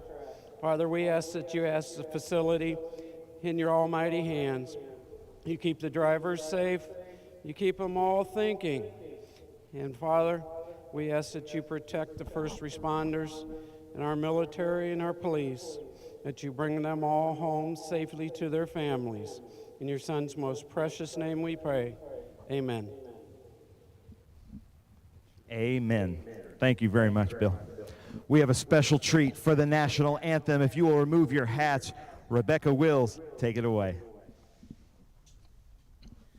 Oh, say, can you see by the dawn's early light what so proudly we hailed at the twilight's last gleaming, whose broad stripes and bright stars through the perilous fight o'er the ramparts we watched were so gallantly streaming, and the rocket's red glare, the bombs bursting in air, gave proof through the night that our flag was still there.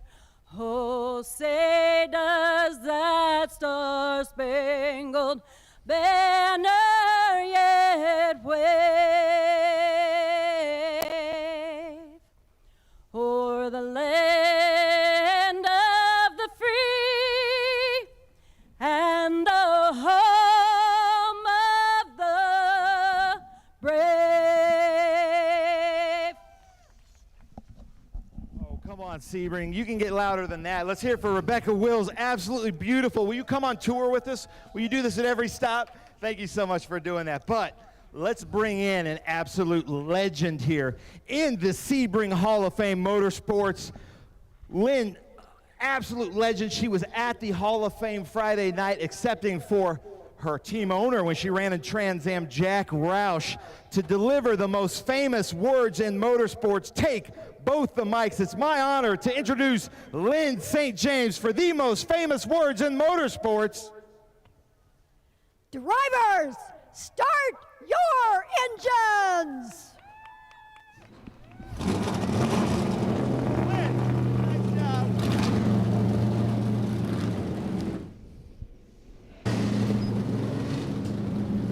All right, here comes the thunder. Nicely done, Lynn.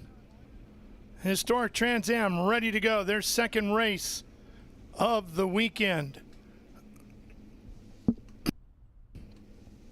Their first race yesterday was a thriller all the way to the line. And we're expecting more of the same here today. Yesterday, the Ford Javelin going after that Boss 302 Ford Mustang. And we could have a repeat of that here this afternoon.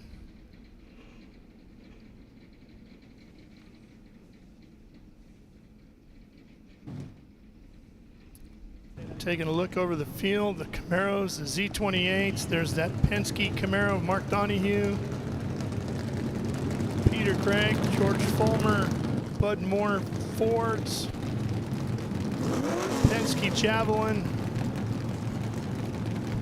all ready to go.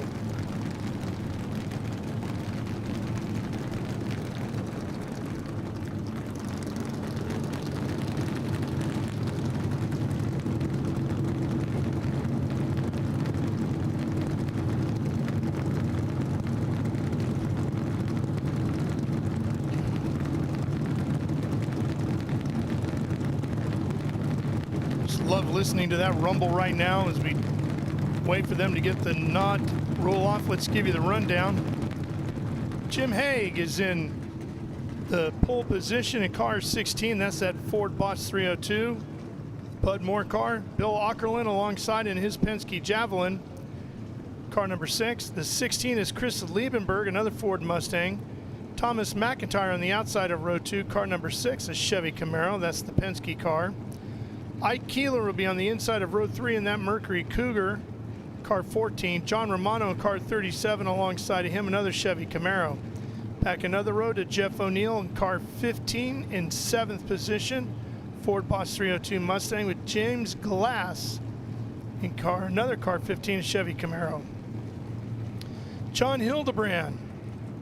J.R. Hildebrand's dad has the famed Pontiac Tempest GTO known as the Gray Ghost, car 49 in 9th. Robert Canepa in the 81, another Ford Boss 302. Tommy Dreese has the Chaparral Chevy Camaro, car number 1 in 11th. Bill Godwin near him in car 23. That's another Z28 Camaro. And it's Kevin Sidner, car 83 of Ford Boss 302. Peter Clute from Canada is here with his Ford Shelby Mustang, car 63.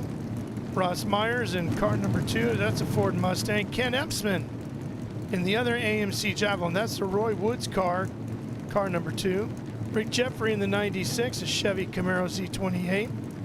Steve Edemeow in a Ford Mustang Boss 302, car 78. Dennis Singleton, car 13, Chevy Camaro. Steve Link, car 72, Chevy Camaro Z28. And rounding out the field in a Ford Boss 302, Ken Adams, car number 11. 21 cars set to go racing here in our second historic Trans Am event around the 3.7 mile Sebring International Raceway.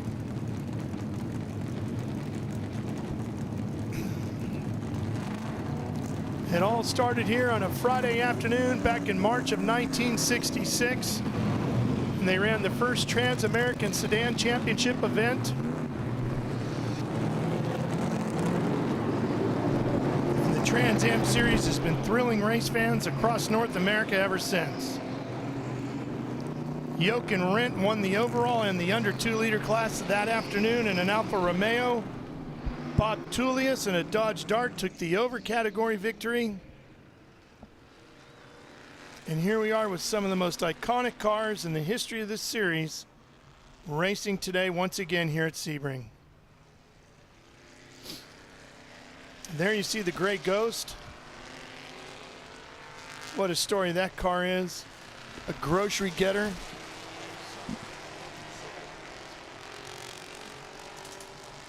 Turned into a race car. Turned into one of the most legendary race cars in the history of Trans Am.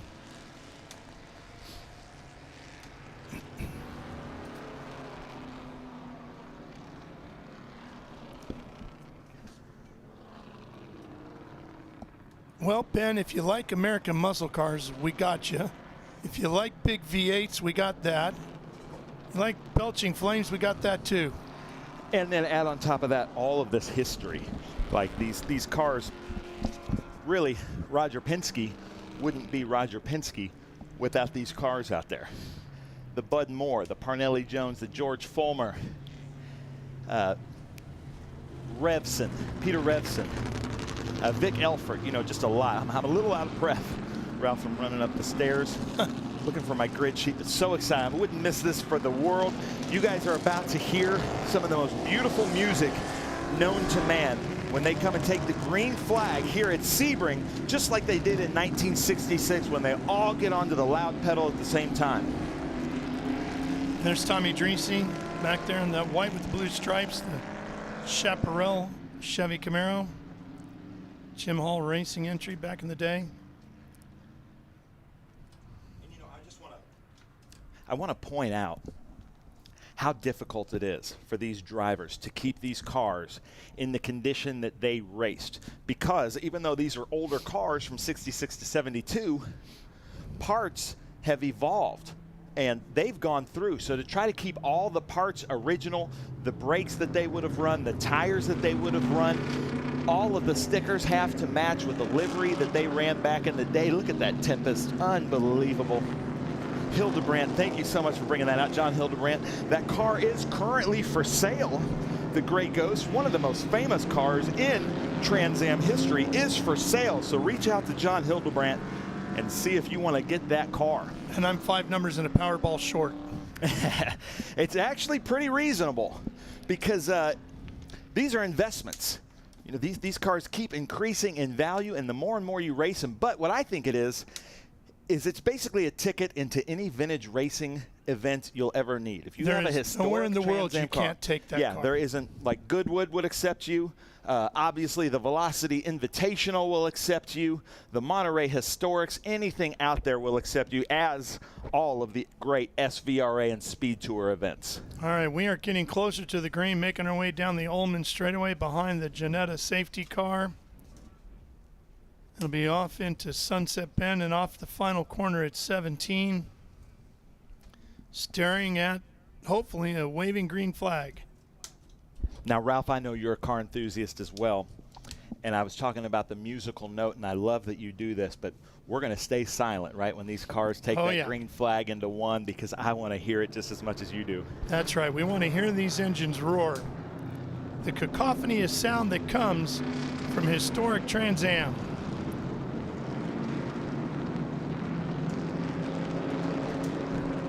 Here we go, coming off at turn 17. The Janetta safety car is off course. Watching the flag stand. Under the bridge, and there's the green, and we're off and racing with historic Trans Am at Sebring.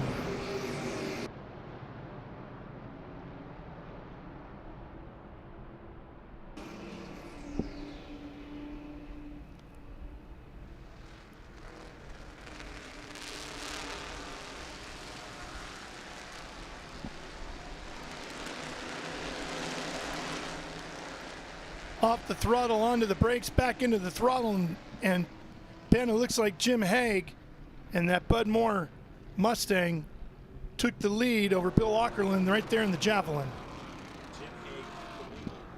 Jim Haig, unbelievable driver in historic Trans Am. I've been following these drivers for about 12 or 15 years. Unbelievable group, just great guys to hang out with. But yeah, here comes Jim Haig, Bill Ockerland, and Chris Liebenberg from Three Dog Garage into Mission Foods turn 7, followed by Ike Keeler.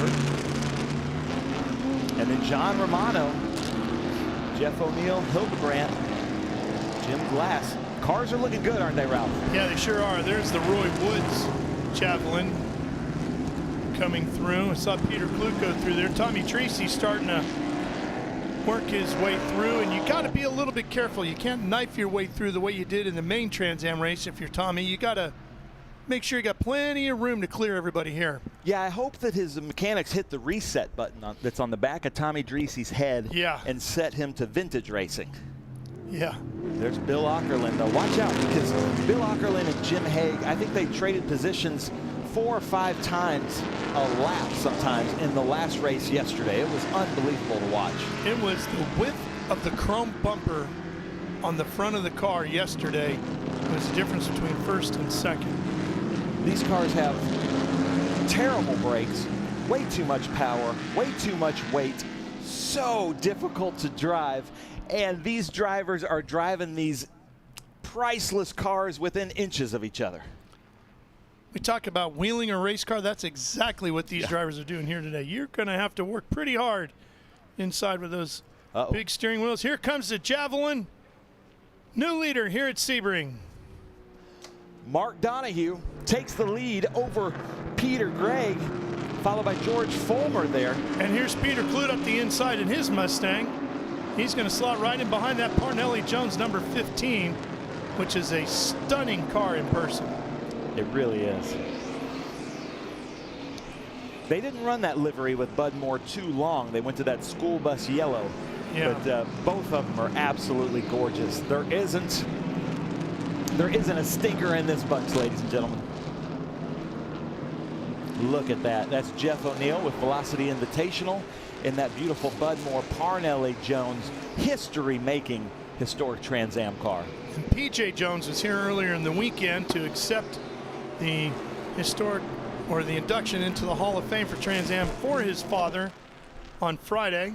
it was great too, because Racer Magazine had developed these great videos. So as PJ gets up on the stage, he talked about his dad's career in off-road racing and how that translated to Parnelli Jones off-roading the cars in Trans Am. And right when he said that, you saw a picture, video images of Parnelli Jones making a pass through the grass as he said that. And he didn't even know that was happening, but we couldn't have timed it any better.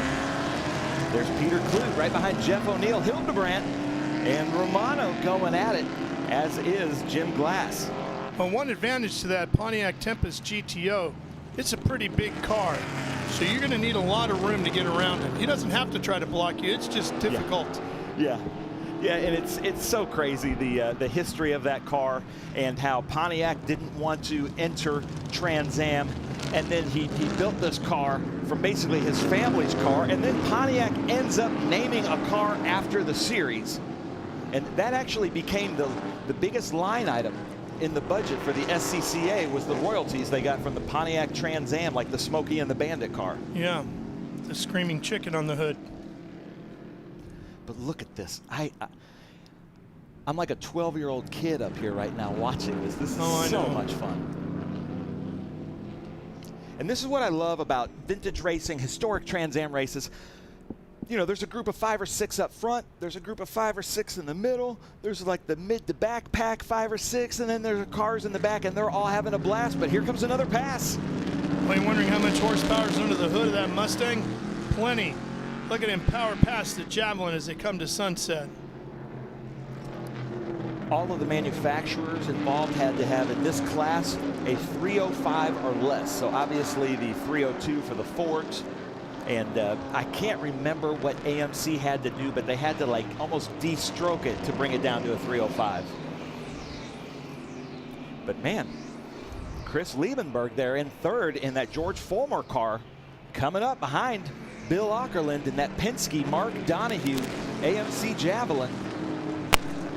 These guys run hard too. They're stunning cars, but they don't just, they're no trailer queens here. I did a video years ago when they came to Watkins Glen and put a camera in that car of Ken Epsman looking over his shoulder. And he is so smooth, it looks like he's just driving to the grocery store, where all the other drivers are just sawing at the wheel. I don't know how he has that thing set up, but very, very smooth. There's the 83. I believe that's my friend Ken Adams.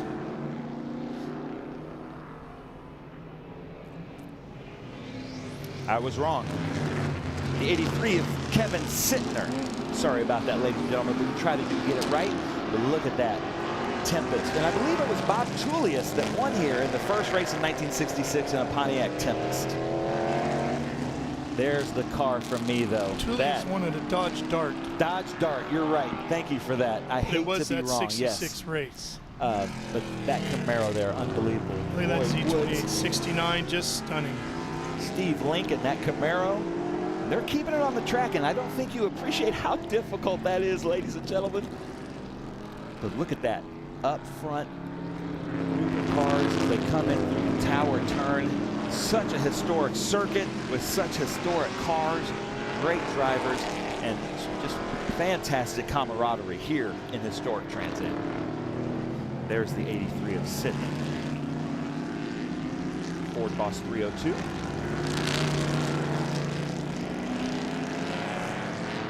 Here are the leaders. We've got Bill Ockerland racing the Donahue Javelin. Here comes Kloot again. Boy, Peter is pretty racy here this afternoon in his Ford Mustang, isn't he? Yeah, Peter, even though you own a body shop, it doesn't mean these other drivers do. One of the best in North America. Yeah. Canadian company. A couple of Mustangs back here.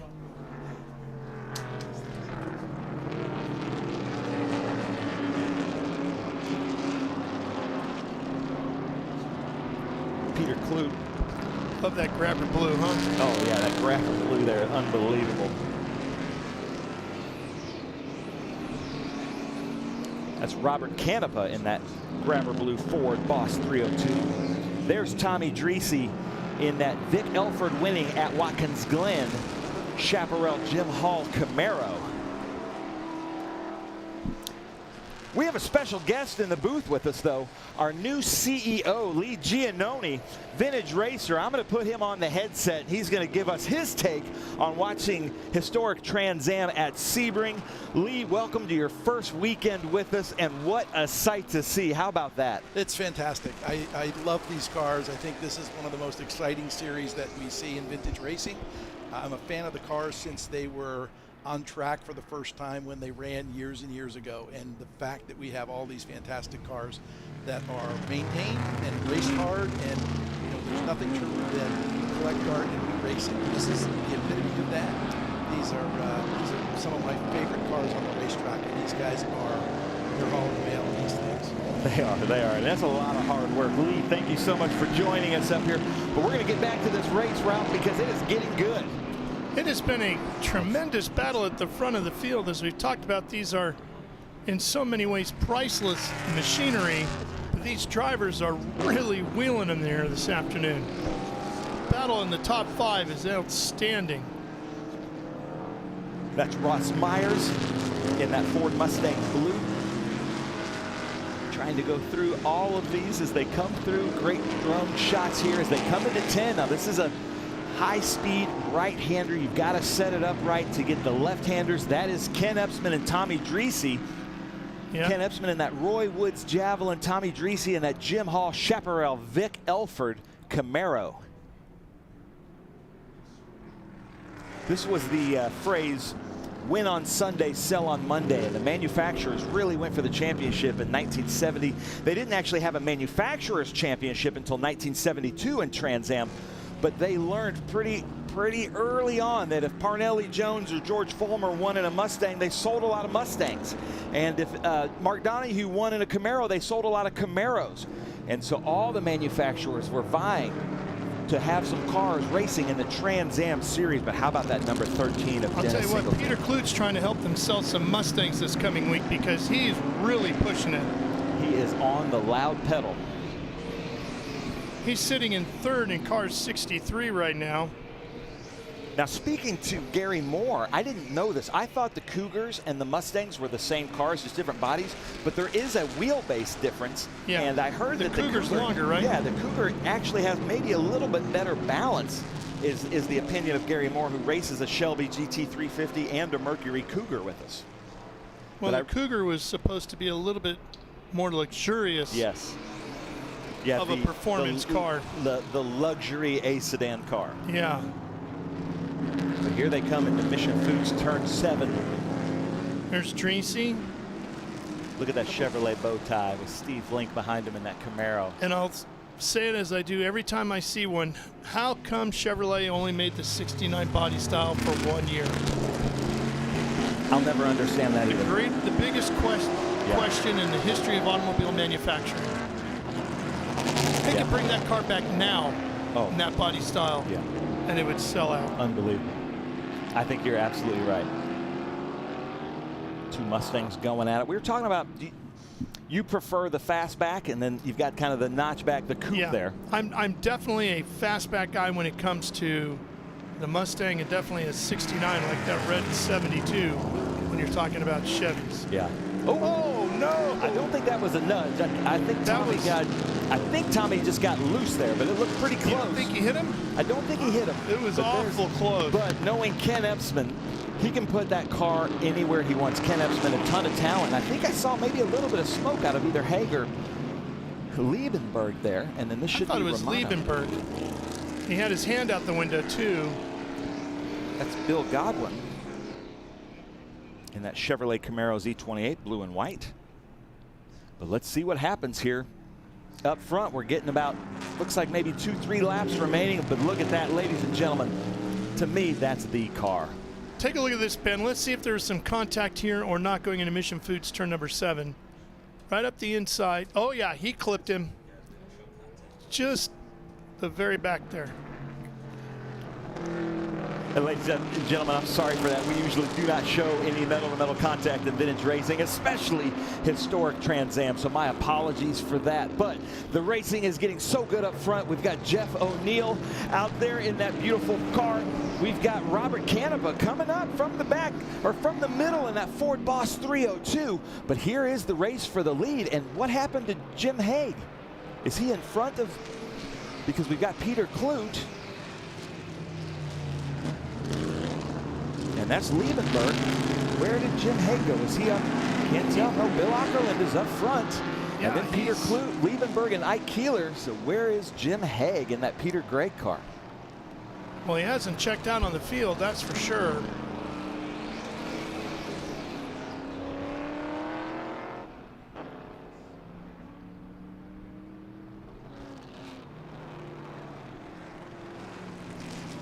Look at that thing. The sound, ladies and gentlemen, that these cars are making. So difficult to drive, but it does look like the 83 is having some mechanical problems there with Kevin Sittner. We're going to go with our leaders now and follow these leaders around as we've got Bill Ockerland, Peter Kloot, Chris Liebenberg, and Ike Keeler. And there is Tom McIntyre in that, winning 10 of 13 Trans Am races in 1968 to be the champion, and he missed the first 2 rounds. So basically winning 10 out of 11 races that they entered, which is absolutely unbelievable. Such a historic car. So many books written about that car and this team of Mark Donohue and Roger Penske. The Unfair Advantage, a huge, basically folklore in all of motorsports. My toes are tapping over here. I'm getting a little nervous coming to the end of this thing. We are going to do a podium celebration, but with HTA, we want to celebrate the cars, so we're bringing all the drivers in and having one big photo op, the HTA family. That is the 23. You hear him squealing the tires there of Bill Godwin. Bill Godwin, yeah. You see the clag, as David Hobbs would say, coming off. But here we go, coming into 17. Looks like Bill Ockerland is the class of the field right now, but Liebenberg coming up behind. Yeah, Liebenberg's been an interesting story here today. That, not sure if the car's been 100% all afternoon, but he's fast here at the end. Look, tight pack here coming down towards turn number 1 with the Penske Camaro out front. That's a sight you saw quite a few times in 1968, that Camaro out front. Oh, yeah. As the big 3 battled it out in Trans Am plus AMC. The Sunoco colors. We've got the white flag out, ladies Gold and gentlemen. pinstriping, just stunning. White flag, final lap. Here we go. So there's Jim Hague. Yeah, he is falling back. Hildebrandt. Jeff O'Neill behind the Gray Ghost. Beautiful car. I got to watch Parnelli Jones sit back in that car at Indy when Bill Ockerland brought it, and Parnelli ran in the pace lap for us. Parnelli got in the seat and he said, like a glove, it's just like the old times. And he's like, it was like taking a time machine back to you know, the late 60s, early 70s for him. And he had the biggest grin on his face, and it was quite an honor for me to see that. Singleton getting around McIntyre. The older generation Camaro moves around the younger. We're on the last lap, and I hope we can catch up to the leaders and you can bring us home, Ralph. But you can see his hands moving in the Gray Ghost. That thing just has to be really difficult to rotate as they go side by side in the 7. Arguably the most unique Pontiac in the history of motorsports. Yeah, maybe.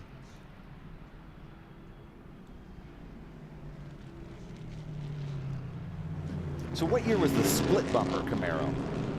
Is that 70?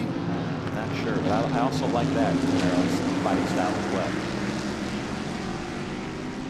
All right, here come the leaders moving through the traffic. Looks like our Penske Camaro has some issues there, and yeah, possibly. Getting out of the way of everybody. Being a gentleman racer, I appreciate that, Tom McIntyre. But Ralph, we're coming up to the bitter end of this. I don't want it to end. I'm kind of sad, but bring us home, Ralph. I know, it makes it a little tough over the next couple of weeks till we get to Michelin Road in Atlanta. Peter Kloot in the 63, thinking about making a move here, reel in Liebenberg down the Ullman straightaway for the final time. Ockerland out front, Liebenberg holds second, Kloot's back there in third. And the Javelin came up a little short yesterday, but not today. Off of turn 17. Up the front straightaway, checkered flag waves. And it's the Penske Javelin of Bill Aukerland, car number 6, that takes the win here in that stunning red, white, and blue color scheme. Liebenberg holds on for second in the Budmore Mustang. Keeler shows in third in the Cougar. Then Clute in fourth. Hildebrand gets the Grey Ghost across the line in fifth. There she is. And O'Neill and Glass, both in the 15s, come across the line behind the Grey Ghost.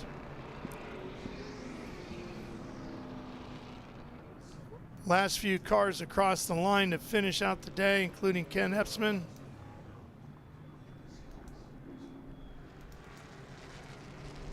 In his Javelin. That's the Roy Woods car. Drivers saluting the fans and our turn marshals here today.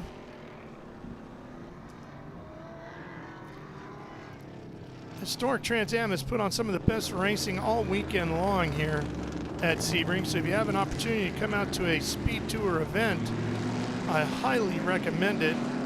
Come check out these historic Trans Am cars in person. Here's a look at those results. Aukerland, Liebenberg, Keeler, Clute, Hildebrand, your top 5.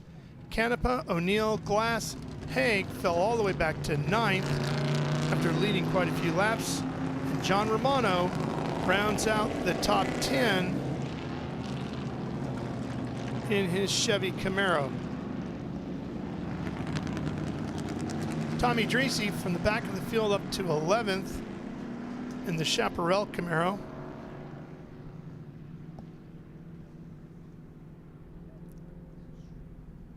And soon these guys will have made their way around one final time around the 3.7 mile Sebring layout. And they'll head to Victory Lane, and Ben Sissel, who left the booth moments ago, will be there awaiting their arrival.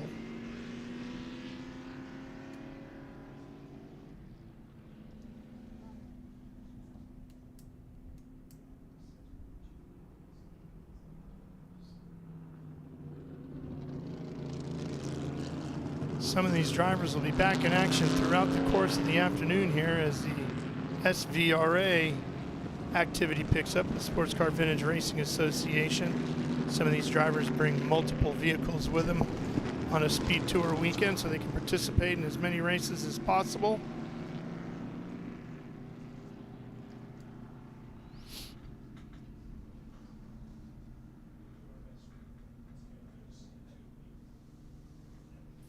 Again, it all started on a Friday afternoon with a 4-hour race in March of 1966. On a Friday afternoon, the first Trans-American Sedan Championship event. And then the manufacturers started taking note of this series and the opportunities it could provide. And we were blessed with these incredible machines into the early 70s.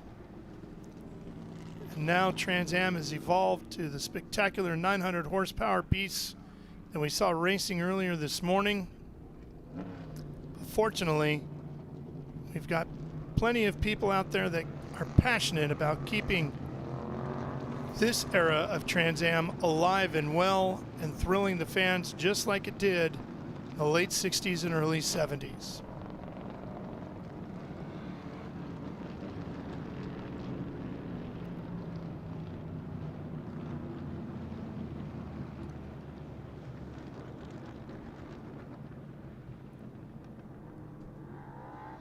And as Ben pointed out, all the cars will make the turn to the right and head towards Victory Lane.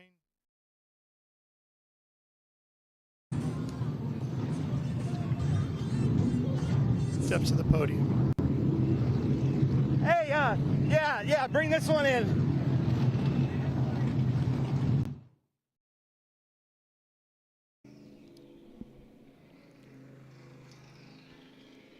And right there will show you the age of the race car when you can actually open the door. There's that stunning Penske Hilton Racing Camaro. The Sunoco livery. Pinstriping on the hood is always an impressive part of this car. No wraps back then. Hand painted. That's the 7, the hotel on property here down what by we'll Mission do, Foods Turn 7. Just get shots of the car.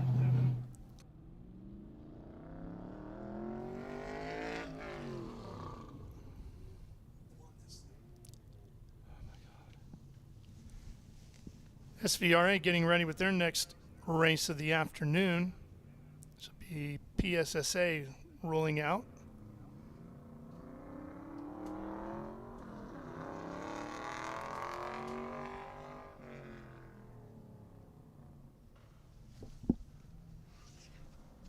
SpeedTour series will move on to Michelin Road in Atlanta in March 21st through the 23rd.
Barber Motorsports Park for the first time in October this year, and we'll close it out October 30th through November 2nd at Circuit of the Americas. Those are all Speed Tour events, so you'll see the Trans Am cars presented by Pirelli.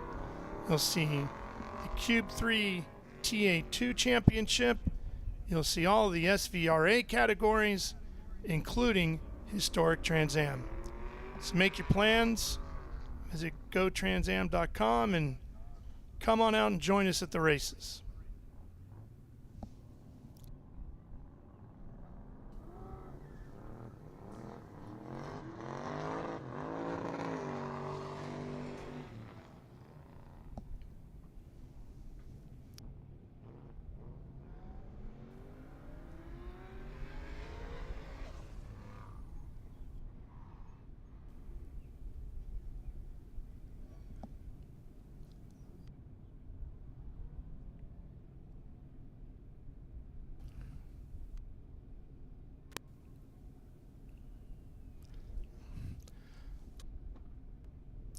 All right, let's head down now to the Victory Circle area. Let's go join Ben Sissel and meet the drivers who put on a great show in historic Trans Am here this afternoon.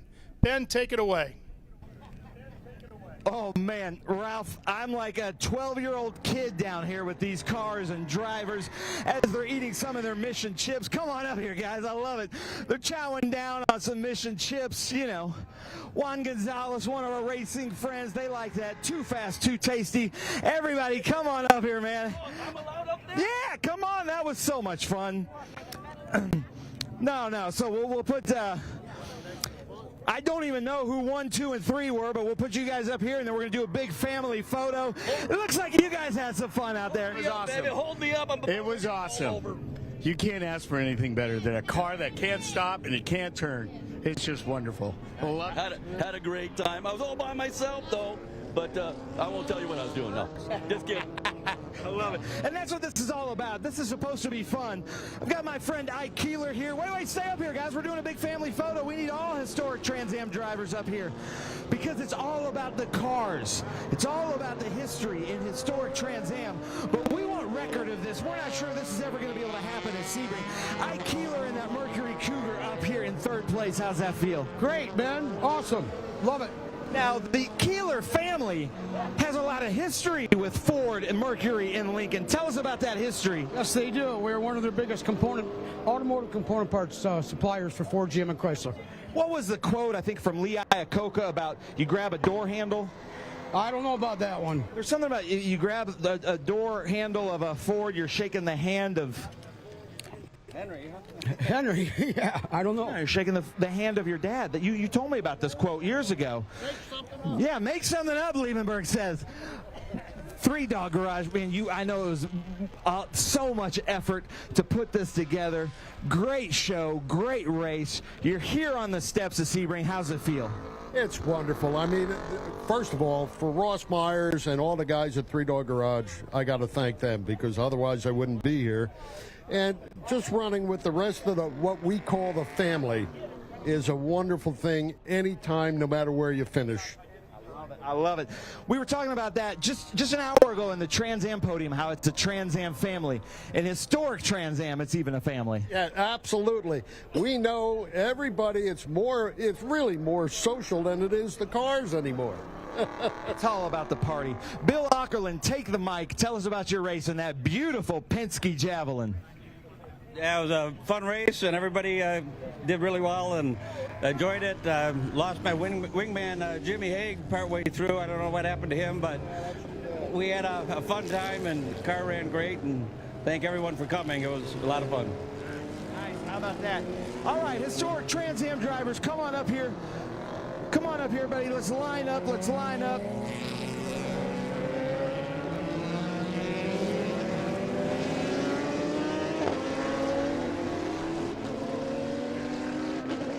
We are going to do a family photo. We were talking about the family of Trans Am. I'm going to come down here off of the stage so we can talk about this.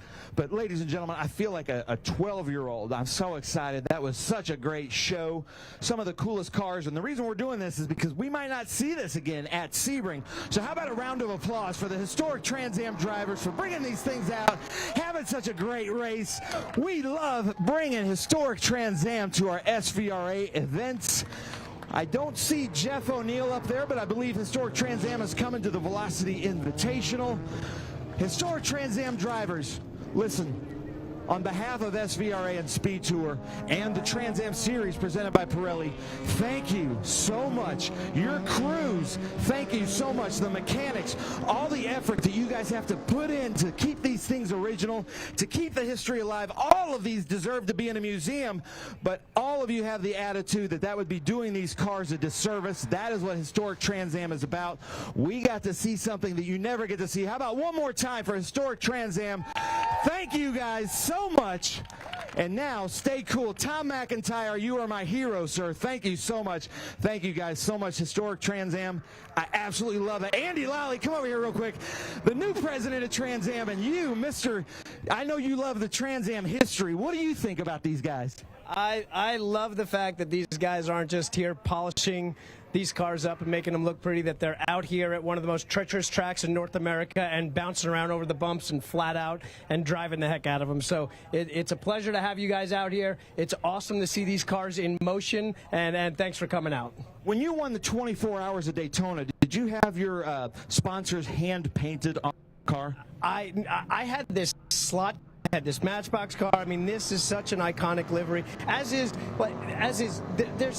I've had 8 or 10 of these Matchbox cars back here. This is just such a thing. This is one of the beginnings of what helped me fall in love with Trans Am racing, and to be literally standing next to this car is probably something I never thought I'd actually get a chance to do. Have you looked inside the door cards exactly as it was? Unbelievable. That's scary because nowadays where there's nothing that was as braver or crazier, one or the other. I'm not sure which it was, as to how these guys drove these cars back then. I know they probably didn't know any better.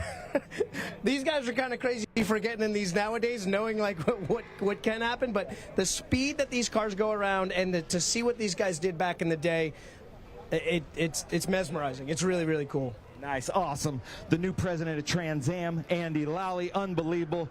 Gentlemen, thank you guys so much. Tom McIntyre, you, sir, are my hero. I'm going to send it back up to you in the booth, Ralph. Thanks for doing that. Thank you, gentlemen. My pleasure. All right, Ben, thank you for wrapping everything up there at the podium, Victory Lane.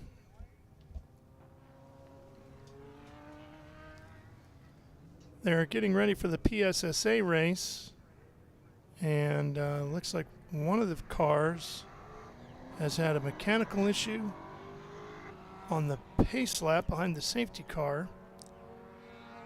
It would be the 99 machine.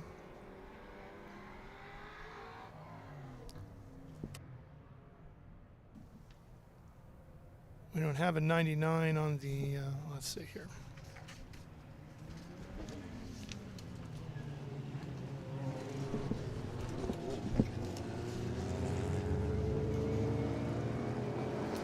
Car 99 is Global Newsom.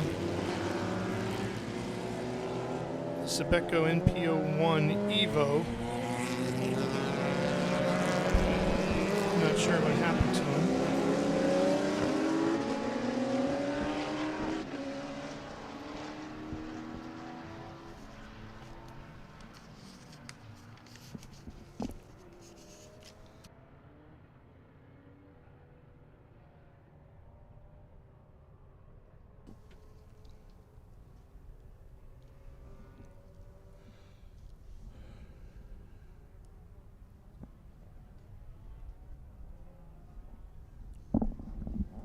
Still working to get that thing up on the rollback. There's that Audi R8. Just a stunning race car. Such a dominant force when it competed in IMSA competition. American Le Mans Series, as it was known back in the day.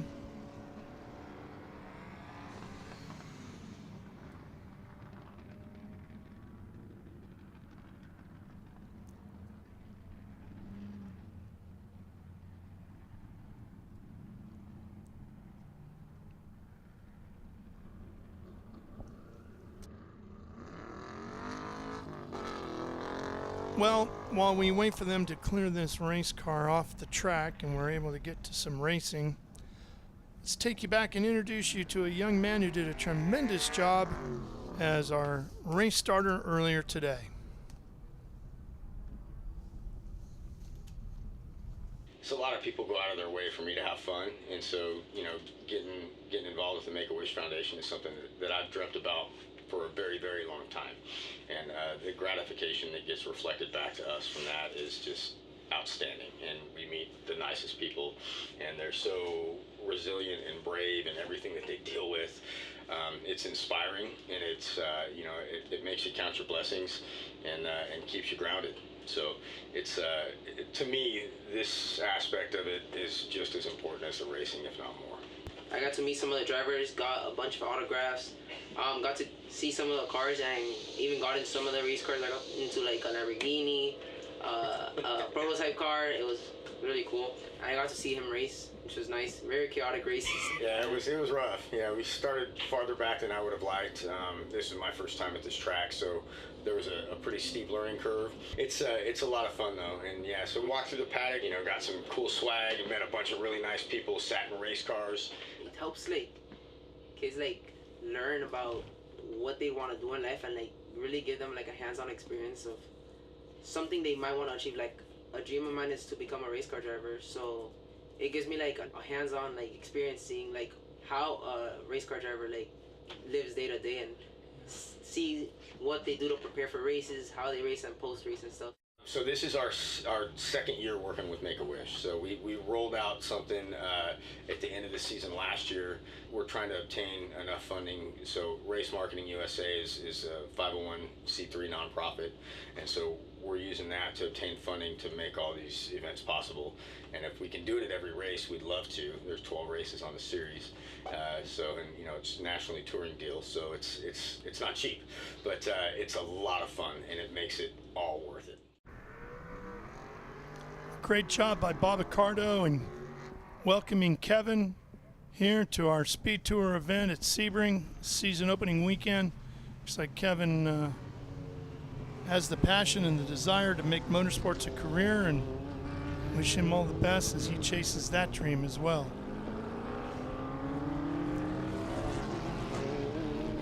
Still waiting to get our PSSA race off and running. If we can keep our window open enough to show you a few laps on the green here on Speed Sport 1. Travis Enkin at the front of the field in that stunning Audi R8 LMP. This is actually SVRA Group 5, 7, 11, and the Prototype Sprint Series Association presented by Hankook. So some mixed classes in this. So there's a PSSA race inside of an SVRA race in this class.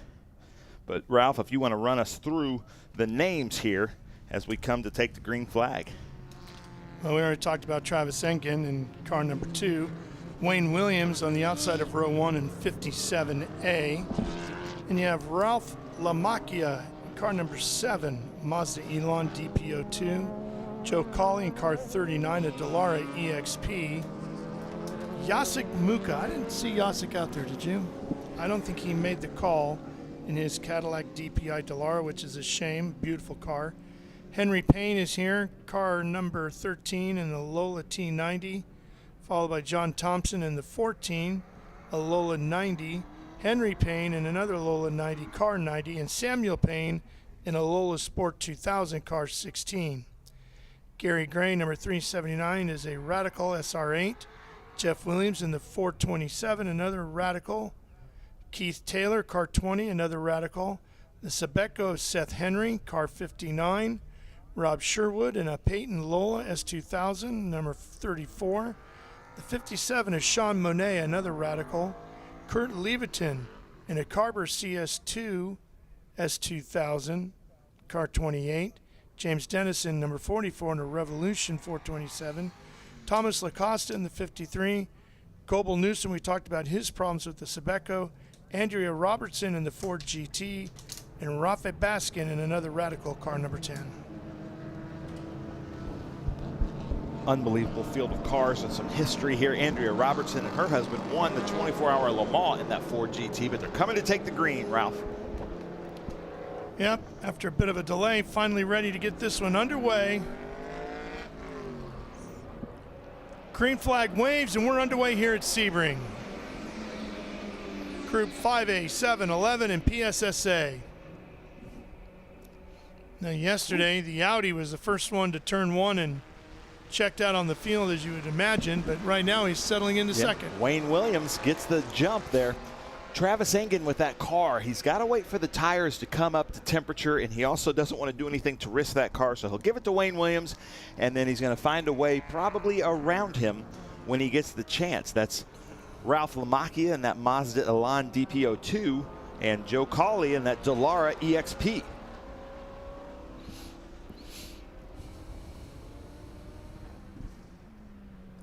Mission Foods turn number 7 here.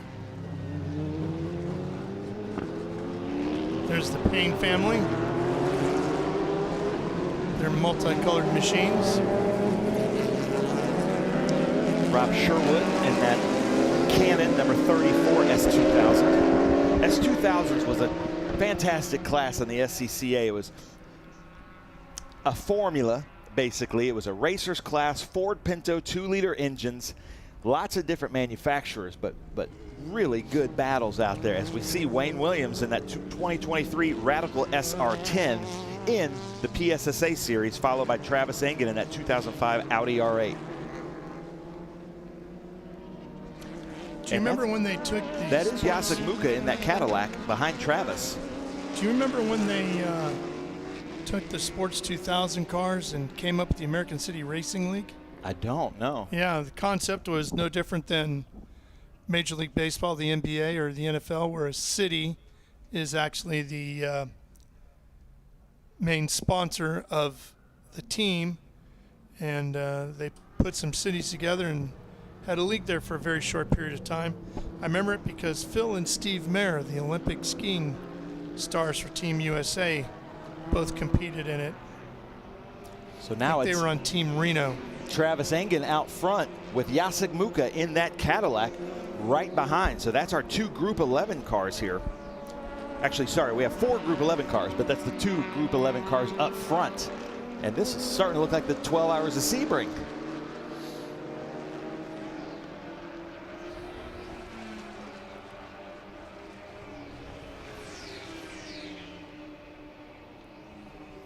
I like these Elan DPOs right there. That's the DPO2 of Ralph Lamacchia.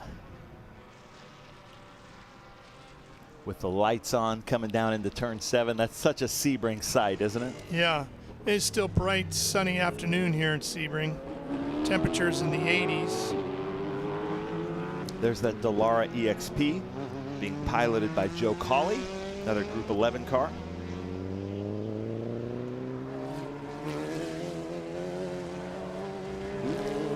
Jacek Muka harder on the brakes, later on the brakes than Travis Engen. This could be a battle here. Jacek Muka is in a 2019 Cadillac.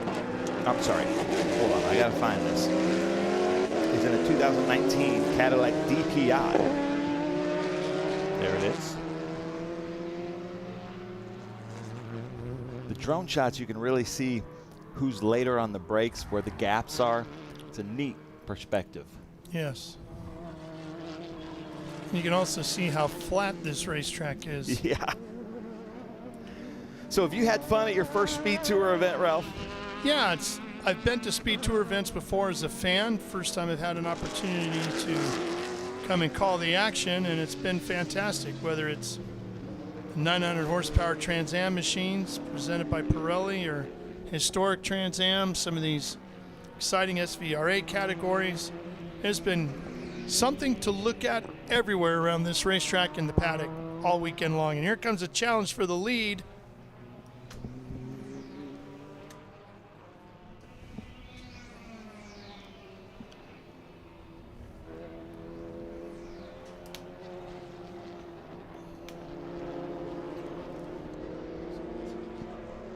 And guess what? He got the pass completed. Lamacchia. Now Lamacchia making the pass. Jacek Muka. Jacek Muka, I'm sorry. Muka makes the pass and takes over the lead from Engen. But look at this great battle in S2000. But don't ever count Travis Engen out. Even though there's about 14-year difference in these cars, that Audi is quite unstoppable. Jacek Muka is a very good race car driver. He's got all kinds of different cars. Last season he was with us in that Cadillac, I believe it's that Cadillac, but it was the black carbon fiber. This year he's wrapped it in that really cool, almost a Gulf livery to that, isn't there? Yeah, it does have that look to it, doesn't it? But Ralph, I've really had a great time being up here in the booth. I love starting our season at the Sebring Speed Tour. You've already taught me so much, and I can't wait to be in the booth with you and see what I learn. And you know, we're just trying to get better up here. So if you know anything about these cars, or if you have any information for us, or if we get something wrong, feel free to leave us a comment. If we get something wrong, you can do it in all caps on Speed Tour TV on YouTube, and let us know who you're rooting for, where you're watching from, and if you have any information on these cars, please let us know. Boy from New York is back with us. If you're watching on Speed Sport 1, our broadcast window there is closing here momentarily. If you're watching on YouTube on either the SVRA or Speed Tour YouTube pages, stay right there. You won't miss a lap of the coverage all the way to the checkered flag. But we're quickly approaching the end of our broadcast window on Speed Sport 1. So if you want to see the finish of this race, be prepared to move over to YouTube in either SVRA or Speed Tour pages. You can really see the bumps going into turn 1, our Cube 3 architecture turn 1. Well, Ben, for now, here on Speed Sport 1, thank you very much for joining me in the booth. Ralph Shaheen, we hope you've enjoyed our afternoon's worth of coverage from here at Sebring International Raceway with Trans Am Series presented by Pirelli and historic Trans Am. For Ben Sissel, I'm Ralph Shaheen. So long from now. We'll see you soon from Road Atlanta.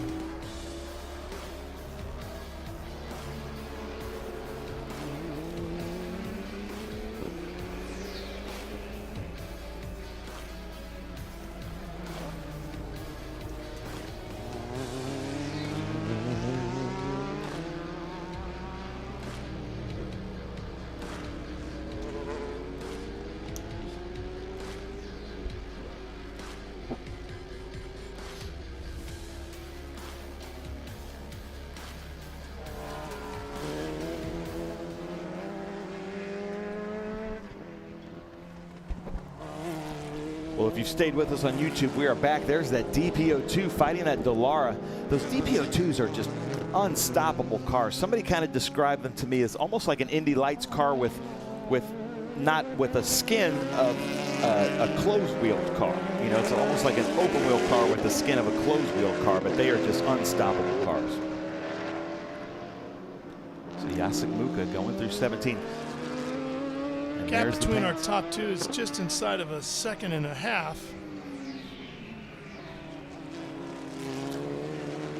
4:17.7 for Muka.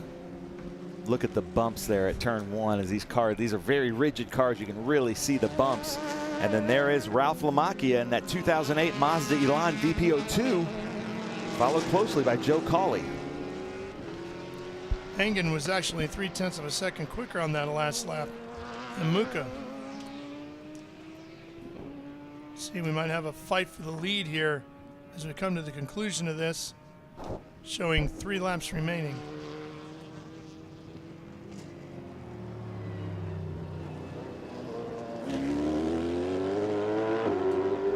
I love coming here at the 12 hour with these cars. You can see their brakes glowing into turn 7. That's Rafe Baskin in that 2020 or 2022 Radical SR3. But here's the gaps between the leaders, Jacek Muka and Travis Engen. As they come through, this Audi might have a little bit of an advantage through this section.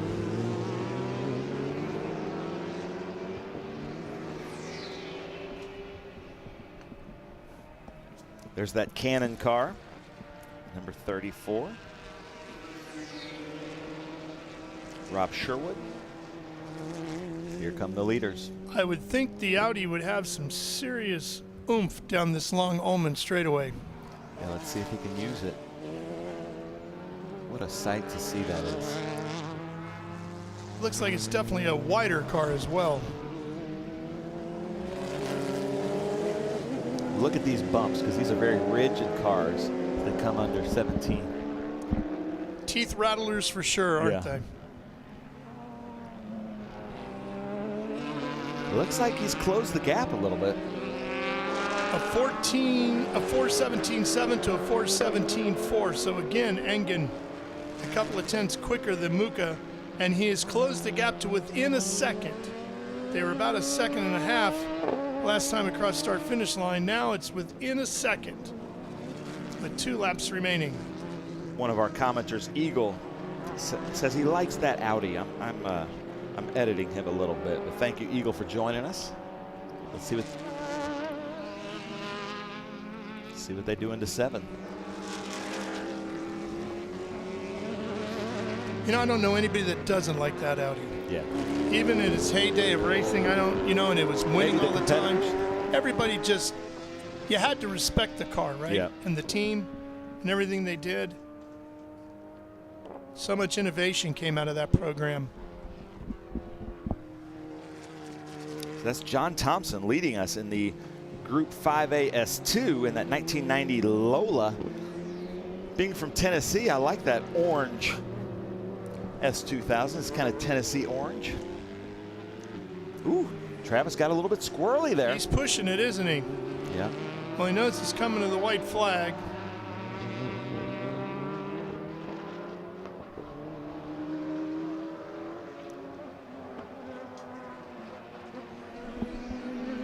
And he's a good run out of 16 here.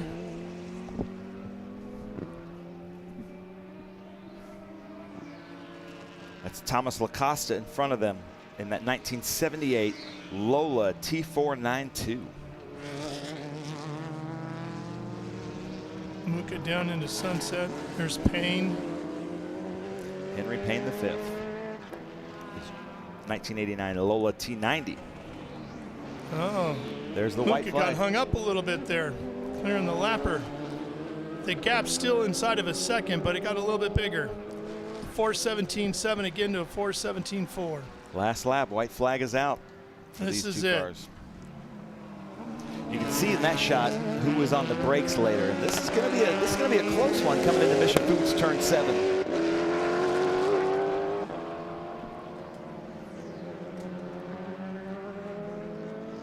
It's going to be a horsepower and aero war down the Ullman straightaway on this last lap.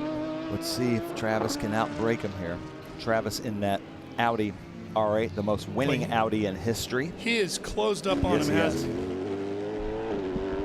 And I'm not sure, just looking at Muka's car, if he can see him in those side mirrors. Let's see how they go into 10, because Muka's increased that gap just a little bit. Sure did. Very strong through there. That might be all he needs at this point. If he can hang on to this through this back But they've got lap section. traffic ahead of them. Yep. They might hit that right at 17, where you don't want to hit lap traffic.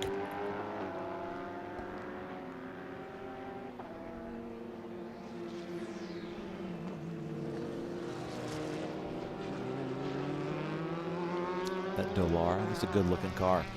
Sure is.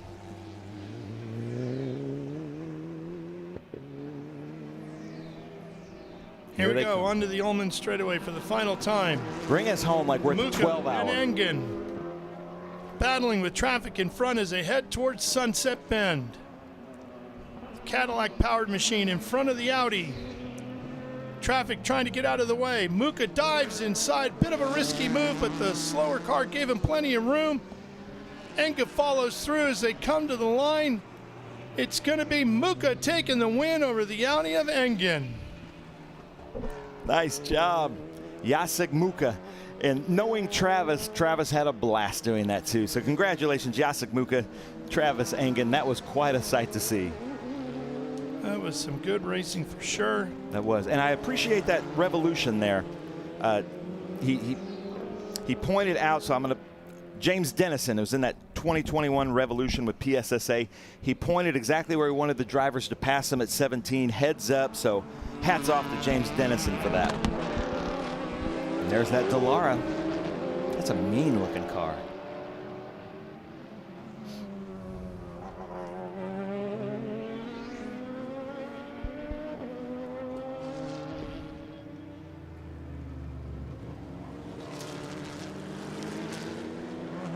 So it's Muka, Engen, Williams, Macchia, and Colley, your top 5.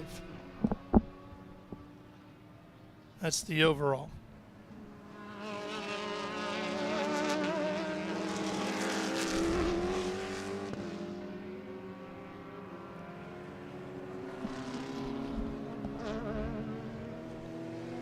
Taking a look at the 57 there, Sean Monet, his Radical.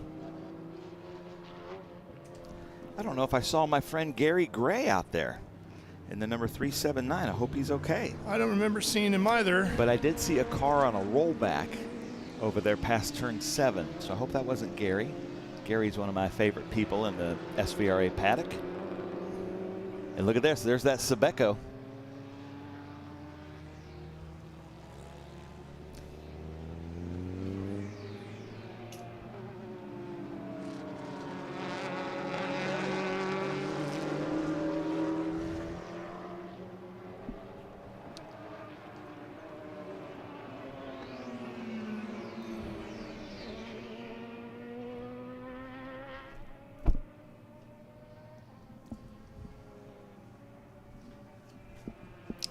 So they're on their cool down lap.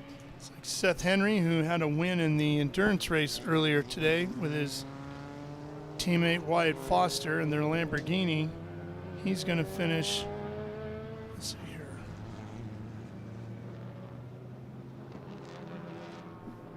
'13th. Good run there by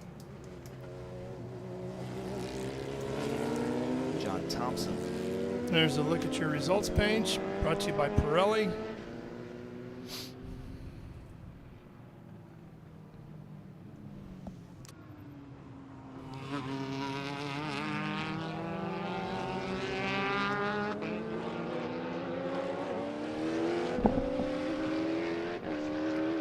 All right, as you take a look at the rest of the field through 20th and Goebel Newsom, we're going to take a quick break here from Sebring. More racing action coming your way as the Speed Tour weekend at Sebring rolls on after this.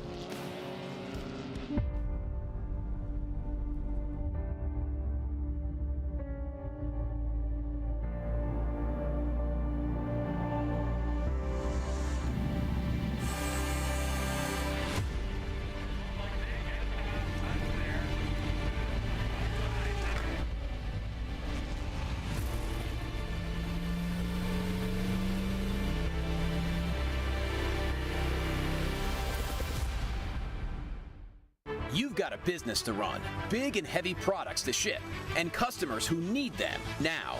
When you've got the right driver and the right equipment, you can bet on a spectacular result. Bennett understands complex logistics and puts the best team, the most time, and the latest technology into every customer relationship, so you can sit back, relax, and enjoy the race. Let us handle the rest. Together, we can move anything.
Welcome back to the Sebring SpeedTour. You're seeing the podium celebration for our SVRA Groups 5A, 7, 11, and the Prototype Sprint Series Association presented by Hankook Tires.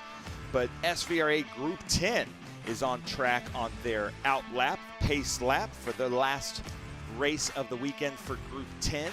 Group 10 is kind of our catch-all group. It's got the stock cars. We've got the Group 10 stock car class. Then we've got a bunch of Group 10 IGT, GT4, GT2 cars. And we had quite a race in that group yesterday. So it's X-Trans Am cars, X-Stock cars, IMSA GTO cars. Then we've got the... do 5A and 11, and we'll do then we also have the stock car group. And front row Joe Nemechek has joined us here at Sebring in a 2014 Chevy Silverado. But starting in position 1, pole position, is Ryan Gemmel. So Joe Nemechek stayed true to front row Joe, but he's just not on the top of the front row. Ryan Gemmel has taken that from him. They're good friends, teammates in a 2009 Toyota Camry. Third, Shannon Ivey in that 2005 Monte Carlo that you see right there. That red Bud Monte Carlo. Then Kurt Vogt in that Ford Thunderbird in the Mark Martin livery, but who did you say the car was originally? Originally, that was a Jimmy Spencer Smokin' Joe's Ford. Jeff Rocco in the MGD. Rusty Wallace car. Mark Mercurio in a 2012 Toyota Camry. Glenn Steyer's in stock car in the 2007 Toyota Camry. Frank Markham, who unfortunately said he wasn't going to be able to make this race, was in the Red Bull Ford Taurus of Chase Elliott, actually. He sent me a big text last night with some history on that, so we appreciate that. Carlos Gann in that Ricky Rudd 1987 Ford Thunderbird. I think that's both of our favorites. Yep. Scott Frazier in that Casey Kane Dodge Charger. And then Donnie Etherly in that 2006 Chevy Monte Carlo Black. I believe that's the Jack Daniels Clint Boyer car. This is going to be a split start, but they're coming down to take the green. And motorsports legend Ralph Shaheen is going to lead us to the green as they come into the bridge at 17. Well, that is very nice of you to say, Ben. Thank you very much for the nice introduction and the warm welcome this entire weekend with you and our entire team here. Speed Tour events. So we get ready to go. Green flag waves and we're underway. A little NASCAR thunder for you down the front straightaway.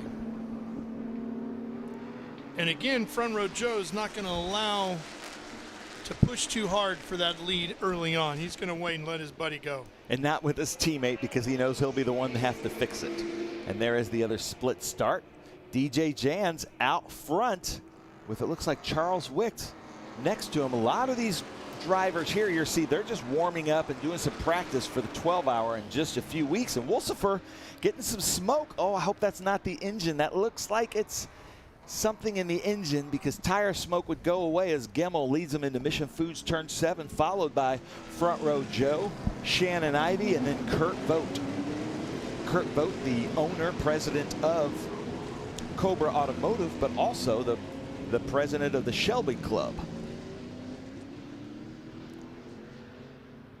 I think that Valvoline paint scheme is one of my favorites of the Mark Martin era cars that Mark ever drove. Now, Wolsifer isn't smoking anymore, so I'm not sure what happened there. Maybe it was tire smoke, and I just don't know what I'm talking about. But I hope it was tire smoke, Mark. It was Gemmel battling. We saw this in the race yesterday too, didn't we? Sure did, yeah. And you got an ex-Dale Jr. Budweiser car back there, the Chevy. There goes that Mark Martin car. Originally Jimmy Spencer, Smoke and Joe's car, the Travis Carter stables. That Smoke and Joe's program, they ran Smoke and Joe's Top Fuel car, and they ran the Cup car, and they also ran motorcycles in AMA Super Sport and Superbike competition. And Miguel Duhamel actually won the Daytona 200 in Smoke and Joe's livery. So even though Jimmy didn't win any races with it, the program was a success. That is Edward Wheatley in that Porsche 991.2.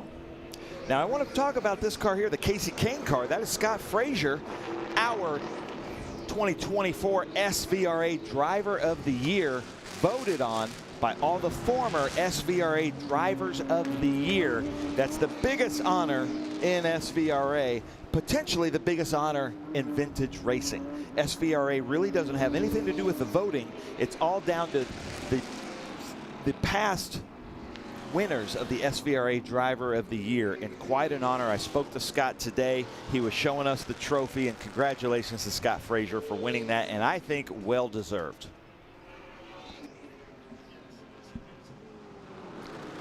There is Shannon Ivey in that Dale Jr. car, followed by the Mark Martin car of Kurt Vogt. That would have been a DEI era junior car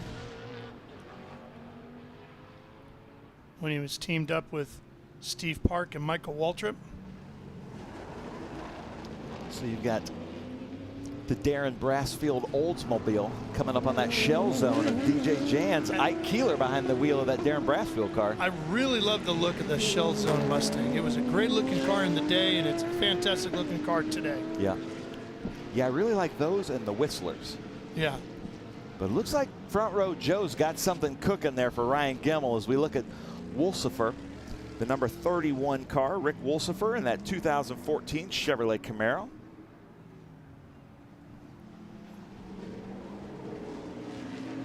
There's Scott Frazier. Now Scott Frazier's having a battle of his own with Carlos Gann, But the number 2 car of Edward Wheatley, he's here on the Michelin tires getting ready for the 12 Hours of Sebring. So he doesn't want to tear up the car, obviously, but he wants to get around and get some fast laps as Ryan Gemmel's trying to hold off front row Joe. Joe pitches it to the inside, trying to make a move coming up on the front straightaway. See if he can get it done. He's still behind him as they cross the start-finish line, headed to turn number 1. Down 465 says that vanilla truck is fast. Sure is. Gold Bandit is a classic, and Ricky Rudd. We've got some great comments coming on here. I love it. Keep them coming. If we get something wrong, feel free to yell at us in all caps. We might yell back, though. Yeah, we can yell back. Yeah, it's fine.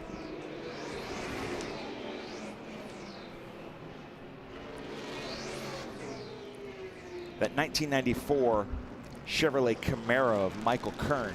Beautiful car. Look at this. The gap is decreasing. Front row Joe trying to intimidate a little bit. He gets right up on him through here. Ryan Gemmel works at Joe Nemechek's shop. Nemco? They're really good friends, yeah. So, and they build these cars together.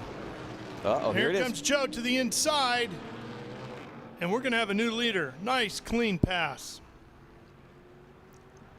That pass was set up coming out of Mission Foods turn 7. He exited that corner just perfectly, had a tremendous amount of speed, and was able to work his way through the bins. Oh, our Shell Zone Mustang is off and back on. Overshot the corner there at Mission Foods turn 7. It's fitting, though, that DJ Jans is in a Trans Am car because, in my opinion, he's one of the people that helped save Trans Am in like the early 2010s, 11s. So we really appreciate that. Came up with the Young Guns trophy, but did I see a for sale sign on the windshield? Of the Nemechek truck? Yeah. Looks like that car is for sale, ladies and gentlemen. So if everything goes correctly, you might be able to buy a race-winning truck from Joe Nemechek. And my guess is Joe will wrap it any way you want it.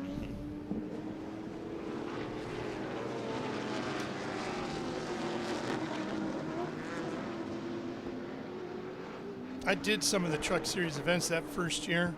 Boy, that was a whole different animal. Yeah. When NASCAR announced they were going to bring pickup trucks to NASCAR. So were you there in the Mike Skinner era? Oh, yeah. Oh, he's Skinner and Hornaday and all those guys. Oh, yeah. Skinner, Hornaday, Angie Skinner. They're some of my favorite people in our paddocks. Jack Sprague. Think of some of the names that were around those early days of the Truck Series. Butch Miller, who's here today. Butch Miller's here, a legendary stock car racer, taking in the racing action, has friends competing.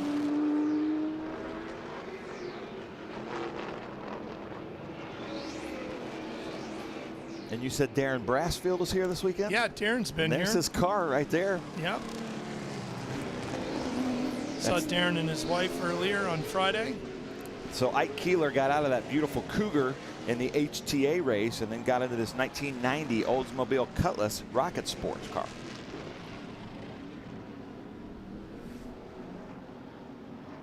That's Stephen Thomas in that 2020 Porsche Cayman. I haven't seen that car yet. That's the John Kyle II 2020 Chevrolet Corvette. There it is right there.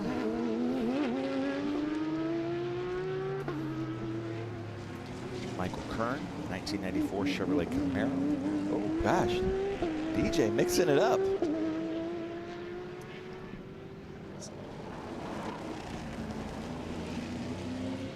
It's an old Nemechek entry right there. Running Joe's famed 87. You know, if you're looking to go vintage car racing and come out and play with us, getting one of these vintage NASCAR machines is a cost-effective way to go. Parts are everywhere around Charlotte. You're not going to have any trouble finding whatever you need to get your car running the way you want. People are everywhere too, as far as information. You know, you pick the wrong vintage era machine of some type. It's hard sometimes to find knowledgeable people that can steer you in the right way, right? Yeah, I'm an MG person, and there aren't too many people that can still tune SU carburetors and work on those cars anymore, but there's a handful, And not only that, but I was talking to Scott Frazier today. He likes the stock cars because they're really safe. You've got that big seat, 100%. the huge roll cages, and unfortunately, if you do hit something like a tire wall, it's not that expensive to repair. No. And you can pick just about any look that you want. They're almost all available these days. Oh, we did have him zoom in right there. He heard us. There is a for sale sign. So thank you to that camera operator. Does he have a second seat in that car? He does. I saw that, yeah. In the truck. Looks like they're going to do some media rides. We need a ride. I'd go for a ride with Joe, wouldn't you? Oh, yeah. There's the Clint Boyer car of Donnie Etherly. And that car had an issue yesterday. Gotten a little dust up on the track, met the wall. But it looks pretty good. It looks like they did a nice job getting it ready to go racing today. Somebody said Skinner was a good racer, and the next comment, so was Swervin' Ernie Irvin. Oh, yeah. Swervin' Irvin. Still see Ernie every now and then around Charlotte.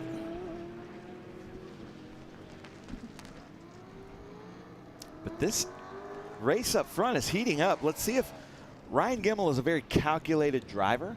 Let's see if he can figure out a way around Joe Nemechek. There's Carlos Gann. Uh-oh, here it comes. Yep, looking inside down the Ullman straightaway. Joe gives him plenty of room. They're going to swap the lead for now. I think that was set up for drafting. Ooh. Boy, look at that thing picking up the right front. Man. He had it all the way over on that on left the front edge. wheel. Don't think for a second they're not pushing these things hard. 2:10.4 for Joe Nemechek on that last lap. And a 2:10.0 for our new race leader. Oh, Joe slides the rear end around a little bit, coming off of turn number 1. Ooh, and turn 3.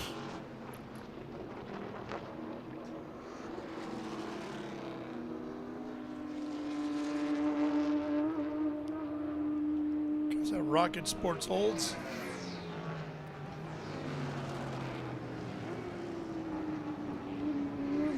I remember doing one of those truck series events that first year at Saugus Speedway in Southern California. Little very flat quarter mile. Oh, wow. You want to talk about some rooting and gouging. And a whole long night of yellows. Oh, I bet.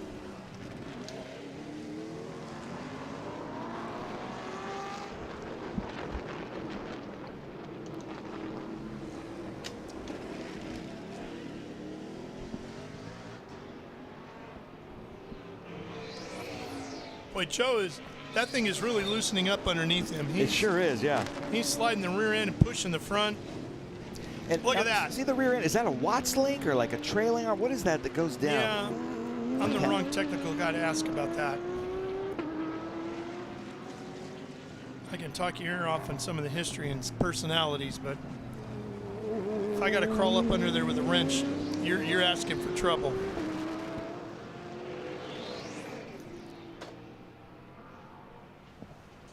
All right, now let's see if Joe can use the draft. He's going to have 2 more laps to get it done.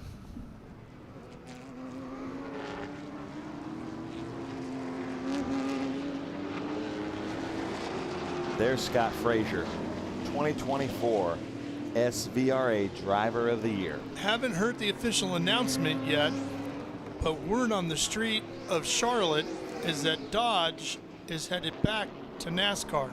I've heard that too. So yeah. we might be seeing more Chargers, or I'm not sure what they're going to run body-wise, but a lot of talk that they might be coming back. That's exciting. Oh, it's always great to have a new manufacturer back. You know, they have such a legendary history. Dodge and Plymouth, Chrysler Corporation. Think back to the King, Richard Petty, his days. Okay, look, he's setting it up like he did last time. Remember, he set it up at 7. Looks And like here he he's trying to do comes. that. Inside. But it looks like he's losing his tires, doesn't it? Yeah, it sure does. But he's got to hold them off for a lap and a half. Maybe he figures he might have made that pass too soon. Yeah, maybe. He maybe should have stayed there and done that on the white flag lap. Yeah. Uh-oh. Look at this. Here we go into 10, maybe. But ladies and gentlemen, if you're on the comment section, please, who's it going to be? Is it going to be Gemmel in the Camry, or is it going to be Front Row Joe in the white vanilla truck? Yeah, that's what I was looking, saying, uh-oh. The Darren Brassfield car, I think blew a head gasket, because I saw water dripping out of the exhaust coming down the front straight. And speaking of new marks to a series, and you just talking about the Camry, I've been hearing this weekend that we should be seeing Toyota-bodied cars competing here in Trans Am and our Cube 3 Architecture TA2 category soon, correct? Yeah, and TA with And Toyota engines. Yeah. Uh-oh, here it is. Here's that battle. Did Joe make it too soon? I think he did. So he's passed him in 2 different spots. Yeah. Let's see what he's got left up his sleeve. So Mash the Stampede says, let's go, Joe. All right, Nash, he's got to get it done on this lap. There goes the Ricky Rudd Motorcraft Ford. Joe doesn't seem to slide it as much this time. I think he's lost a little drive. Yeah. Oh, he's pulling off. Oh, no. He's lost all That's the engine. drive. Smoke out the back. This one is over as far as the battle for the lead. Unfortunately, Joe Nemechek's day is done. That puts Shannon Ivey into second place in that Dale Jr. car. Junior will be happy about that.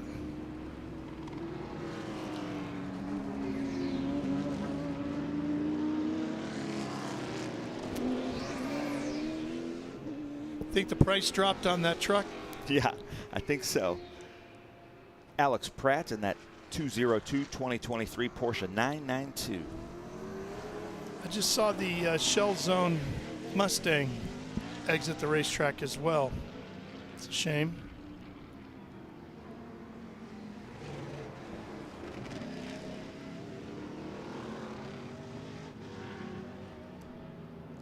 I'm seeing why Joe and no Joe in the comment sections.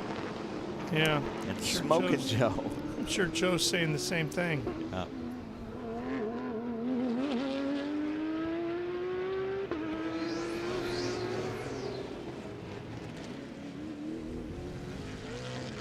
Two radically different eras here, but they keeping up pretty similar lap times. But that's my favorite era of NASCAR, when the drivers got out and they're like, oh man, that guy coming out turn 3, and you could barely understand him. You had Ward Burton, people like that. I just loved that. Yeah. Ward was always fun to interview out of Virginia, him and his brother Jeff. That late 80s Thunderbird of Ricky Rudd. You know, Ricky was an old motocross racer before he got into NASCAR? I didn't know that, yeah. Yep, sure was. Uh-oh, the checkered flag is coming out. It is out.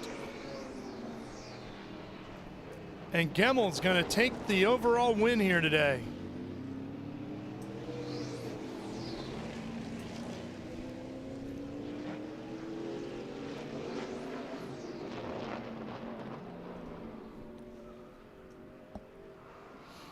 I appreciate what Gemmel did there at the end. This is a sportsman thing to do. He could have passed that Camaro. Yeah. And then that would have ended the race for the Camaro. Right. Let him have another lap. Yeah, he's going to let the Camaro have another lap. He's just going to cool down anyway. So we appreciate that, Ryan Gemmel. It was a very gentlemanly thing to do, unless the guy in the Camaro's like, please let this race end. Well, you know, you bring up an interesting point. If you are going to come run in vintage car competition, you have to rethink the game a little bit. Yeah. You know? I'm seeing a lot of comments about NASCAR coming to Sebring. I'll tell you, the first time we brought the vintage stock cars, all of the NASCAR people came to watch. We saw them up there, the Sebring people. They were looking at it. NASCAR does own this track. Are they talking about bringing a points-paying cup race to Sebring? Is that what they're... Yeah, that would be pretty cool. I would say no. It'd be pretty cool, though. I would say no. Yeah. You've got races at Daytona. You got races at Homestead. This market for NASCAR is flooded right now as far as them not needing another date here. This is certainly a racetrack where they could put on a good show. I could just imagine. They could maybe do trucks or something. You could do a truck or an Xfinity race here, yeah. I could just imagine seeing a whole horde of Cup cars under braking going into Mission Foods Turn 7. It would be spectacular, wouldn't it? And the Ullman straightaway is every bit as wide as Pocono. Yeah. So it would be thrilling from that standpoint. Here are the results. I would tell you if they're going anywhere right now, they're going overseas. That's the next big move.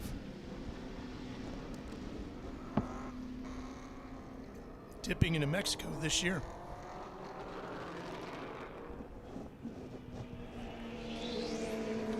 Taking a look at our Pirelli results pages.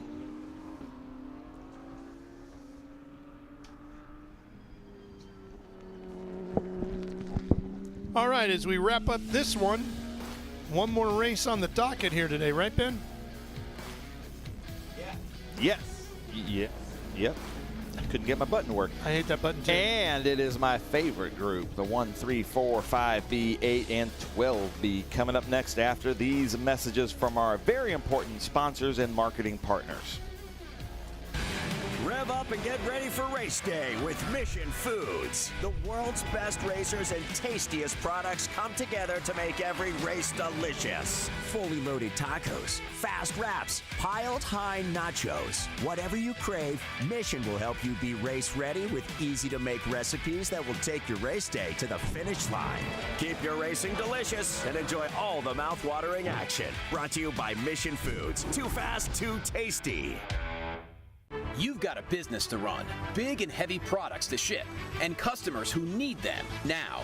When you've got the right driver and the right equipment, you can bet on a spectacular result. Bennett understands complex logistics and puts the best team, the most time, and the latest technology into every customer relationship, so you can sit back, relax, and enjoy the race. Let us handle the rest. Together, we can move anything.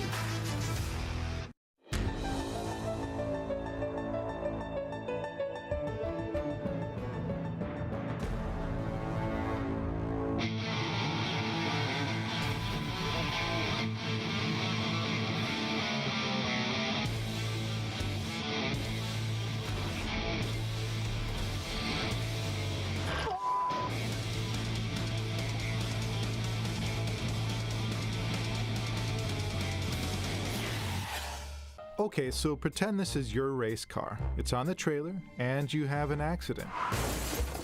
Ouch! At least your truck's insurance will pay for another one?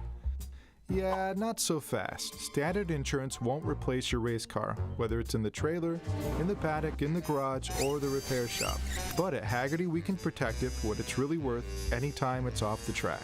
No matter what or where you race, all for less than a set of race tires. Haggerty, let's drive together.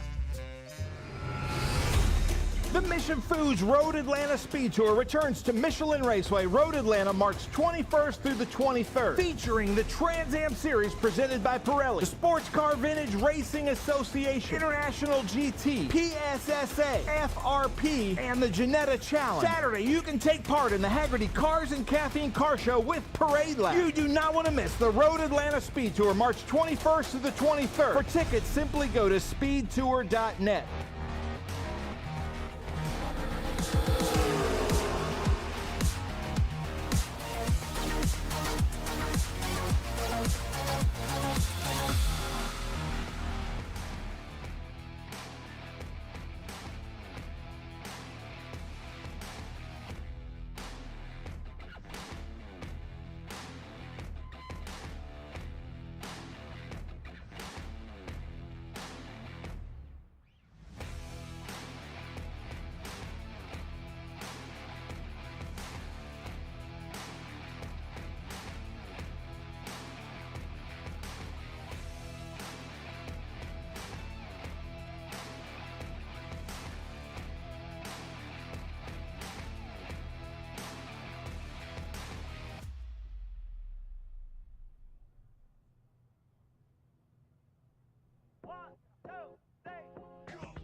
And welcome back to our live coverage from here at Sebring International Raceway as we get set for what will be our final race within our broadcast window here today.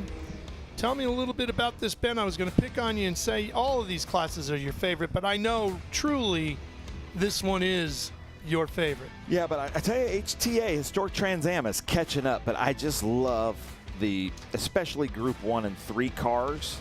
I'm a big British sports car fan, but this is Groups 1, 3, 4, 5B, 8, and 12B. So Group 1 is the very small bore production, like midgets, Spridgets, MGAs, Spitfires, but you can see a lot of our drivers have gone home this late. Then Group 3 is like 356s, sometimes Lotus 7s are out there in Group 3. Triumph Spitfires also categorized MGBs. Group 5B will be that Lotus 23B. Group 8 would be like the B sedan cars like the 2002s, the Alfa Romeos, the Datsun 510s, but also Porsche 911s. And then Group 12 is basically a Group 8 car that was made after 1973. So like the BMW E30s, things like that, the Mazda Miatas. Yeah. So, Ben, just to have a little fun at your expense here, of course, many of us growing up, our aspirational cars that we had posters of on our walls were Lamborghini Countachs or Ferrari Testarossas, that sort of thing.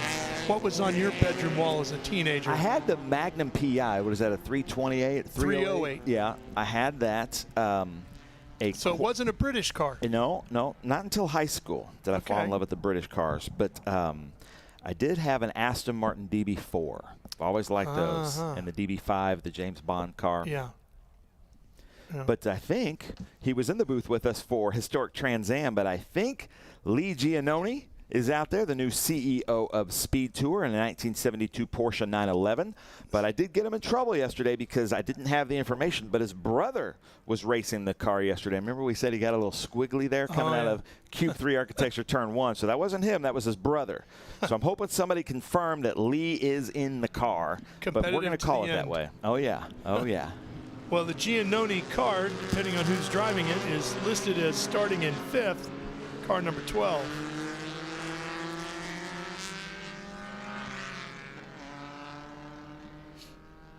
Pirelli starting grid. There you see it just up ahead in red. Now at our Mission Foods Road Atlanta Speed Tour in a month, we're going to have 20 plus of those Ginettas, like our pace car, in one group. And that is quite a fun group to watch. It's a good looking car. Yeah. Ginettas back in the day were unstoppable cars, like in the 60s. Just great little sports racers, Group 8 cars, Group 5 cars. There's Lee Giannone. And you said it was a ducktail. Ducktail, yes. The other one, the much bigger one, is the whale tail, which I'm more of a whale tail guy myself. But as you will find out, I'm a slats and fins and wings and splitter kind of guy. Okay. Yeah. So that's why you talk about the Countach. Yeah. I'm all about it, right? But that's perfect because I don't You're not. I don't know a lot of like the purpose-built race cars or anything like that. My specialty is probably the 50s and 60s, early 70s sports cars, production cars. Yeah. Well, here they come to take the green, Ralph. Yep. Final race of our broadcast window here this weekend on a season opening. Beautiful Sunday here, Sebring. About 80 degrees all afternoon long. Drivers have had to wait around for their opportunity to go racing, and we're about to give it to them as we come under the bridge for the final time, waiting the green. There it is. We're racing towards turn number 1, and the Giannone Porsche already picks up a spot or two.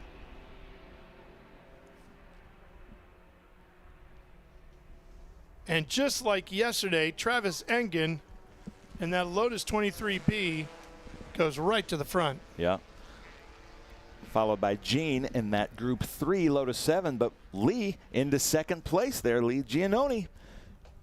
In that Porsche 911, love that BMW 2002, ahead of the Datsun 510s and the MX-5 Miatas.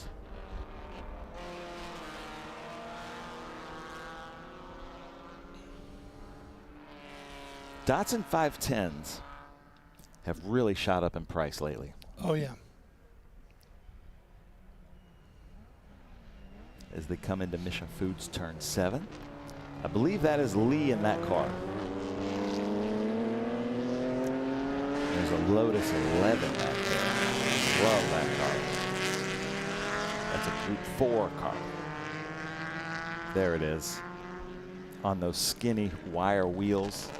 If I'm not mistaken, doesn't Adam Carolla own the John Morton 510? Yeah, a bunch. And Paul Newman cars as well. He's got a bunch of Paul Newman cars. I know that. Yeah. John Morton comes to a lot of vintage events. Yes, he does.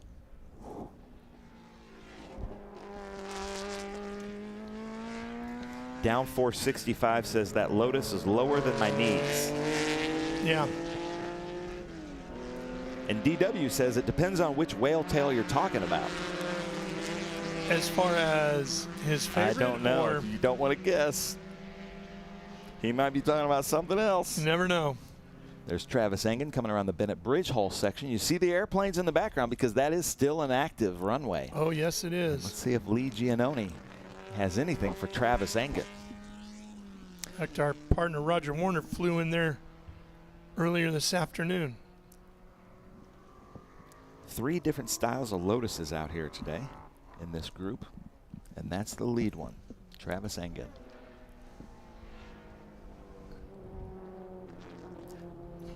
Lodi is what the producers are saying, the plural for Lotuses. Uh-oh. So, is that one of your That's the hood. signs? No, that's the hood of that BMW. Oh, yeah, it is, isn't He it? hit the ejector seat on that. I don't know. It looks like it broke. Looks like it was fiberglass because the hood pins are still there. Yeah. And the part, so it just looks like it just fatigued the fiberglass. But luckily it blew off of the track, so we won't have to go full course yellow. Lee Giannone didn't hit anybody.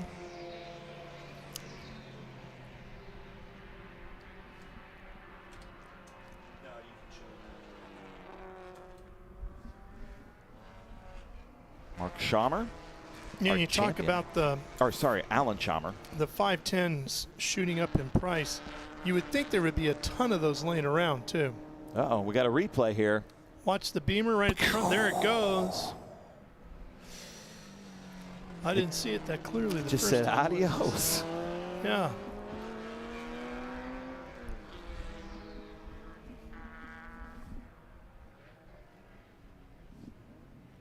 Uh-oh. Look at this, that Lotus 7 catching up there. Gene Goodall. Look at how that thing rotates. Unbelievable.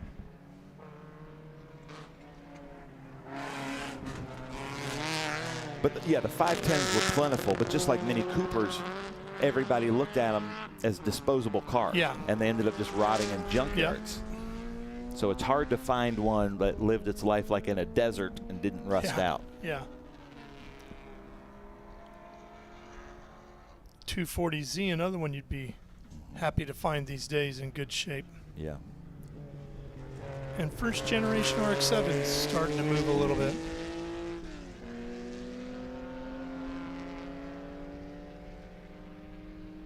That's a 1972 Porsche 911 of Lee Giannone.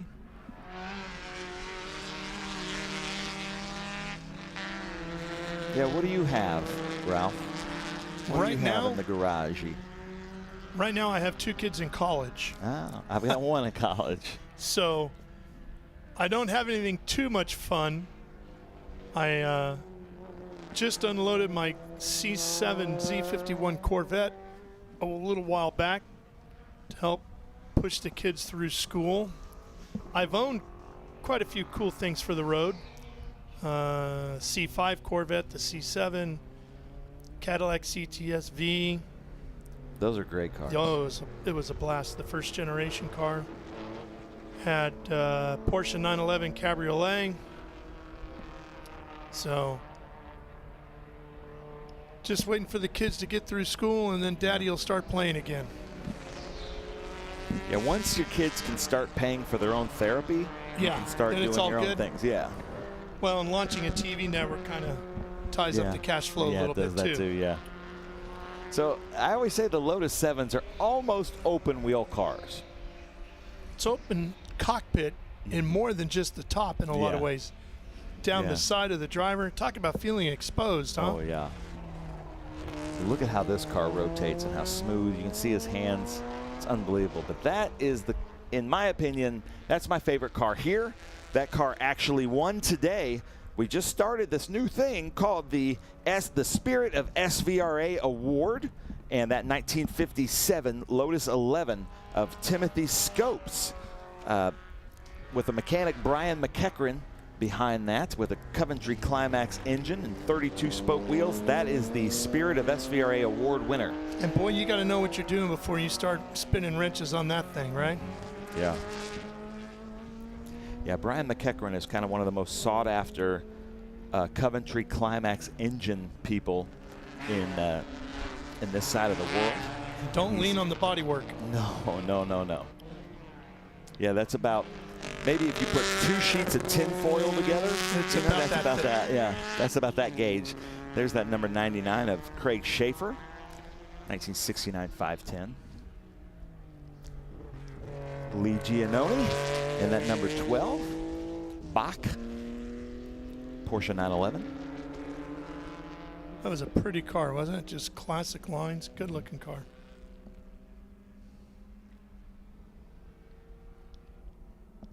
I've always loved the 2002s though. Yep. Especially the roundy taillights. There's our Spirit of SVRA Award winner, Timothy Scopes, the 1957 Lotus 11. What a design. That is form and function coming together. Yep. All the wheel arches just let the car come up and down. Yep. Boy, when they pinned that one out for the first time, they must have had a whole bunch of questions if they were on the right direction there, huh? I believe, you can correct me if I'm wrong in the comment section, but I believe an airplane engineer helped with the design of that. There's that Spitfire, the 18A.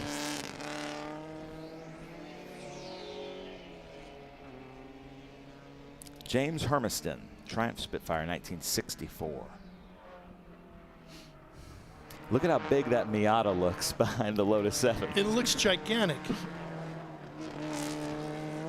You don't often refer to a Miata as a big car. Oh, no, that might be the only time in history that has been said. But it looks like a 72 Cadillac rolling behind that thing. So we started the weekend looking out our window at a dumpster fire, and I thought, ooh, that might be a bad omen. But I think we have had a fantastic weekend, another fantastic weekend at the Sebring SpeedTour. Great to have you along. Have you had a fun? I have had a great time. Like I said, everybody here with SpeedTour has been so welcoming. It's been just a thrill. And not just the people that work as the officials. Oh, boy. Oh, there goes your he tried sign. to miss it. That's all right. Tried to miss it. You know, Juan Gonzalez will like that. I need to post that on social media. That'll get him some more views. We should supply him with some tacos. Yes. But the competitors and the teams as well, throughout the paddock and the hotel lobbies, it's been just a great weekend. Great shot there of the missing hood on Craig Schaefer's car. Wait, is that Craig Schaefer's car? No, he's in the BMW. Where is that? Sean Murphy's car. Sorry about that. Wait, Benny Bish's car. It's 99. It's late in the day. I know, and my medicine is worn out. That is Craig. Well, it says Craig Schaefer's 99. Looks like he flipped the 99 upside down. Yeah, that's Benny Bish, 1974 BMW 2002. I apologize for that, guys. Benny Bish, though, what a great name. Do you have a favorite racing name? We have a guy that races with us in a beautiful CSL, like the Batmobile BMW, named Thor Johnson. Love it. That's a good one. But probably Will Power. Will Power's a good one. Always liked Beaver Dragon. I haven't heard that one before. Beaver Dragon was a... Sounds like a comic book. Yeah, he was a late model stock car racer out of Canada. He used to come down and run a bunch of the old stock car tours throughout the Northeast. Ladies and gentlemen, we're about to see Lotus history. The Lotus 23 is going to come up on the Lotus 11. It'd be really cool to see those two in frame together, because you're going to be able to see just the kind of the iteration. So from a 1957 to a 1962, what, 5 years? Back then, they were making huge leaps year after year. And they weren't doing it on a computer. And it looks like we've just slowed way down now. The learning curve was massive, wasn't it? Mm-hmm.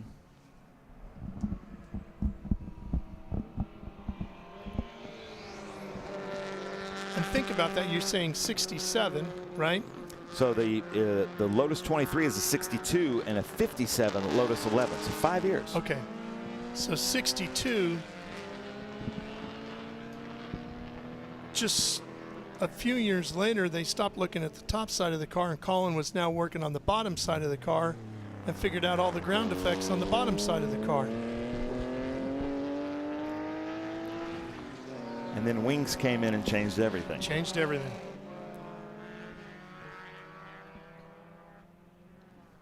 There's Schammer, past SVRA champion Alan Schammer, 1999 Mazda MX-5. You see some of those vintage Formula One cars from the 80s that were making so much downforce underneath the car. They didn't even run front wings on them. Didn't need them. Benny and the Jets. I like it. There's that Lotus 11. I think Travis passed him, because the white flag is out on Travis Engen. The only hiccup in the day, or the weekend, I think, for Travis was finishing second in the Audi earlier today. Yeah, behind the Cadillac of Jacek Muka. Everything else has been spectacular. Yeah. All the way through.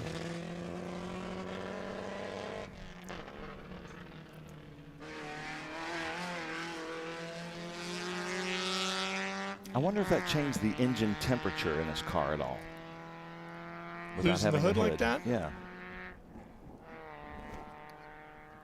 It's certainly a strong possibility.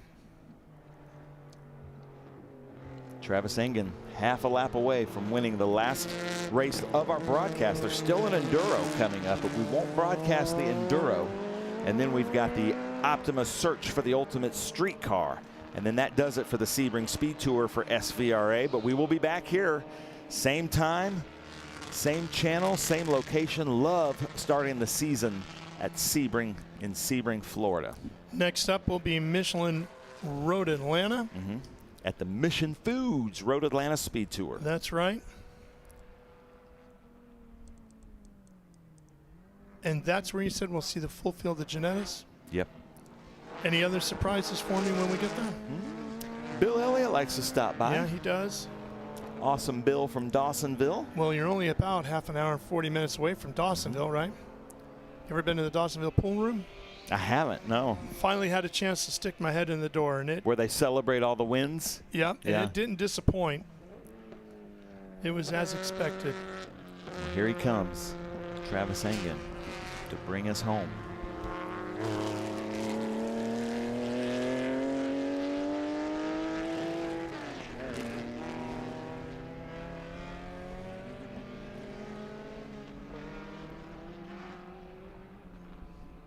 This is an extremely technical track. To me, Road Atlanta is all about courage. Mm-hmm. There's so many places that'll take your breath away from inside the cockpit. No matter which category of car you're at, because you're driving that car at the limit. Coming to the checkered flag, Engen's going to win another one in the Lotus 23B. I wish we would have made this race, the J.R. Mitchell Memorial Race. J.R. Mitchell with GMT.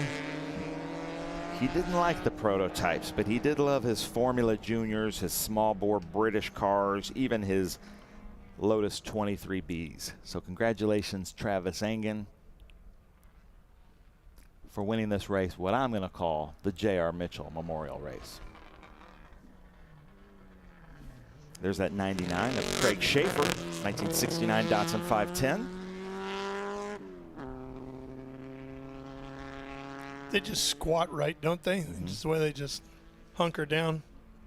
So Lee Giannone is going to come in second place.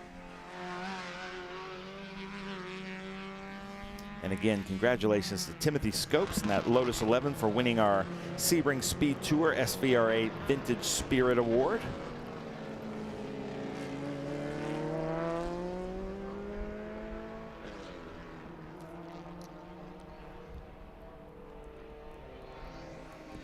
Last few cars coming up underneath the checkered flag here as we race our way to the conclusion of the day of our broadcast window.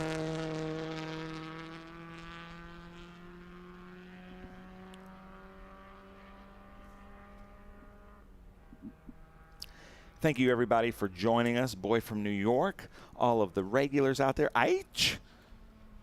We will be back in a month. Hope you can join us. Tell your friends. You guys were a little bit too nice to us in the comments section, but love having you out here. I feel like we're friends. You know, we spend a lot of weekends together. So thank you for joining us, and let us know what you'd like to see at Atlanta.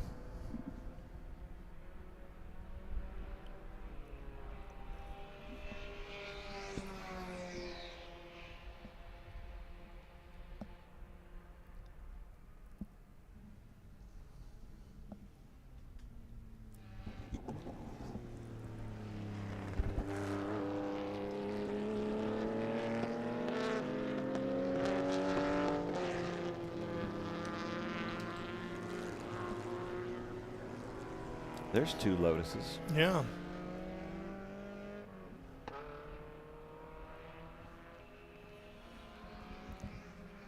Now Travis is probably doing the Enduro next, and I'm not sure if he's going to do it in the Lotus or in the Audi. I'm just thinking about the driving experience sitting in that cockpit with your head completely above the windscreen and all of that compared to when he was in the Audi earlier. And you're way down. You're way down in there, claustrophobic with the doors down and everything. Sitting in a jet fighter. Boy from New York says, thank you, Ben and Ralph. Great job in the booth. Well, thank you, Boy from New York. Yeah, I appreciate that. He's Boy our from most New York. loyal watcher. Well, he's my favorite right now since he that's good. said we did a good job. He's Boy from New York, but he lives in Canada. Doesn't make any sense. Originally from New York, I'm guessing. There's a look at our Pirelli lineup, which should be our finishing order, right? Yeah. As I'm looking at the names here. That's it. That would be it. So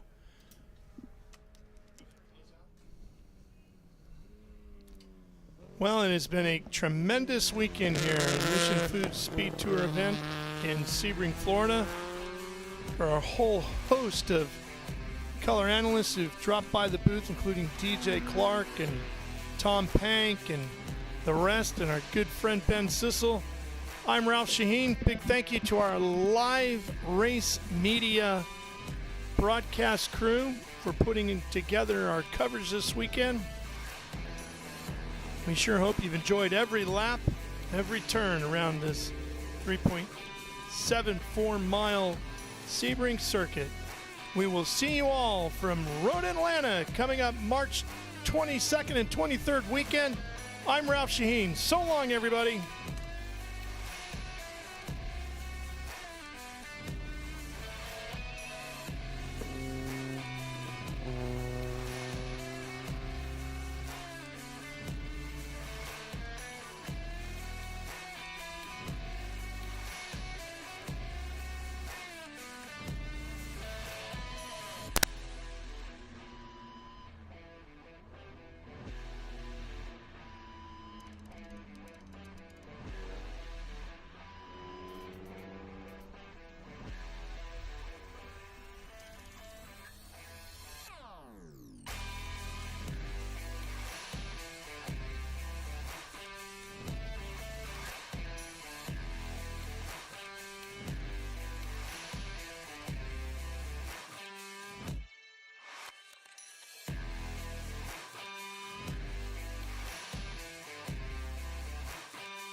Mission Foods Road Atlanta Speed Tour returns to Michelin Raceway, Road Atlanta, March 21st through the 23rd. Featuring the Trans Am Series presented by Pirelli, the Sports Car Vintage Racing Association, International GT, PSSA, FRP, and the Janetta Challenge. Saturday, you can take part in the Haggerty Cars and Caffeine Car Show with Parade Lab. You do not want to miss the Road Atlanta Speed Tour, March 21st through the 23rd. For tickets, simply go to speedtour.net.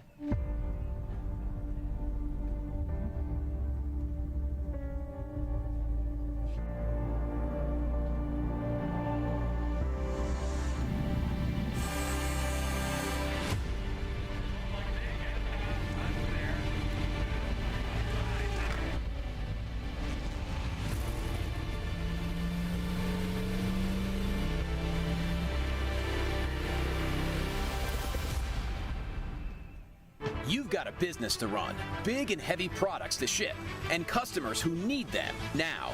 When you've got the right driver and the right equipment, you can bet on a spectacular result. Bennett understands complex logistics and puts the best team, the most time, and the latest technology into every customer relationship, so you can sit back, relax, and enjoy the race. Let us handle the rest. Together, we can move anything. We have water hiding right here, sir. Yes, we do. We want to make sure all of our podium participants are hydrated. That's a lot of racing out there for the weekend, so we've got some great cars here. In just a second, we'll bring them up here on the stage. We will be representing.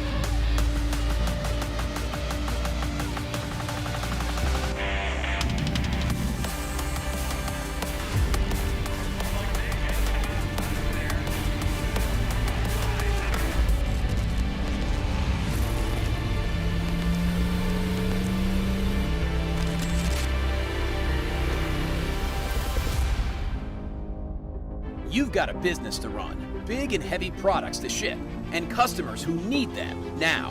When you've got the right driver and the right equipment, you can bet on a spectacular result. Bennett understands complex logistics and puts the best team, the most time, and the latest technology into every customer relationship, so you can sit back, relax, and enjoy the race. Let us handle the rest. Yes. Yeah. Together, we can move anything.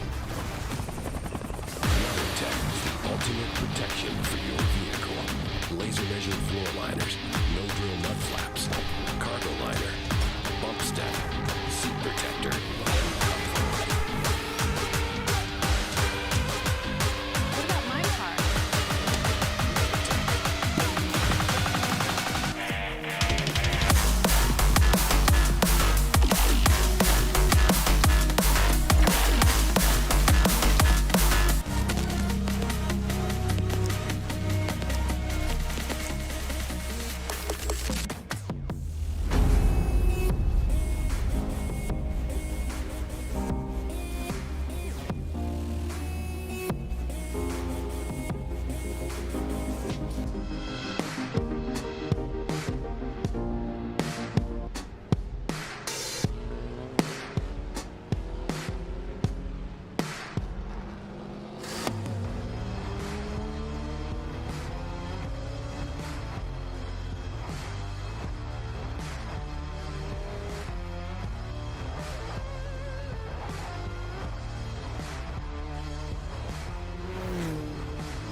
Hawk Performance packs 100 years of friction dynamics into every product.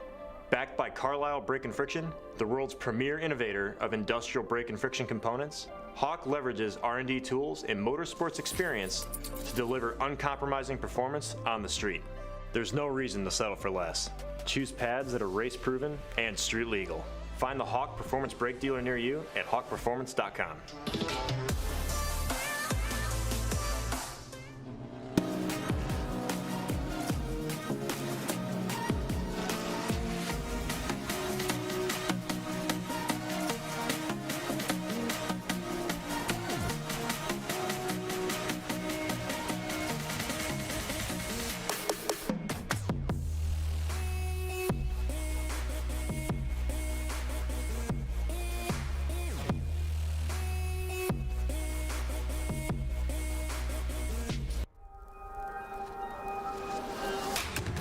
good is this? Look at this view from Losowski. It brings all my fans, it brings the audience into the car with me. Speed turn 140 mile an hour entry speeds. The quickest and most efficient way for me to get information to my drivers is from using the VBox HD2 system.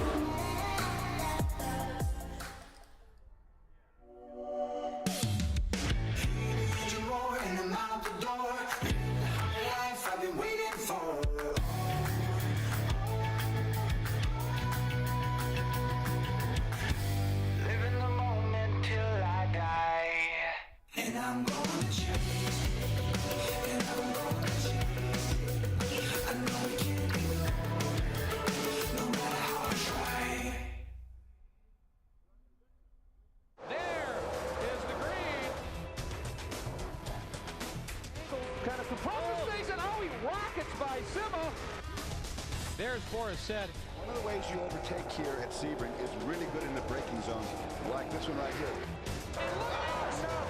Both go around. There's the green. We are back and at it. Watch this. Oh, look out, Miller, look out.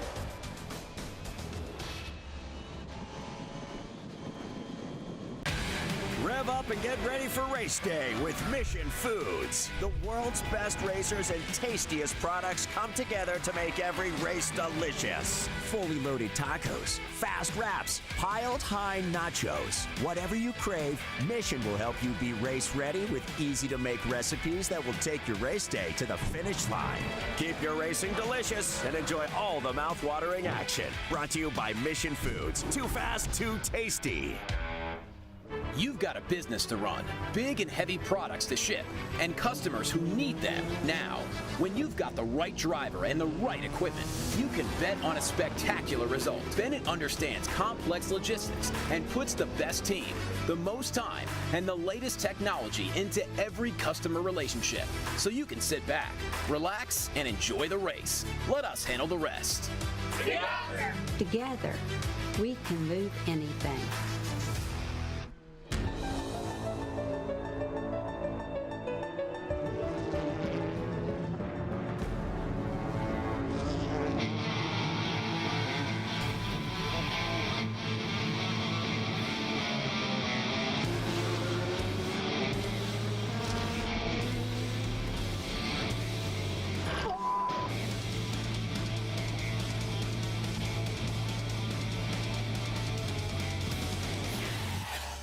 Okay, so pretend this is your race car. It's on the trailer, and you have an accident.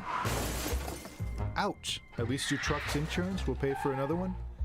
Yeah, not so fast. Standard insurance won't replace your race car, whether it's in the trailer, in the paddock, in the garage, or the repair shop. But at Hagerty, we can protect it for what it's really worth anytime it's off the track. No matter what or where you race, offer less than a set of race tires. Hagerty, let's drive together. Architecture is about everything. We change the environment. We are changing how people live in the environment today. So we basically put our fingerprint on the future of what the United States looks like. My overall business philosophy is that I'm engaged with my company from top to bottom, and I think the racing world and helping out the next generation and younger drivers is a passion of mine, and it's getting stronger and stronger every year. With that, that's why I want to be involved.